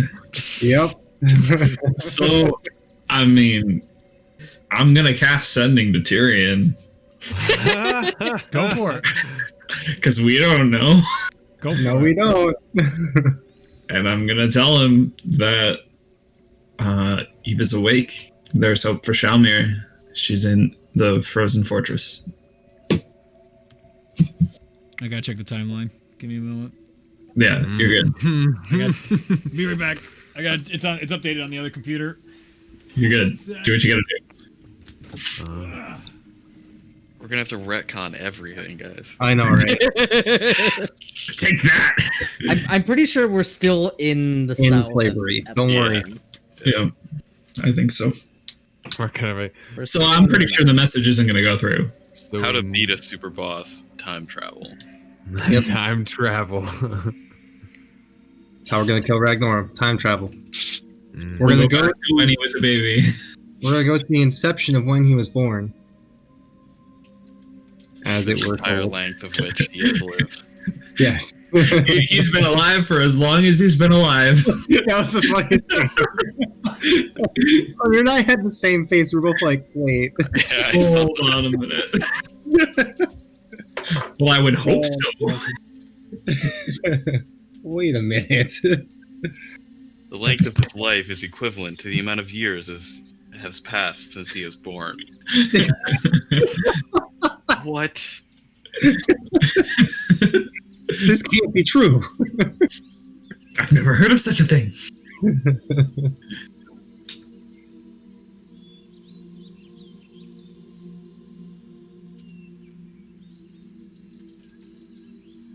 Guys, if we had chosen to go to the north for the meeting, Shalmir could have been back. Ugh. Big oof. Big oof. It's okay. We're dismantling an entire messed up country and infrastructure. Right now, we're still pretty tied up at the moment. Oh, Except sorry. for Tellius. Haha. Tellius got Aha. yanked. I did get yoinked. So maybe I'm just dead. So maybe it's you guys. We gotta revive 2 people now. Oh my god.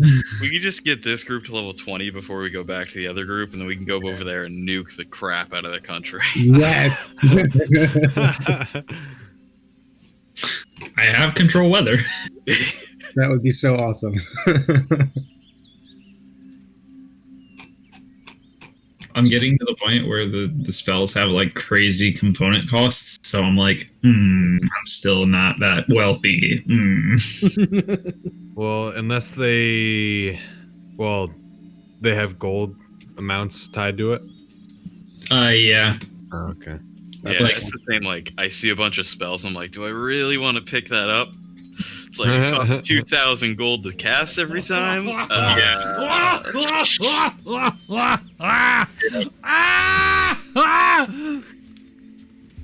Is not going through. There's no way. It's gonna fail. Yeah, it is. Okay, okay. so you sent that message, right? Yep. All right. You hear Tyrion say, "Oh."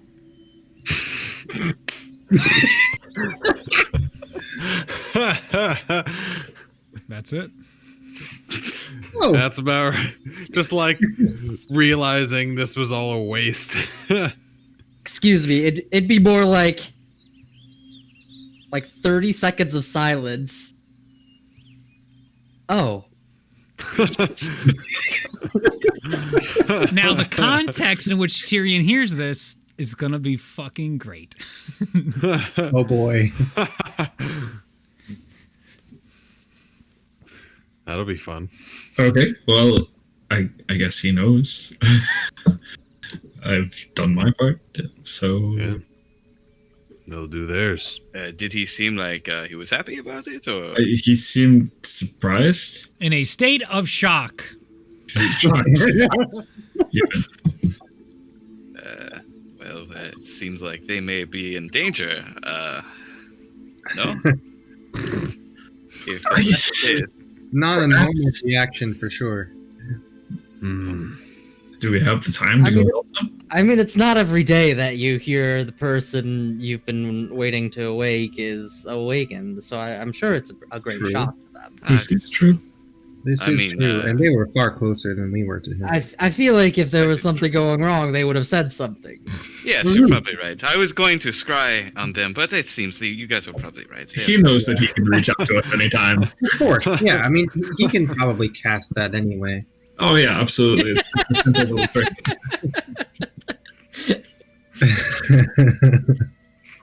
I can't wait till next episode when we pick up with Waterdeep Crew. Raleigh's like got her crystal ball out ready, like she's like ready to cast scry, and like, no, you guys are right. You don't need to. It's not worth it. Not important. Breaking the fourth wall, you just hear the birds in the background. Oh, do they want spoilers? I think they want spoilers. Spoilers. Up to you. All right. So, are there any nearby guards? I will Sure. be right back. I gotta get food. Go for it. I will just ask them to send word to the Grey Hand and inform her that Eve is awoken. All right. They acknowledge and they would take your message. Cool. Doing things the old-fashioned way, guys. I'm starting to feel pretty tapped.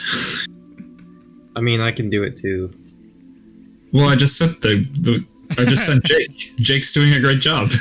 Hey, I'm not gonna trample all over Jake's ability to walk to somebody and say hi.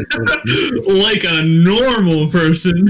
Listen, he may have a superior officer who is going to see him doing a very good job. Right, yeah. Chosen, and he gets promoted, so we cannot take that from him. I mean, he's doing a very good job. Who's Jake? You see the other guard. The other guard comes over. It is Jake from House Farm State. Deep from the frozen north. That is definitely not a meme.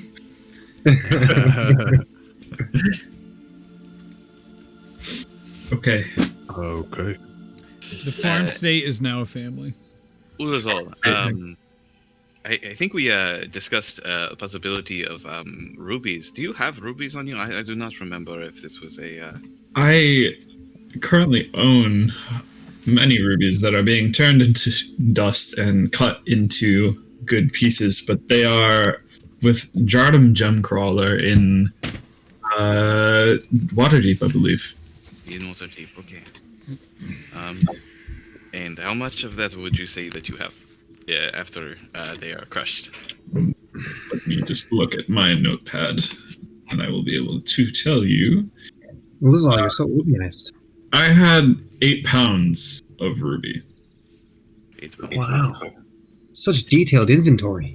Sounds like a Well, lot. it is important. I worked hard to get that ruby out of the wall. He and did. I feel as though this will be absolutely worth it. I watched him do it. I don't suppose that there is around here anywhere that I could get it in a more expeditious fashion. Like, is there any jeweler or something in the Frozen Fortress anywhere? When the Strongclaw came over here, I believe they brought a wealth of gemstones, because to them it's like pebbles. It's worthless to them, but I believe that they might have some stored up. A majority of it is probably going to the war effort, but I'm sure we could ask around, try and find you some. We have a good bit of pull here. We are. I would need about. Do I know how much 1,500 gold worth of rubies is? Is that like a handful or something? Yeah. I need about this much. I don't know if we can find that, and I'll like say that to Eve as well, so that she can.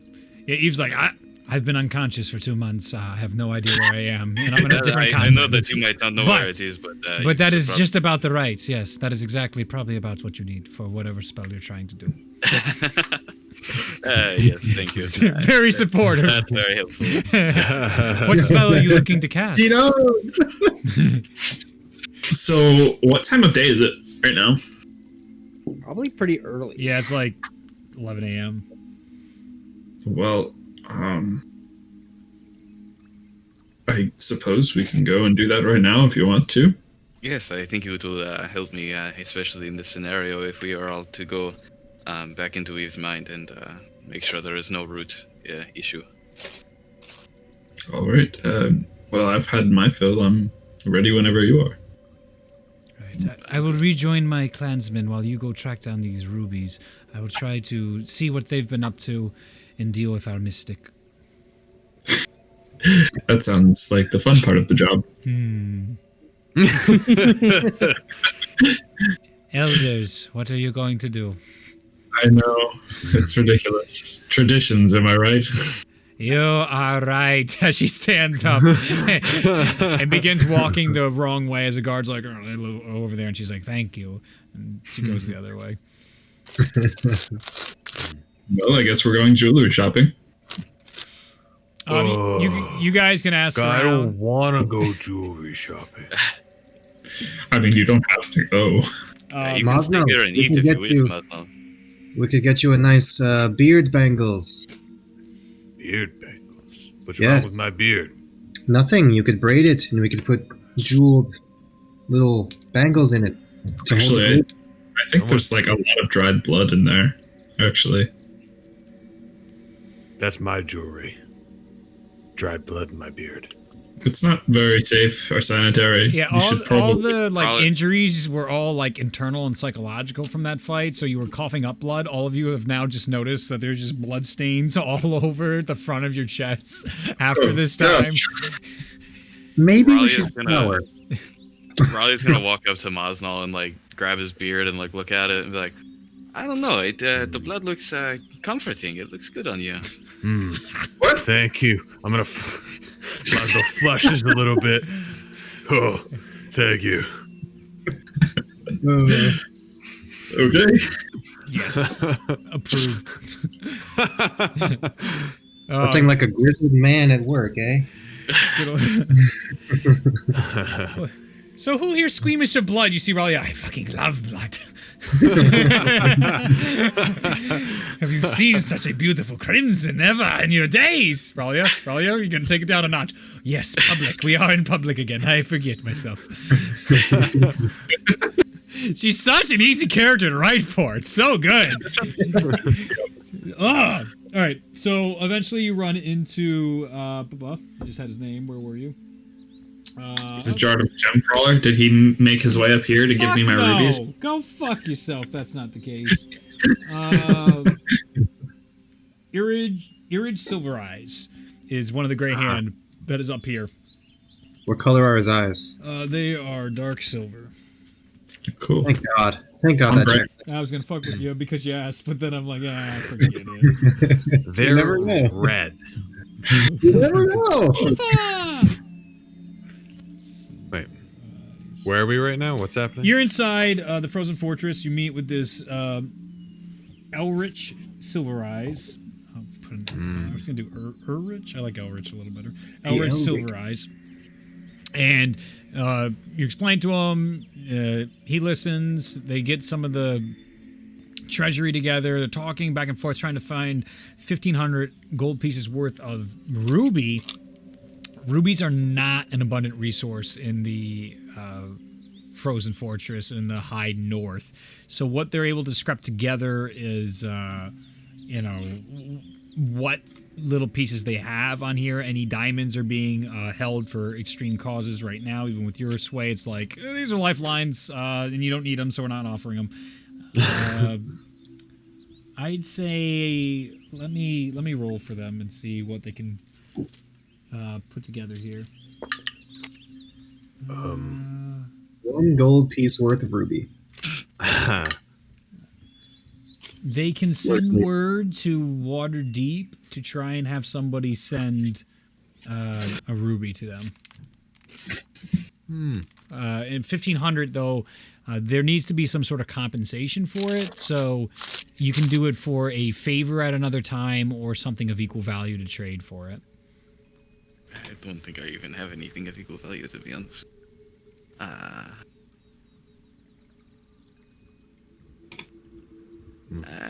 mean, I can easily do a favor for another time. It does not take that much time for me to get here or go wherever they need. So it'll be the group will owe the Elridge Silver Eyes a favor. I have a Mace of Smiting that I'm probably never going to use. Can I insight check this guy just to see if he seems like the type of guy that I wouldn't mind taking a job from? Yeah, go for it. All right. I don't want to be like, yeah, we'll do you a favor, and then he like has some weird shit that we don't want to be involved in. That's why we can just kill him. But how do you guys feel about being naked? Insight, 16 on the insight. All right. Okay. Deception. The individual is a part of the of Salem's Legion. He's a representative of Salem up at the Frozen Fortress right now, and he seems to be very much in line with it as a protege of Salem. He's got a lot of the indoctrination of Salem on him and the way he acts and the ideas he shares. Say no more. Yo, he's a man of Salem. He's a friend of mine. I hope there's like a Salem line that continues down to the next campaign. Passed on from generation to generation. Maybe ask him about his family and see where that gets you. Salem the Eighth. Might learn more about him. These ways have been passed through the Salem line for generations. Yeah. Salem, what's your mother's name? Martha!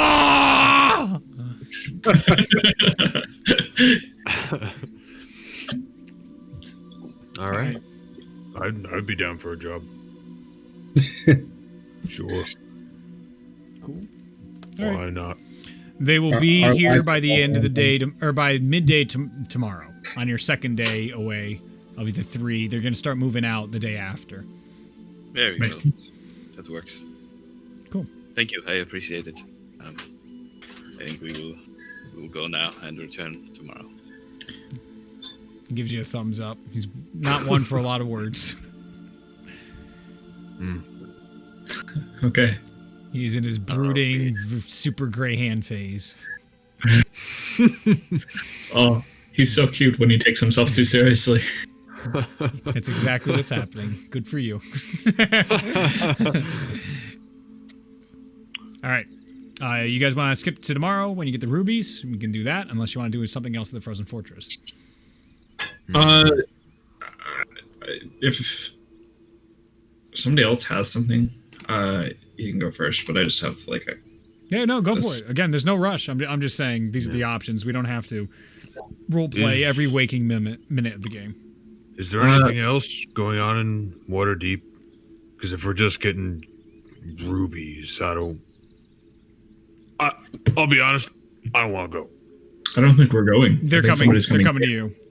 What? Oh, jeez, I missed that. Yeah. I think I was thinking about the turkey legs over there. Mosnell, you go eat. What? You go eat. Mosnell literally just walks off. I want to use Mage Hand for when he's about to pick up a turkey leg and just like start drifting away from him slowly. Yeah, definitely.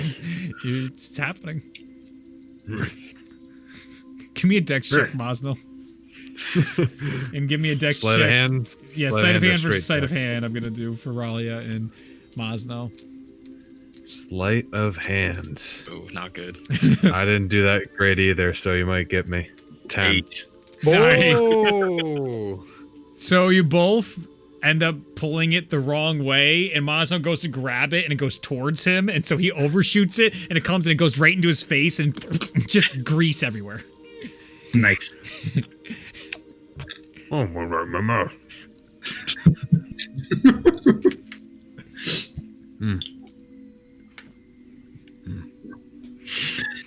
Beautiful.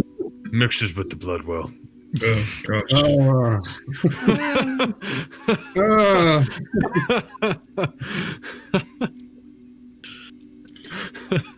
What do you want to do, Ulazal? Just before bed. Yeah. At some point in the evening, I've heard how the Knights of Tyr have become victorious and have become symbols of their god and of their brand. Yeah. So I just want to cast sending to one of them. I don't out of character. I don't remember their names. Well, it's tough to remember their names. They were there, and it's like, God, it was a blur, and the Battle of Yin Yang, and they seemed like a bunch of crazy people, but happy, but like maybe a little too desperate. I don't know. So, I mean, it's tough. You got to give me a history check to try and remember their names. History, you say? Yeah, it's like I never gave them to you. Sugar. That's a 19. It's a 19. That's pretty good. You've realized you never asked for their names. Wow. You were pretty busy. You were teaching. You were preaching the good word. They were sucking it up, and you were like, didn't have enough time to get personal with them. Do I remember? I remember what they look like. I'm familiar with them. I am familiar with them. Surely. Shit was pretty whack that night. I gotta be honest with you. Oh. You think I'm familiar enough to? You can make a wisdom check to see if your sending will go through. Okay, wisdom check. I'm good with that. That's 24. All right, go ahead. All right, I will just cast sending to the one whose face I remember the most. Yeah. And I'll say, I've heard of your good deeds and of your victory, and I'm proud of you. And I never asked for your name. I'm sorry. How rude. Tyr? He's sending do you have to speak it out loud, or is that a thing in your mind? That's a good question. Yeah. I've actually wondered that for a long time. Yeah. Because I'm not sure. It doesn't specifically say. Yeah. It just says you send a message. Yeah, it doesn't specifically say. So I suppose it. I would probably be within your own mind. I would assume. Does it have a vocal component to it? That's a good. Ooh, that is a good question. Observation. Yes, it does. So then you probably probably speak the message. Yeah. I'm just sitting in the corner drawing some symbols in the sky, talking to myself like a weirdo. Yep.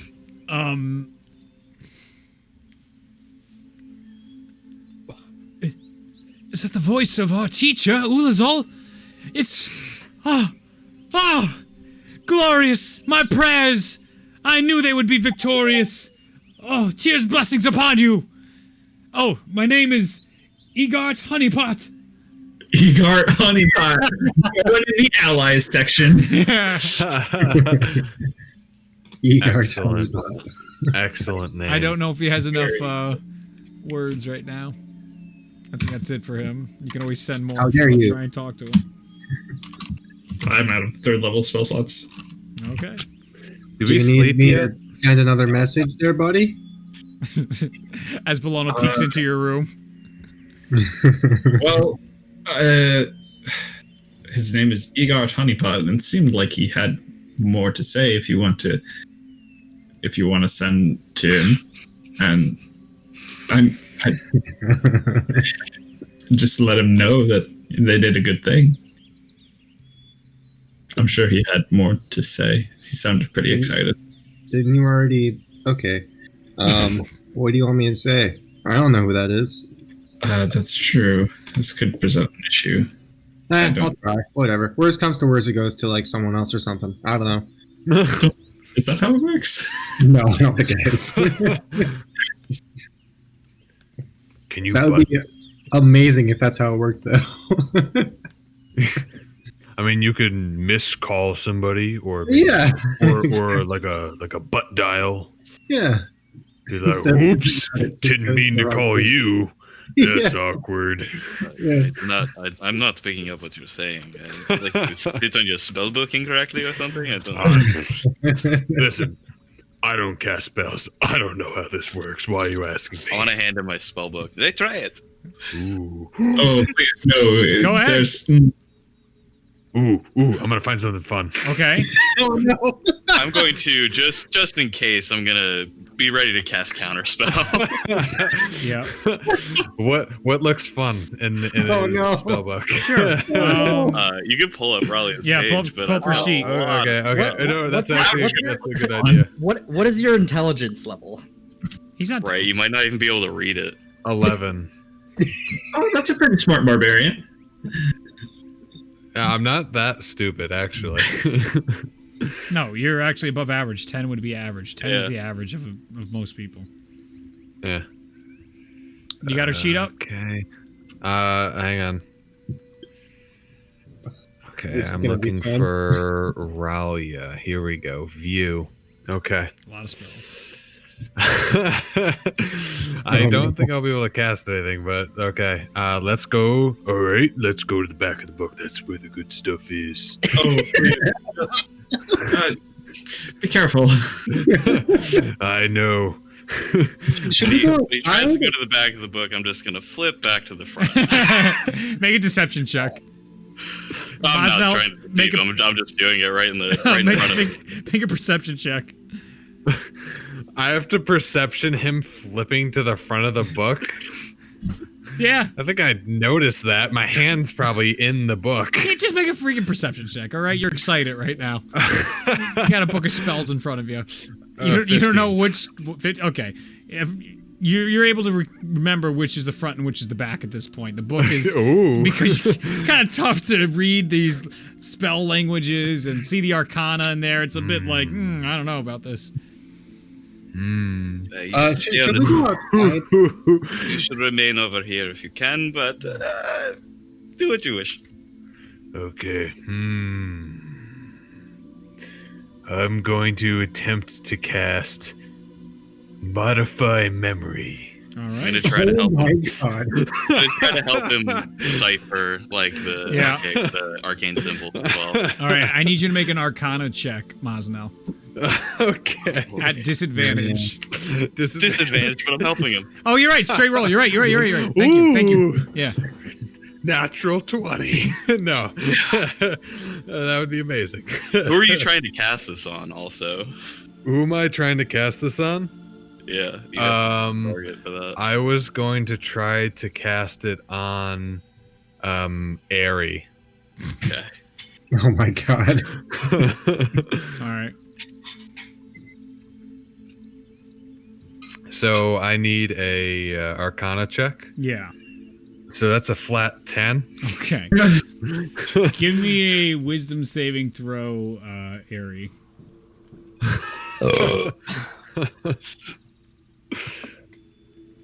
19. That's okay. Yeah. I think that means it's spellcasting DC. As Ralia's helping with this, and Mosnell's holding the book, and you see him put his hand out, and he's so intently, he's excited. His hands start glowing, a little periwinkle, a little bit of that ethereal green of the forest as he's pushing out towards Airy. Airy, your arms are crossed, just staring at him as the spell goes off, and it just... As it doesn't affect you, you feel like the tendrils start to go into your head, but just like absolutely not working. You feel much more Ralia's presence than you do Mosnell's presence on this. As it hits see me, that? I'm gonna drop my arms and just go like, Oh, I think I got him. Mosnell, you feel around your arms and around, like, you have Ralia on one side of you, but on the opposite side of you, you hear, "You wish to use the magic of the Raven Queen." I mean, Oh, Roy. I was just curious. Have you ever heard the saying, "Curiosity killed the cat"?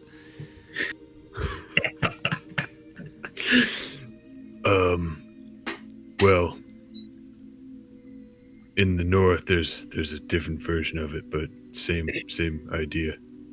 Do you know there's a cost for using shut spells? Well, I mean, Raleigh wouldn't let me do something like that without telling me there's like a cost. I mean, what kind of friend would she be? Your left hand, Mosnell, it is forfeit. But I use two-handed weapons, like... This is the bargain you made when you decided to cast such a spell. Oh, man. Do any of us else hear this? You just see him talking like a crazy person right now. Oh my god. I mean, I don't want to lose my left hand. Your left hand disappears. Oh. That is... You all see Mosnell's left hand disappear. Whoa. Okay, I was just trying to fuck with him a little bit. So, what spell did you cast? As you see next to I'm pretty resourceful. I can do some stuff for you. If I can do that and get my hand back, that would be awesome. make a panic check. What is that? Constitution? Yeah, it's Constitution saving throw, sure. Okay, Constitution. That is a 22. Okay. As you guys see this, around Mosnell, you see a creature form next to him, and as it apparates in front of you, you see the familiar face of the Raven Queen Valkyrie go, I believe he cast the spell that would make him, that you might call stupidity. Oh my god. Your hand is back. Oh my god. You had me going. You are amusing. This is as far as my humor goes. And then she disappears. Well, it was pretty good. That was horrifying. Oh, man. Did that hurt? Did it hurt when she took your hand? No. I was just like, oh, my hand's gone. Oh, I need that. How can I get it back? All smooth talk, the disembodied voice. Well, and it obviously, worked. I did pretty good. I mean, you have your hand, so I can't really argue with that. Mosnell, that's the real power of magic right there. And there it is. So, Ari, do you remember anything crazy? What do you mean? Oh, you don't remember? What are you talking about? Masno, whisper it to me, and then I will ask him if he remembers, so that there is no disconnect.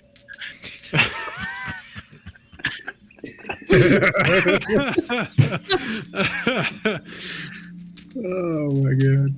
Makes sense.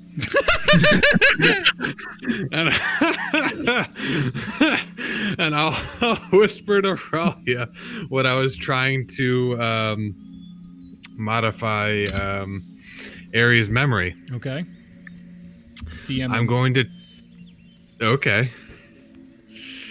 All right.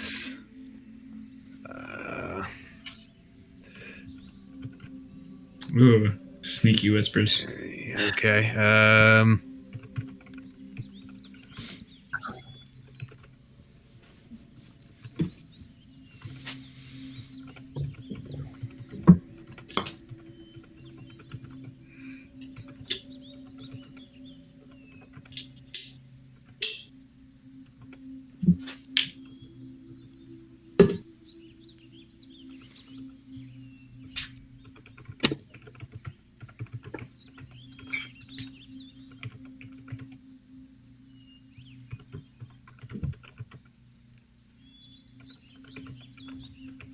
Riveting gameplay. This is amazing. This is quite the fucking detailed message. I regret instantly telling the DM whatever he's writing, I'm going to be casting Modify Memory on it.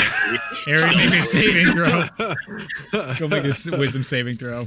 This one's a lot higher. This one's a 10. Oh, no! This is so messed up.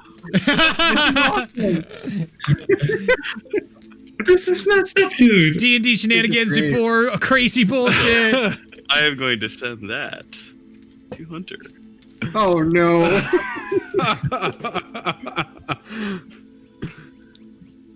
Your DM doesn't have all the information. This is making him upset.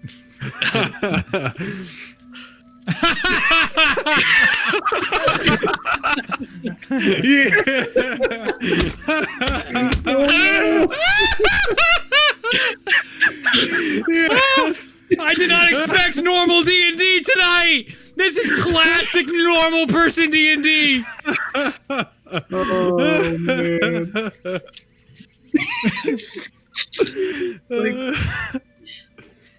All right. Ralia, Nothing changes at the moment. Right. He still wouldn't know what you changed, so I'm gonna go over to Ari and I'm gonna whisper in his ear. You remember that night? There was a trial. Do you remember? I don't want to give too many details, but you remember that, yeah? It's hard to forget a night like that. Oh god. Oh dear God.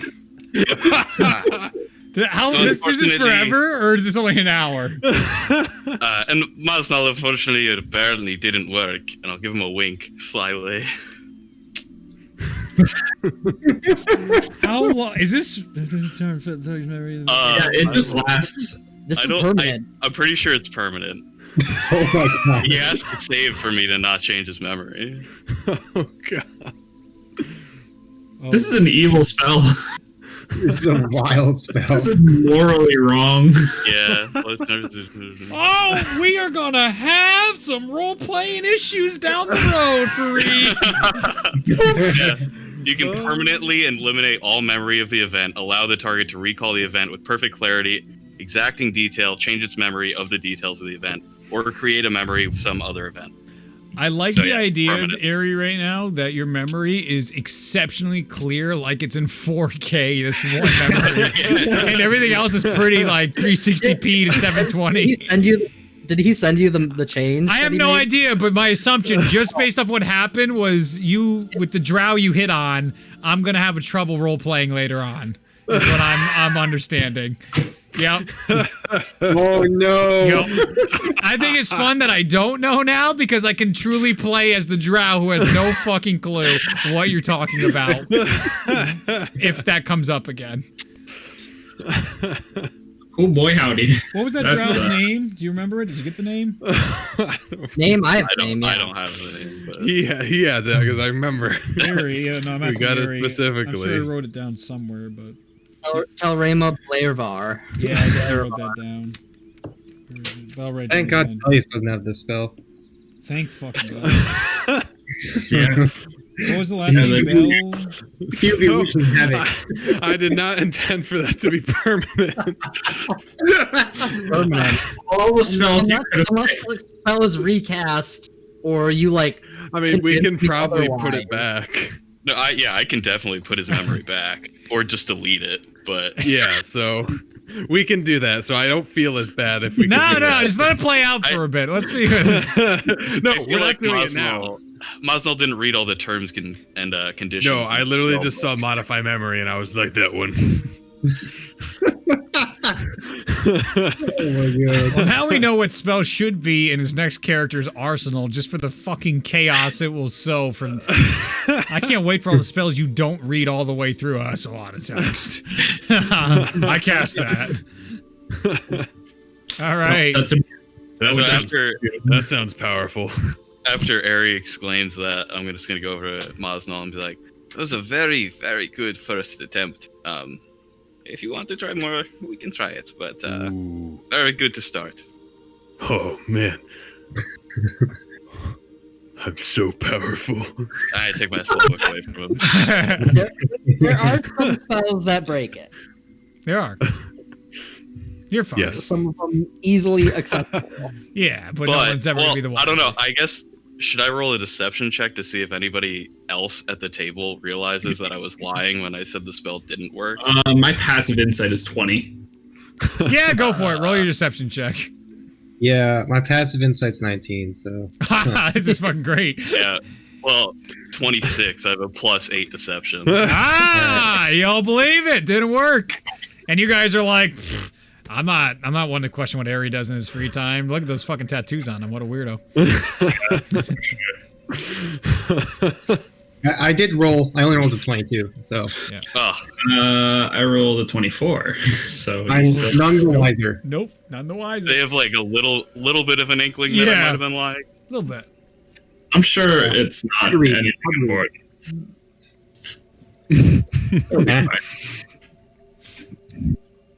Raleigh's been so helpful. She wouldn't do anything intentionally harmful.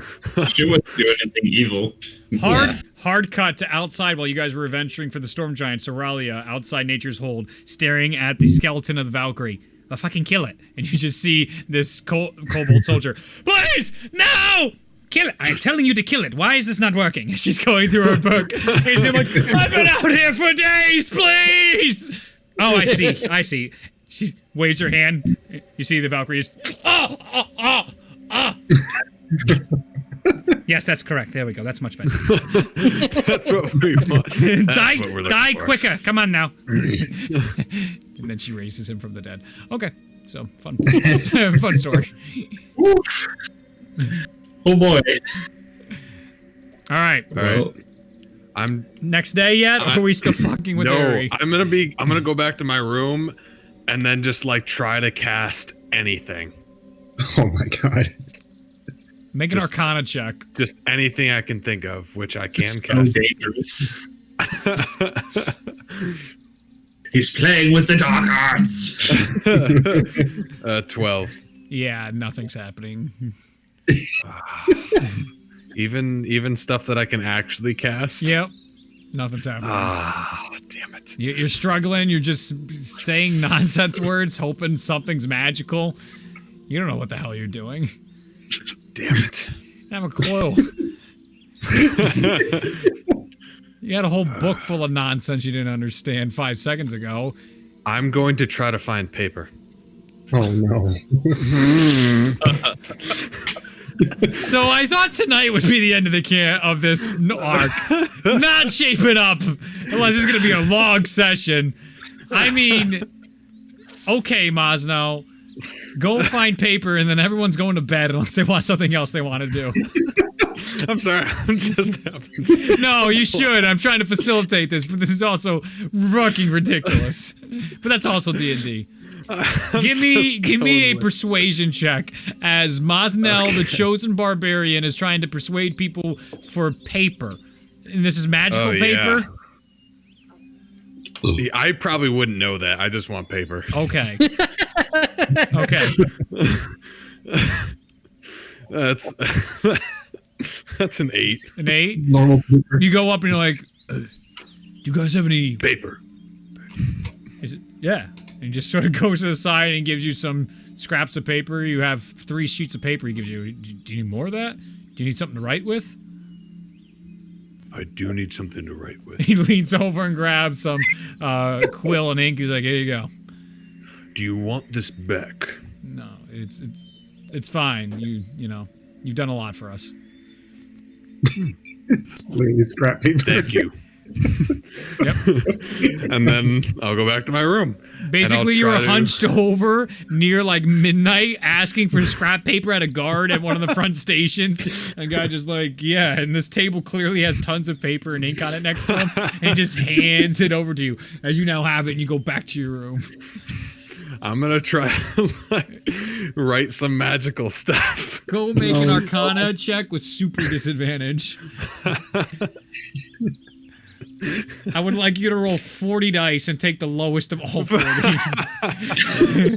I'm going to waste your time that you're wasting all of ours right now. This is key. This is important roleplay. I am joking. just roll a disadvantage. 5. Yeah. You write 2 characters you think you remembered from the modify memory spell, and you spill all the fucking ink the guy gave you onto the sheet of paper. Oh no. Or is that supposed to happen?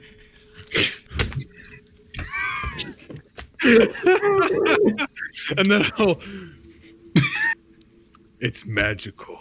And I just start wiping the ink all over the paper with my hands.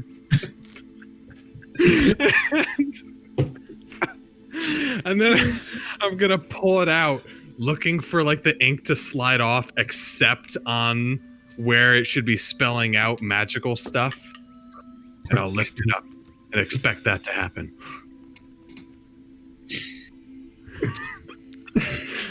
So wild. Give me an Arcana check. Yeah. Oh no. Disadvantage. Yeah. Okay. 7. I mean, all the ink came off, and there's a lot of blobs on there. Oh no. What do they mean? I don't know. Well, yeah? I don't know. What are you going to do? I'm gonna try to cast a spell with what's on the paper. Give me a intelligence check. Okay. Nice. On par. Intelligence, that's a 3. Very good. I mean, you don't know the arcane language. You just put ink on a piece of fucking paper, and now you're trying to say a spell. And as you just are like saying garbly gook, the sheet of paper lights up, and before you see a wind elemental appear. Oh! Oh! Hello there. I gotta check something. I rolled a percentage die, and the odds were ever in your fucking favor. You didn't cast a spell, in case you're curious, but I was like, how am I able to cast you didn't. You fucking didn't. What is happening? You're gonna die, dude. It's an assassin sent by Escott. He sold his soul to the wind demons. I imagine you do not speak Aran. I've never heard of that language. Apparently, that is the language. If only Dell was here. I'm going to put my hand I think up. Fourleaf can talk to wind elementals, by the way. Oh, that's dope. Well, this Pretty this sure. wind elemental in front of you, as all this wind is blowing your room, it's fucking midnight, and it's causing all this commotion and noise. All your shit is being knocked around the room, and you see its arm reach out for your hand, and then grab the piece of paper you have and tear it up, and it disappears.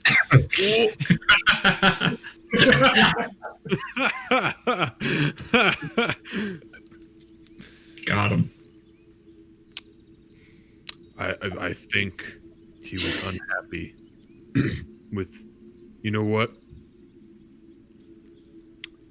I'm not meant to mess with these things. I'm gonna stick to what I know. And then I'm gonna go. You were like 10% off a fucking demon, and I'm so upset. Oh my god. Just depressed. That would have been a problem because we're all beat up. That would have been hilarious. TPK'd by Mosno trying to summon a spell, but instead a Ouija board a fucking demon into existence. Oh man, that was so much fun. Yeah, I'm glad. I was just like, I just gotta keep going because this is amazing. I'm glad you did. And also would totally do that. It was beautiful role playing through and through. That's why I did not stop it. It was wonderful. I was like, I'm wasting time, but this is worth it. You are a time wasting piece of shit. That was enjoyable. We'll make up time. thoroughly enjoy. We'll kill us not fast. All right. So next day, you have your long rest. you have your rubies. You have your long rest. You are with Eve. It is early in the morning, around 9 a.m. I have my rubies. You do. Okay, I am going to step outside for a bit. Okay. I am going to collect some snow and some ice. Yep. And cast Simulacrum. Sure. Oh no. Form a copy of myself in the snow. Yep. Throw the powder on it. I now have a copy of myself. Dope. Welp. GG. Are you? Come with me. What's the casting time on that? It's probably pretty long. 12 hours. Oh, you do not have that. I'll take all of that time if we have it. I mean, Technically, yeah, 9 p.m. at night. So you're just fucking off outside while everyone's waiting for you for the modified memory. That you were like, Aren't yeah, you we'll do cold? that the next day. Like, do give me a Constitution saving throw too as I well. mean, if we 'cause have it is time, cold. we've got time. But if not, then I can wait. Oh shit, it's falling apart. Give me a con 6. saving throw. 6? Did you just say? Yeah. You get a point of exhaustion and break concentration as you're standing outside and. Well, is that a concentration check?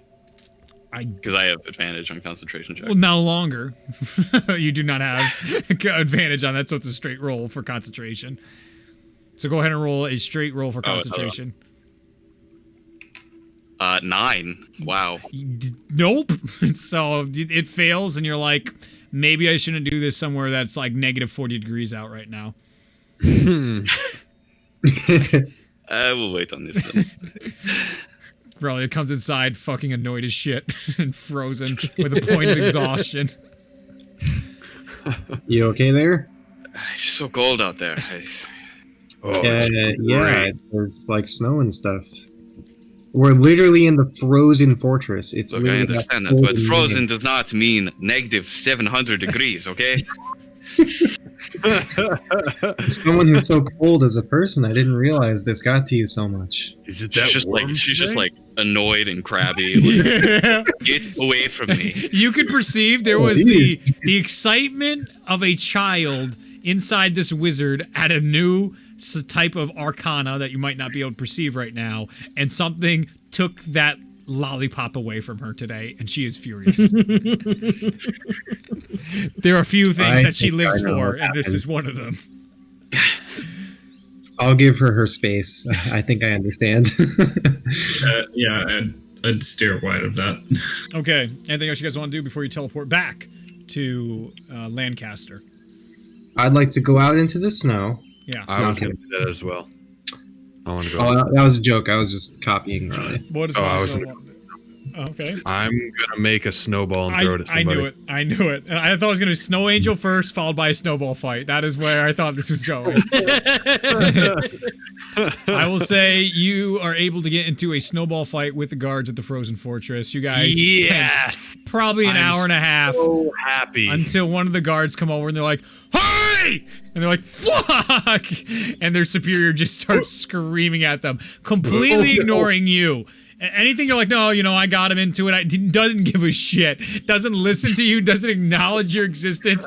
He just starts railing into these guys. They are in trouble. They are running. New guards come in to relieve them. And he is like, you are going to be cleaning shit for the rest of your lives. Does he leave? With them, yes. The replacement and the guards new guys are here. Oh my fucking god. You guys want to snowball fight? Is that the right yes. You see the guy? Yeah, I kind of really do. Oh yeah. So you start another snowball fight with a natural 20 there.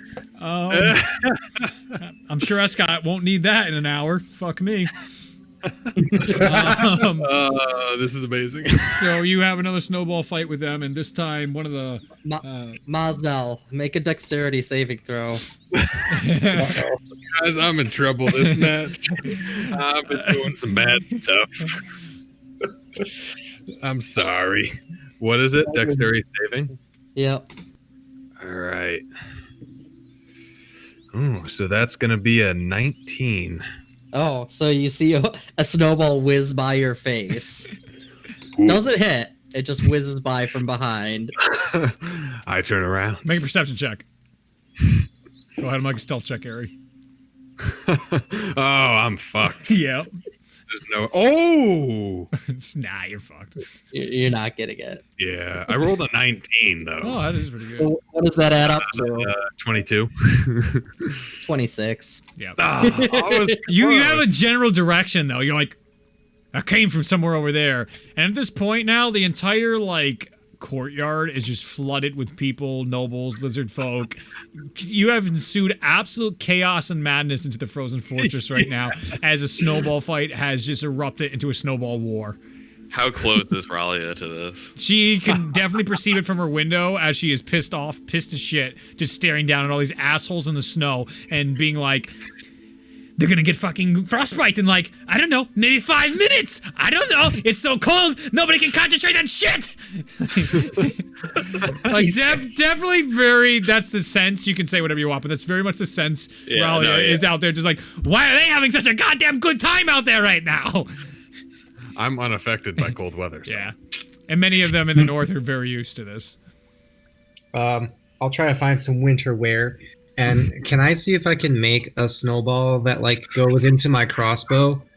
Ooh. Go ahead and make a tinkering check. Nice. I'm also going to be trying to make the biggest snowball ever, because I don't know exactly where he is, but I know the general direction, so I'm like, bigger snowball, more space. I feel like Belfina would help with that. Yep. This feels like a classic Mosnell Belfina mess around. Definitely. Yeah. She has exponentially made the chaos go way worse, and now it's like a boulder, not a snowball at this point. And with your give me a strength check to see if you can lift it. The lizard folk are having fun for you can range for all 5 minutes. Before they're like, oh, we're gonna die here, it's so cold out, so they screw off pretty quickly. But with everybody else out there, fighting, cheering, and throwing snowballs, it's getting pretty crazy. So, strength or athletics? Strength. Strength. You're trying to lift a giant boulder-sized snowball. So that's gonna be a dirty 20. All right. Yeah, you have it lifted up, and yeah, when he picks it up, I want to open my window and cast Disintegrate on it. Yep. It so hits, rude. and it completely disintegrates through the snow, and then part of the stone wall also disintegrates, and it just all the way through. You see cut. What's your tinkering check, Bellona? 12. This guy next to you, he's like missing an eye. He's a drow that's clearly been up in the frozen fortress for a while. Just like, yeah, this will work just fine for you. And it's a snowball. You see a snowball on your crossbow all ready for you. How far away is Mazda? He's like 60 feet. Alright, cool. Let's see if I can shoot him. Go for it. Raleigh, do you have anything to say, or you just, that's it, open the window, disintegrate? After she shoots it, she just slams the window again. 24. Yeah, so Mosno, you are like, oh, where did my... You get slammed in the face with a snowball that was actually an ice ball that was actually a ball bearing frozen as it hits into your face. Oh! And you take 1 point of damage as you fall to the ground and have a massive migraine. Yeah, so nothing. You just get shit hit to the ground. I don't think that was snow. As Belfina is now created a second giant one, she's like, get up, what are you doing? Oh, let's do it. I'll just keep the strength check again as you lift it up and toss it in Aries' direction. Aries, give me a dex saving throw. Oh, he's gonna make it. Yeah, of course. He's gonna fucking make it.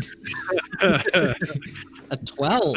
Oh, make an attack. Go ahead and roll an attack. Unarmed attack, Mosno. What? So no proficiency.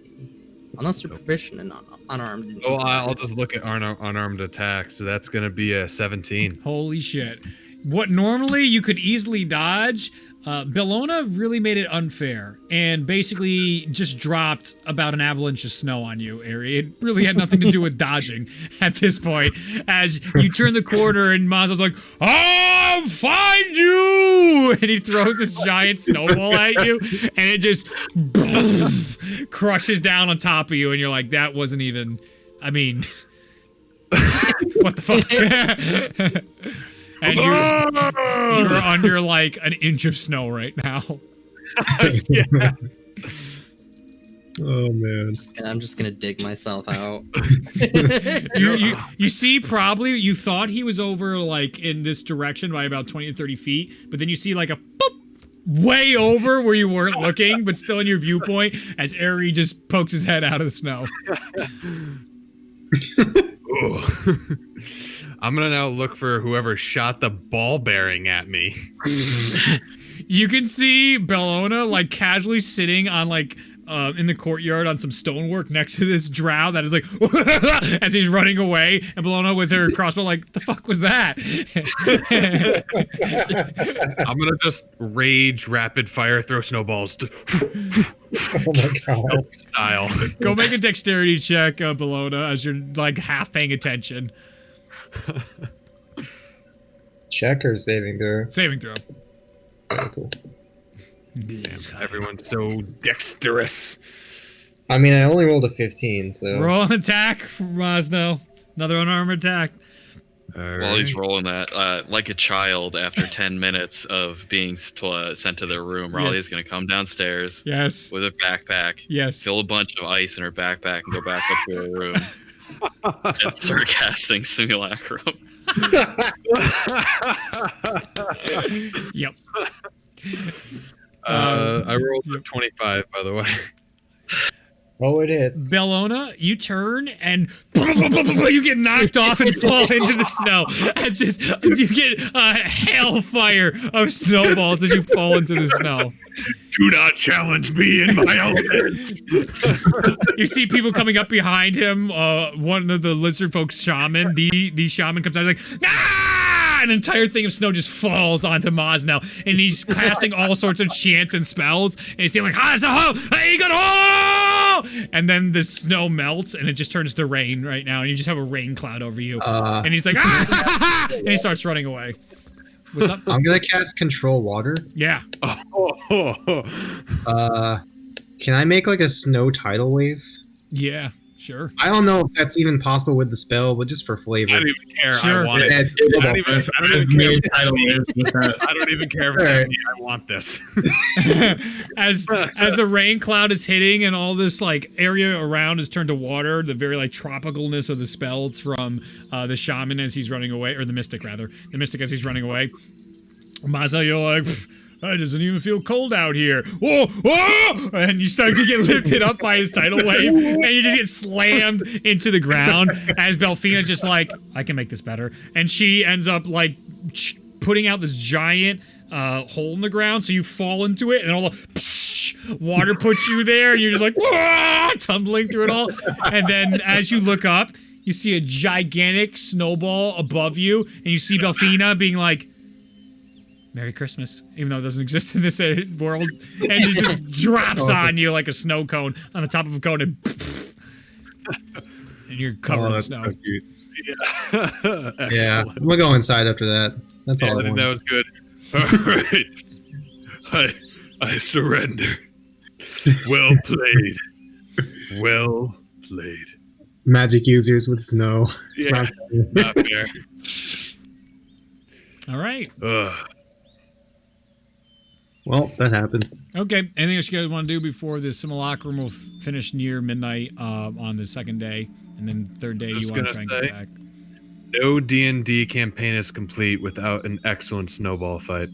Yeah. Just put it out there. Sure. Now we just need our beach episode. Yes, each episode. There's time. You know, that is a great thing to do after a whole arc in the frozen north. We can go to Neverwinter. I've got a beach house there. I have a timeshare. You have a timeshare, you say? All right. Hard cut to Neverwinter. All right, we fucked up the city. Right.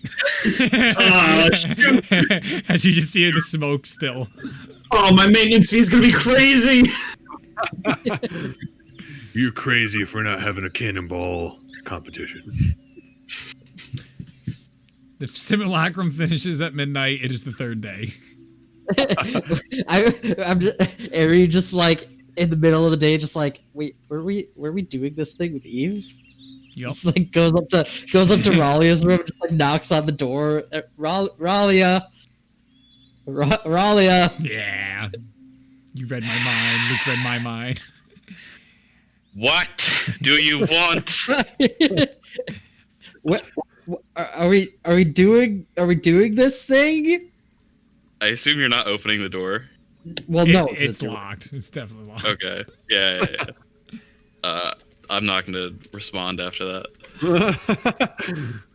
I'm too deep in this. I'm just okay. I just walk away. All right. It is the third day. Hey, are you ready to go? So it's like midnight on the first day or the third day. Yeah. All right.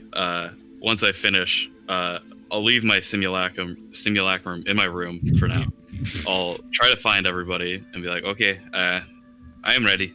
Let's do this with Eve, and then we can go ahead. We have to go back to You're literally waking everybody up at this point. You're excited.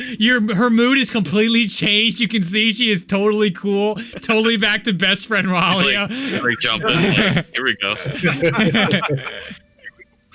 As you guys are getting out of bed, like, what the fuck's on? Where am I? We could just do it real quick before we all go to sleep for the morning. We wake up at 8 a.m. tomorrow, and we will be okay. We just do this now, and here we go. Everybody, let's go. Okay. Are you kidding me? I guess. All right. I mean, if anybody wants to stay in bed, you can. Oh, no. I need to. Now I'm curious. I gotta know. It takes what would normally be 10 minutes, about 45, for everybody to get up, get dressed, drag themselves out of bed. Multiple times you're like, what am I doing? Like, why am I up? and coming out of your stupors. Ari doesn't even sleep, and Ari takes 20 minutes just to get out of his room. Yep. He's so angry at the moment. My meditation. That's about right. This is perfect character bonding before the end. This is great. Did you say a whole helping of character development? Oh, it's like the writers are really on this season. They're really on. This is great. I was like, I feel like we've been missing this going from like battle to battle to battle to battle. So like, we gotta milk it while we have it. All right. We got a weekend. Yeah. So you find Eve. when we go, Yep. when we go find Eve, Yep. I assume we're all like crowding around her. She probably Yep. wakes up, but I'm Yep, like, yep. oh, go back to sleep. There was probably a better way to say that. Yeah, maybe. Well, it doesn't matter. So while I'm sorry. Wait. I got real quick. I just see Yeah, Ralia as she's saying, like, go back to sleep. She's motioning like she's putting a cloth over her face, though she doesn't have one, and putting it down. It's like, what do you? Oh, force of habit. I'm sorry. It doesn't have to be kid. I just thought, that would be fun. That's hilarious. So continue. So when I start casting Dream, Yeah. On everybody but myself, Yeah. my simulacrum's gonna start walking into the room, not say anything, just like walk behind me and just like start looking, like go in there. So all of you at the last second, as this is happening, you see a second Yeah, just Ralia, before they, yeah. and you're like, what? Go. Oh no. All right. So I cast Dream on everybody. So all 5 of you, or 4 of you, right? Yeah, No, I have 4. 5 slots actually, so I can do myself as well. Up to you. But I'm not going to do that. All 4 of you, if the spell permits, you will be able to modify the dream as much as you wish, to your own vision. You can like create, structures, whatever you need to do. But you are now in Eve's dream. You appear inside a lush forest, and you can see a younger-looking Eve, much younger, inside this dream, without any markings of madness on her. A staff without its hooked blade sits in her lap, and you can see her sitting in the sun on what would be tropical shores, right off these beautiful the rainforest that you were familiar with on Yangguk, and she appears to just be meditating by the waves as there are like crabs walking over her lap that she's not even taking notice of, and there's all sorts of like flying seagulls and shell creatures like besides the crabs, but like I forgot, like hermit crabs, but much larger hermit crabs on the beach here walking past her inside her dream right now. I look up. Yep. Is there any ice? No. Nope. Blue skies. This is much more pleasant. Absolutely.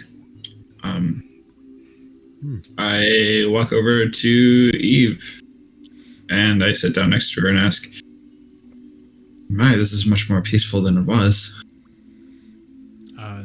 You see her look towards you and at first doesn't recognize and then comes back. Ulazal. Oh, am I dreaming right now? Yes. Mm-hmm. Well, this is a very pleasant dream. I'm glad you're in it. It's much deserved. However, I think we're here to try and root out the issue.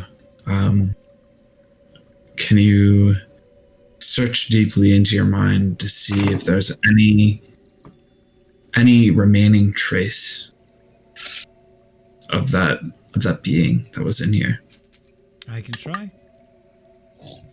You see her as she has her legs crossed and she starts focusing and meditating. The world around you starts changing, and you can see, you find yourselves inside Strongclaw as you are actually seeing the memory of, you see Kane with his both swords aflame right now as he puts both them up, interlocking cross as this giant claw-like blade hammers down on it. And you see him, "Will the fates show you mercy today, small one?" And you see him, "Eve, I can't." And you see the blades crack and snap on Kane, and you see Eve push Kane over, and just the cut comes right through one of her arms. It's not completely off either. And in the background, you just see these horrid noises as you see lizard folks with all markings of madness stabbing into other lizard folks, ripping them apart. You can see other ones fighting back, and the magical casters in the background trying to cast off, but being swarmed by hordes of them. And Eve is just slowly walking back as this hulking figure that has been described to you as Ragnorum Geckum with his all these markings of madness on him comes closer and closer, and he's looking, hovering over Eve and Kane. "Are you harboring it?" And he comes down and picks up Eve and Kane by both their bodies. You see them going back, and Eve mutters a spell, and you see him as he gets hit, and they both drop, and they start trying to go towards another area. And just before Kane and Eve are running into the cave where there's that gate where you got the ruby from the wall, all the spike pits, they're running back toward the teleport pads. You see Eve pushing and pushing, and Kane, she starts to fading, and you see Kane going like, "No, come on, Eve, we can't do this right now." And you see him come in both arms, trying to hide within the caves. As he comes closer, and you see just as they're getting to the pad, Eve goes to cast the teleport spell as he cleaves off half of Eve's, the rest of her arm and her leg, and you see her start to lose consciousness. And you see Kane just, and the teleport goes off, and the memory seems to fade at this point. And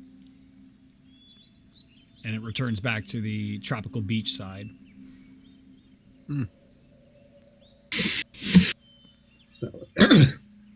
Is that what happened?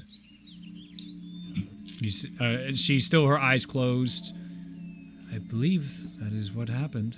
That's the last thing I remember." Sorry you had to go through that.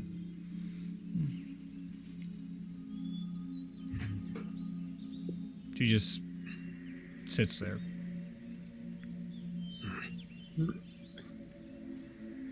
I'm gonna take a few steps away, and then I guess I'll use the effects of the dream spell to create a pillar of sand. And as I'm standing on top, I just want it to shoot up so that I can get a good vantage point and just look out over everything and try and see as far as I can see. Sure.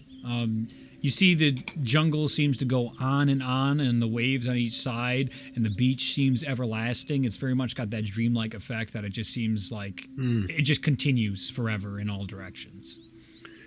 Can I make a giant eagle appear? Yep. Can I ride said giant eagle?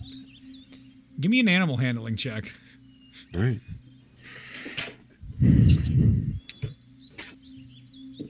Yes, of course you can ride it. That's how the spell works. Okay, that's what I thought. I'm actually doing it to just take a number one because it'll be fun, but also to like do a perimeter and like check things out and see what I can see. All right, so you have basically a Harry Potter hippogriff moment as you check around the dreamscape, and again, it seems endless. It does not seem like there's any eyeballs watching you. You do not see a revenant inside here. Just seems like a dream. All right, I'll go back. And I'll get off the eagle. Thank you. And I'll just have him fly around. I'm gonna go swimming. Sure. But make like a bubble of air so I can breathe in the water and just sort of keep going down. See what's going on in the water. See if there's any eyeballs in there, you know? As you dive deep into the water, it is like getting clearer the farther down you go, and you stumble across what would be cave systems down there, and it seems Eve's memory of her steep diving in the shores of a lot of these very long, glowing like fish creatures are down there. No evil madness eyes, but very tropical, filled with beautiful colors that are just going through the sea. That's cool. I'll admire that for a little bit before I go back to the beach. Did somebody say beach day and snowball fight in the same episode? Yes. I guess so. Snowball fight and beach day, same episode. When we come back after a break, it is going to be fucking weird. It just be like this was the same game.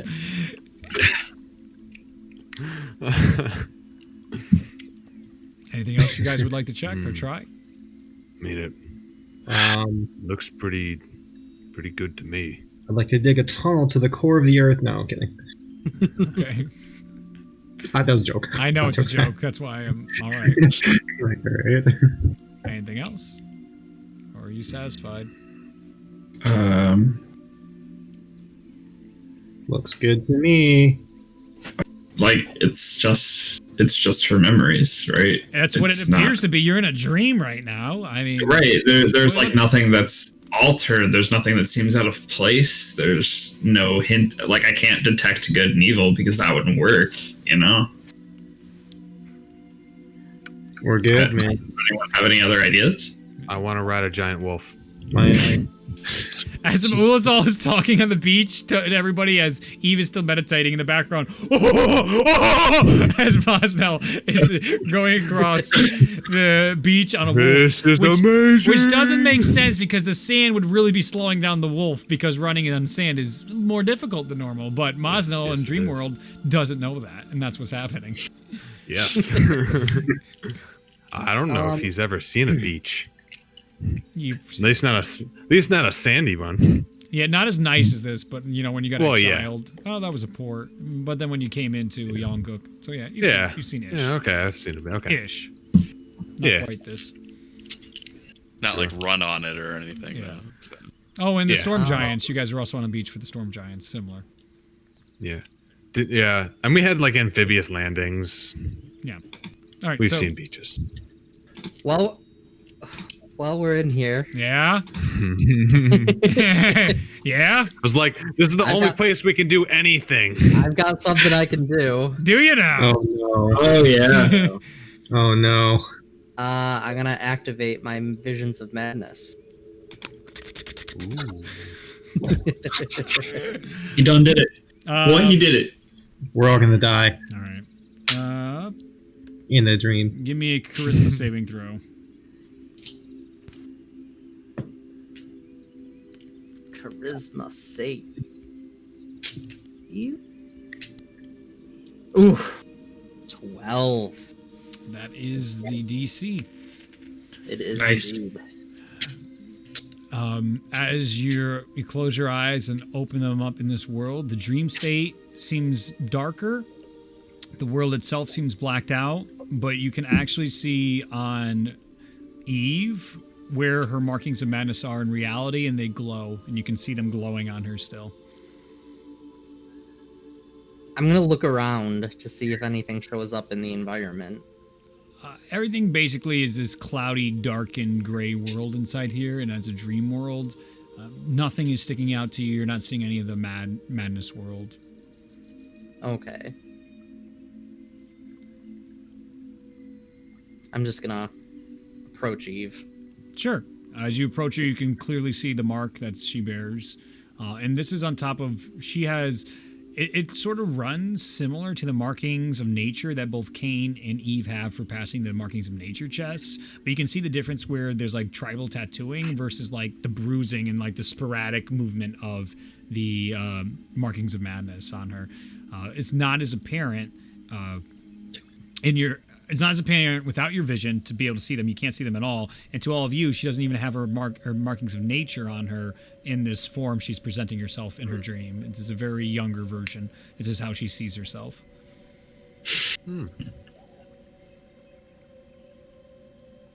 As you take your seat next to Eve, she's been meditating this whole time as you've all been poking around.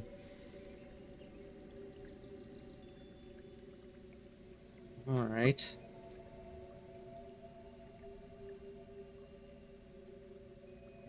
I think there may not be any major traces, but there's still a scar left from what I went through. Has the scar ever left you, Harry? No, it's still there. Yeah. Then I do not see why I would be relieved of it either.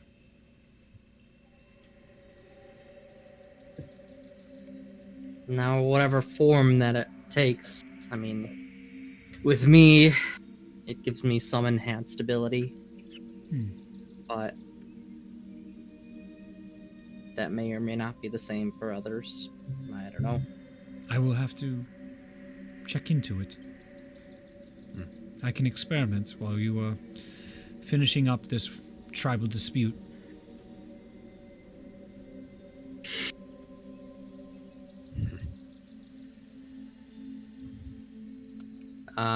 I'm just gonna bamf myself out.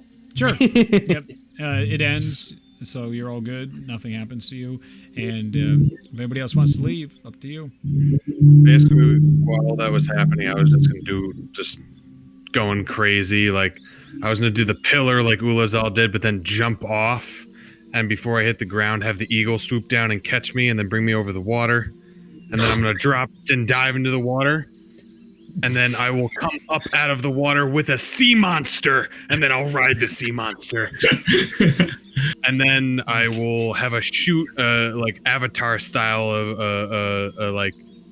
a cylinder of water shoot me back to the shore, back to everybody else. I'm just imagining, like, while Aerie is having this deep conversation, Eve in the background, you see the sea monster come across. Yep. I would like to see Ryan's coloring book when he was a child, because I think that might be interesting as well. I think Ryan would be like, these pictures aren't good enough, and he starts drawing his own. And then he gets discouraged after 4 lines. He's like, I can't draw so well. That sounds about right. All right. Yeah. That definitely happens. You're aware there's 2 of you now, right? Aerie's back with Ralia. No, this is not just me. This is my best friend. Oh, well, Bologna's asleep. We don't have to say anything. There's like a little bit of drool right now as the 3 of them are still next to each other. Belfina's standing next to you, just taking notes. This thing is made of basically water. It is essentially a copy of myself. It can do what I do. I mean, we're all made of water. Eve wakes up at this point, knocking the rest of you out of the dream. All right, we're mammals. Speak for yourself, Aerie. Coming out of your stupor, World Mammal, speak for yourself. Water. All right. I'm gonna do a little incision on my arm. That look like water to you? Oh, not please. Just healing word. yeah. Eve does the same thing, and she's just like, oh, Jesus. I didn't think you were just like them, Mosnell. Like so many of my tribesmen. Idiots. Well, we didn't see anything that we could really fix. I fear that there might just be a scar on you. And this may be something that you just have to battle for your life. Well, I don't know about battle, but there may be a presence there. I will be mindful of it, and I will do some experimenting of my own, and I will even ask for guidance from Mugdis to try and understand it as best I can. I need to give you the recipe for the elixir. She made the recipe with Readoff. Okay, right. Yeah, thank you. Thank you, Eric. Sorry, just, I didn't yell at him like that. This was Hunter yelling at Zach. This is true. How dare you not remember a piece of information from our 80-plus hour campaign so far? True. Oh, it's This is actually true. 8 times like 3 at least, so it's like 240. Oh fuck, we're like close to 300 to 400 hours into this campaign. Yeah. Wow. I remember every second of it. Yeah, we done some stuff. Wow. Yeah. Okay. Anyway, yeah, and you see Eve now, and she's like, "Yes, I'll start making more of this, as best we can. I will try to outfit and prepare as best we can." Also, very impressive, Ralia. Very impressive. I've met you for but one day, and you create incredible magic. I recognize that anywhere. At the second looking at the second version of yourself. Mm-hmm. Ralia just goes, well, thank you very much. And she's like moving her hands about and whatnot, and every movement she makes, the simulacrum does the exact same thing. Yes! That's awesome and adorable. It's learning. It's becoming self-aware. Oh no. I suppose it is time for us to actually sleep for the night. Oh, yeah, that would be great. And we can get up in the morning and go back. We kill Escott tomorrow. That'll be fun. Yep. Ari, are you ready? I just walk out of the room. I think he's ready. I think he's been ready for a long time. Yeah. Not canon. I just see Ari in his bed. My fucking ready as he turns over. He's like, so fucking ready. The sooner I go to sleep, the sooner I get to wake up and kill that no good motherfucker. Go to sleep. Go to sleep. He's just yelling at himself. And before everyone leaves the room, I'll say, actually, on second thought, we should go now. Oh, cool. What? You can. Why? Spell slots. Spell slots. Yeah, I mean, can you try and get us somewhere where we can camp safely? I can go directly back to the city. This is true. The city of Lancaster, I believe we're in. Yep. All right. Is everyone ready? I will. Do I have any contacts there? We were just there. Salem. Yeah, Salem was still there. Salem. Yeah, Baron's I guess there. Didn't what's his name come with us? Calgary, yeah. Calgary. Oh, Yo, yeah, my I God. completely forgot. Let's go get Calgary. Yeah. Should probably bring him with us. Low-key, he was probably definitely around for a lot of this, and I couldn't remember if he came or not. So he was definitely quietly watching any of the Eve encounters, so he's definitely in the room with you guys. Did he join in the snowball fight? Of course he joined in the snowfall fight. That's why I was having an identity crisis. I couldn't remember which one was there, and that's why you went... anyway. Yeah, okay. Calgary was definitely there for a Calgary lot knows of all this. the Eve stuff. He was very good. much observing everything. Cool. And he heard the story about Ragnorm as well, and he's taken that in stride. Excellent. Okay. So Eve just go to sort of his waves, room. and she's like, safe travels. Have a good night, I guess. Yes. Yeah. Sweet dreams. Yes, It's- indeed. I promise I will not invade any more of them. Unless you want. I hope you do not. Well, what about her? Pointing to the simulacrum. I just wink at Bologna, walk out of the room. Oh no! The simulacrum does not wink. Just cold stare at Bologna. Its eyes are extra wide, and a facial expression you're very not used to seeing on Ralia's face. I already hate it.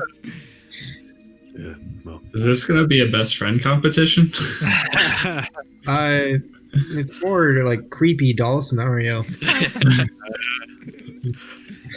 well, it's wonderful to see you on your feet again, I agree. and hopefully when this is all over, you can join in with the festivities. Oh, there's going to be a party after you kill a bunch of people.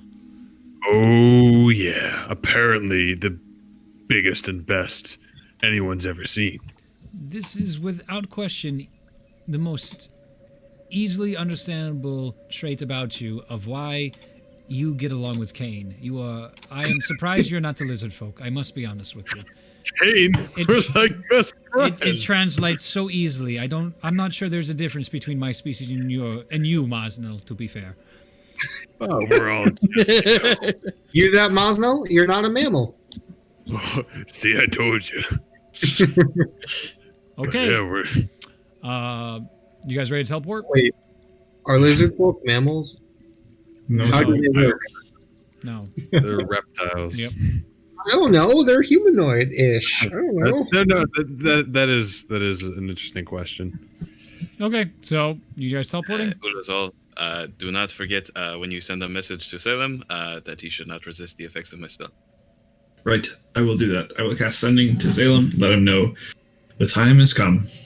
We are heading your way so we can rest the night and march on Escott in the morning.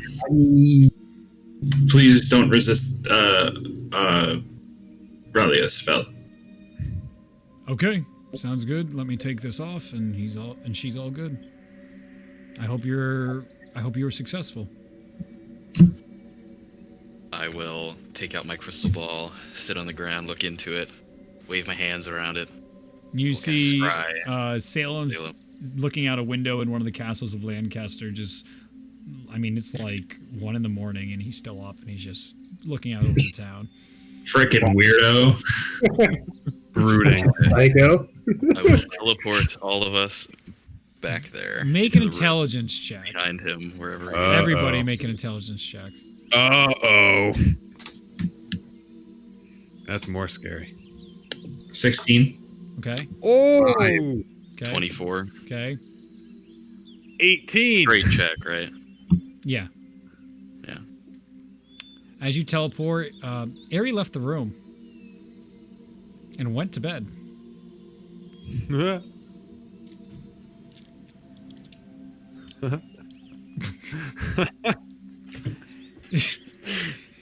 None of you communicated that you decided to go leave tonight after I left the room. It's true. So you're about to teleport. The spell's about to go off. You rolled high enough. Can I cancel it? I just like I put my crystal ball on the ground. I roll it away from myself. I go, where is Addie?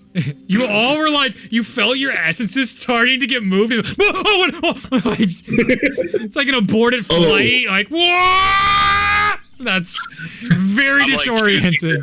I'm like choosing the creatures I'm trying to teleport with, and I'm like, okay, I got them all. Wait, where is he? This is... I'll get up Yep. and go knock on Aries' door. Hey, we're leaving. What? We're leaving so we can rest and be at full strength when we get there. The door just opens. I've just got my backpack on my shoulder. And I walk with you. The twinge of excitement that Ari, like you could not fall asleep. You were so excited to kill Escott. Oh, getting closer. I'm getting closer. All right. You guys successfully teleport back towards Salem. Delayed like that could have been bad. 10 minutes later, you guys like Salem's like you see him put a charm back over himself and hide into one of his pockets. Like, is everything all right? That seems a little delayed. Oh yes, no, everything is fine. The area that decided that he was tired or something. Whatever. We're here. Let's go to sleep. Is that a second one? As he sees another Ralia, there's two of you now. Clearly, you need some sleep, Salem. You see Calgary just shaking his head. It's real, yes.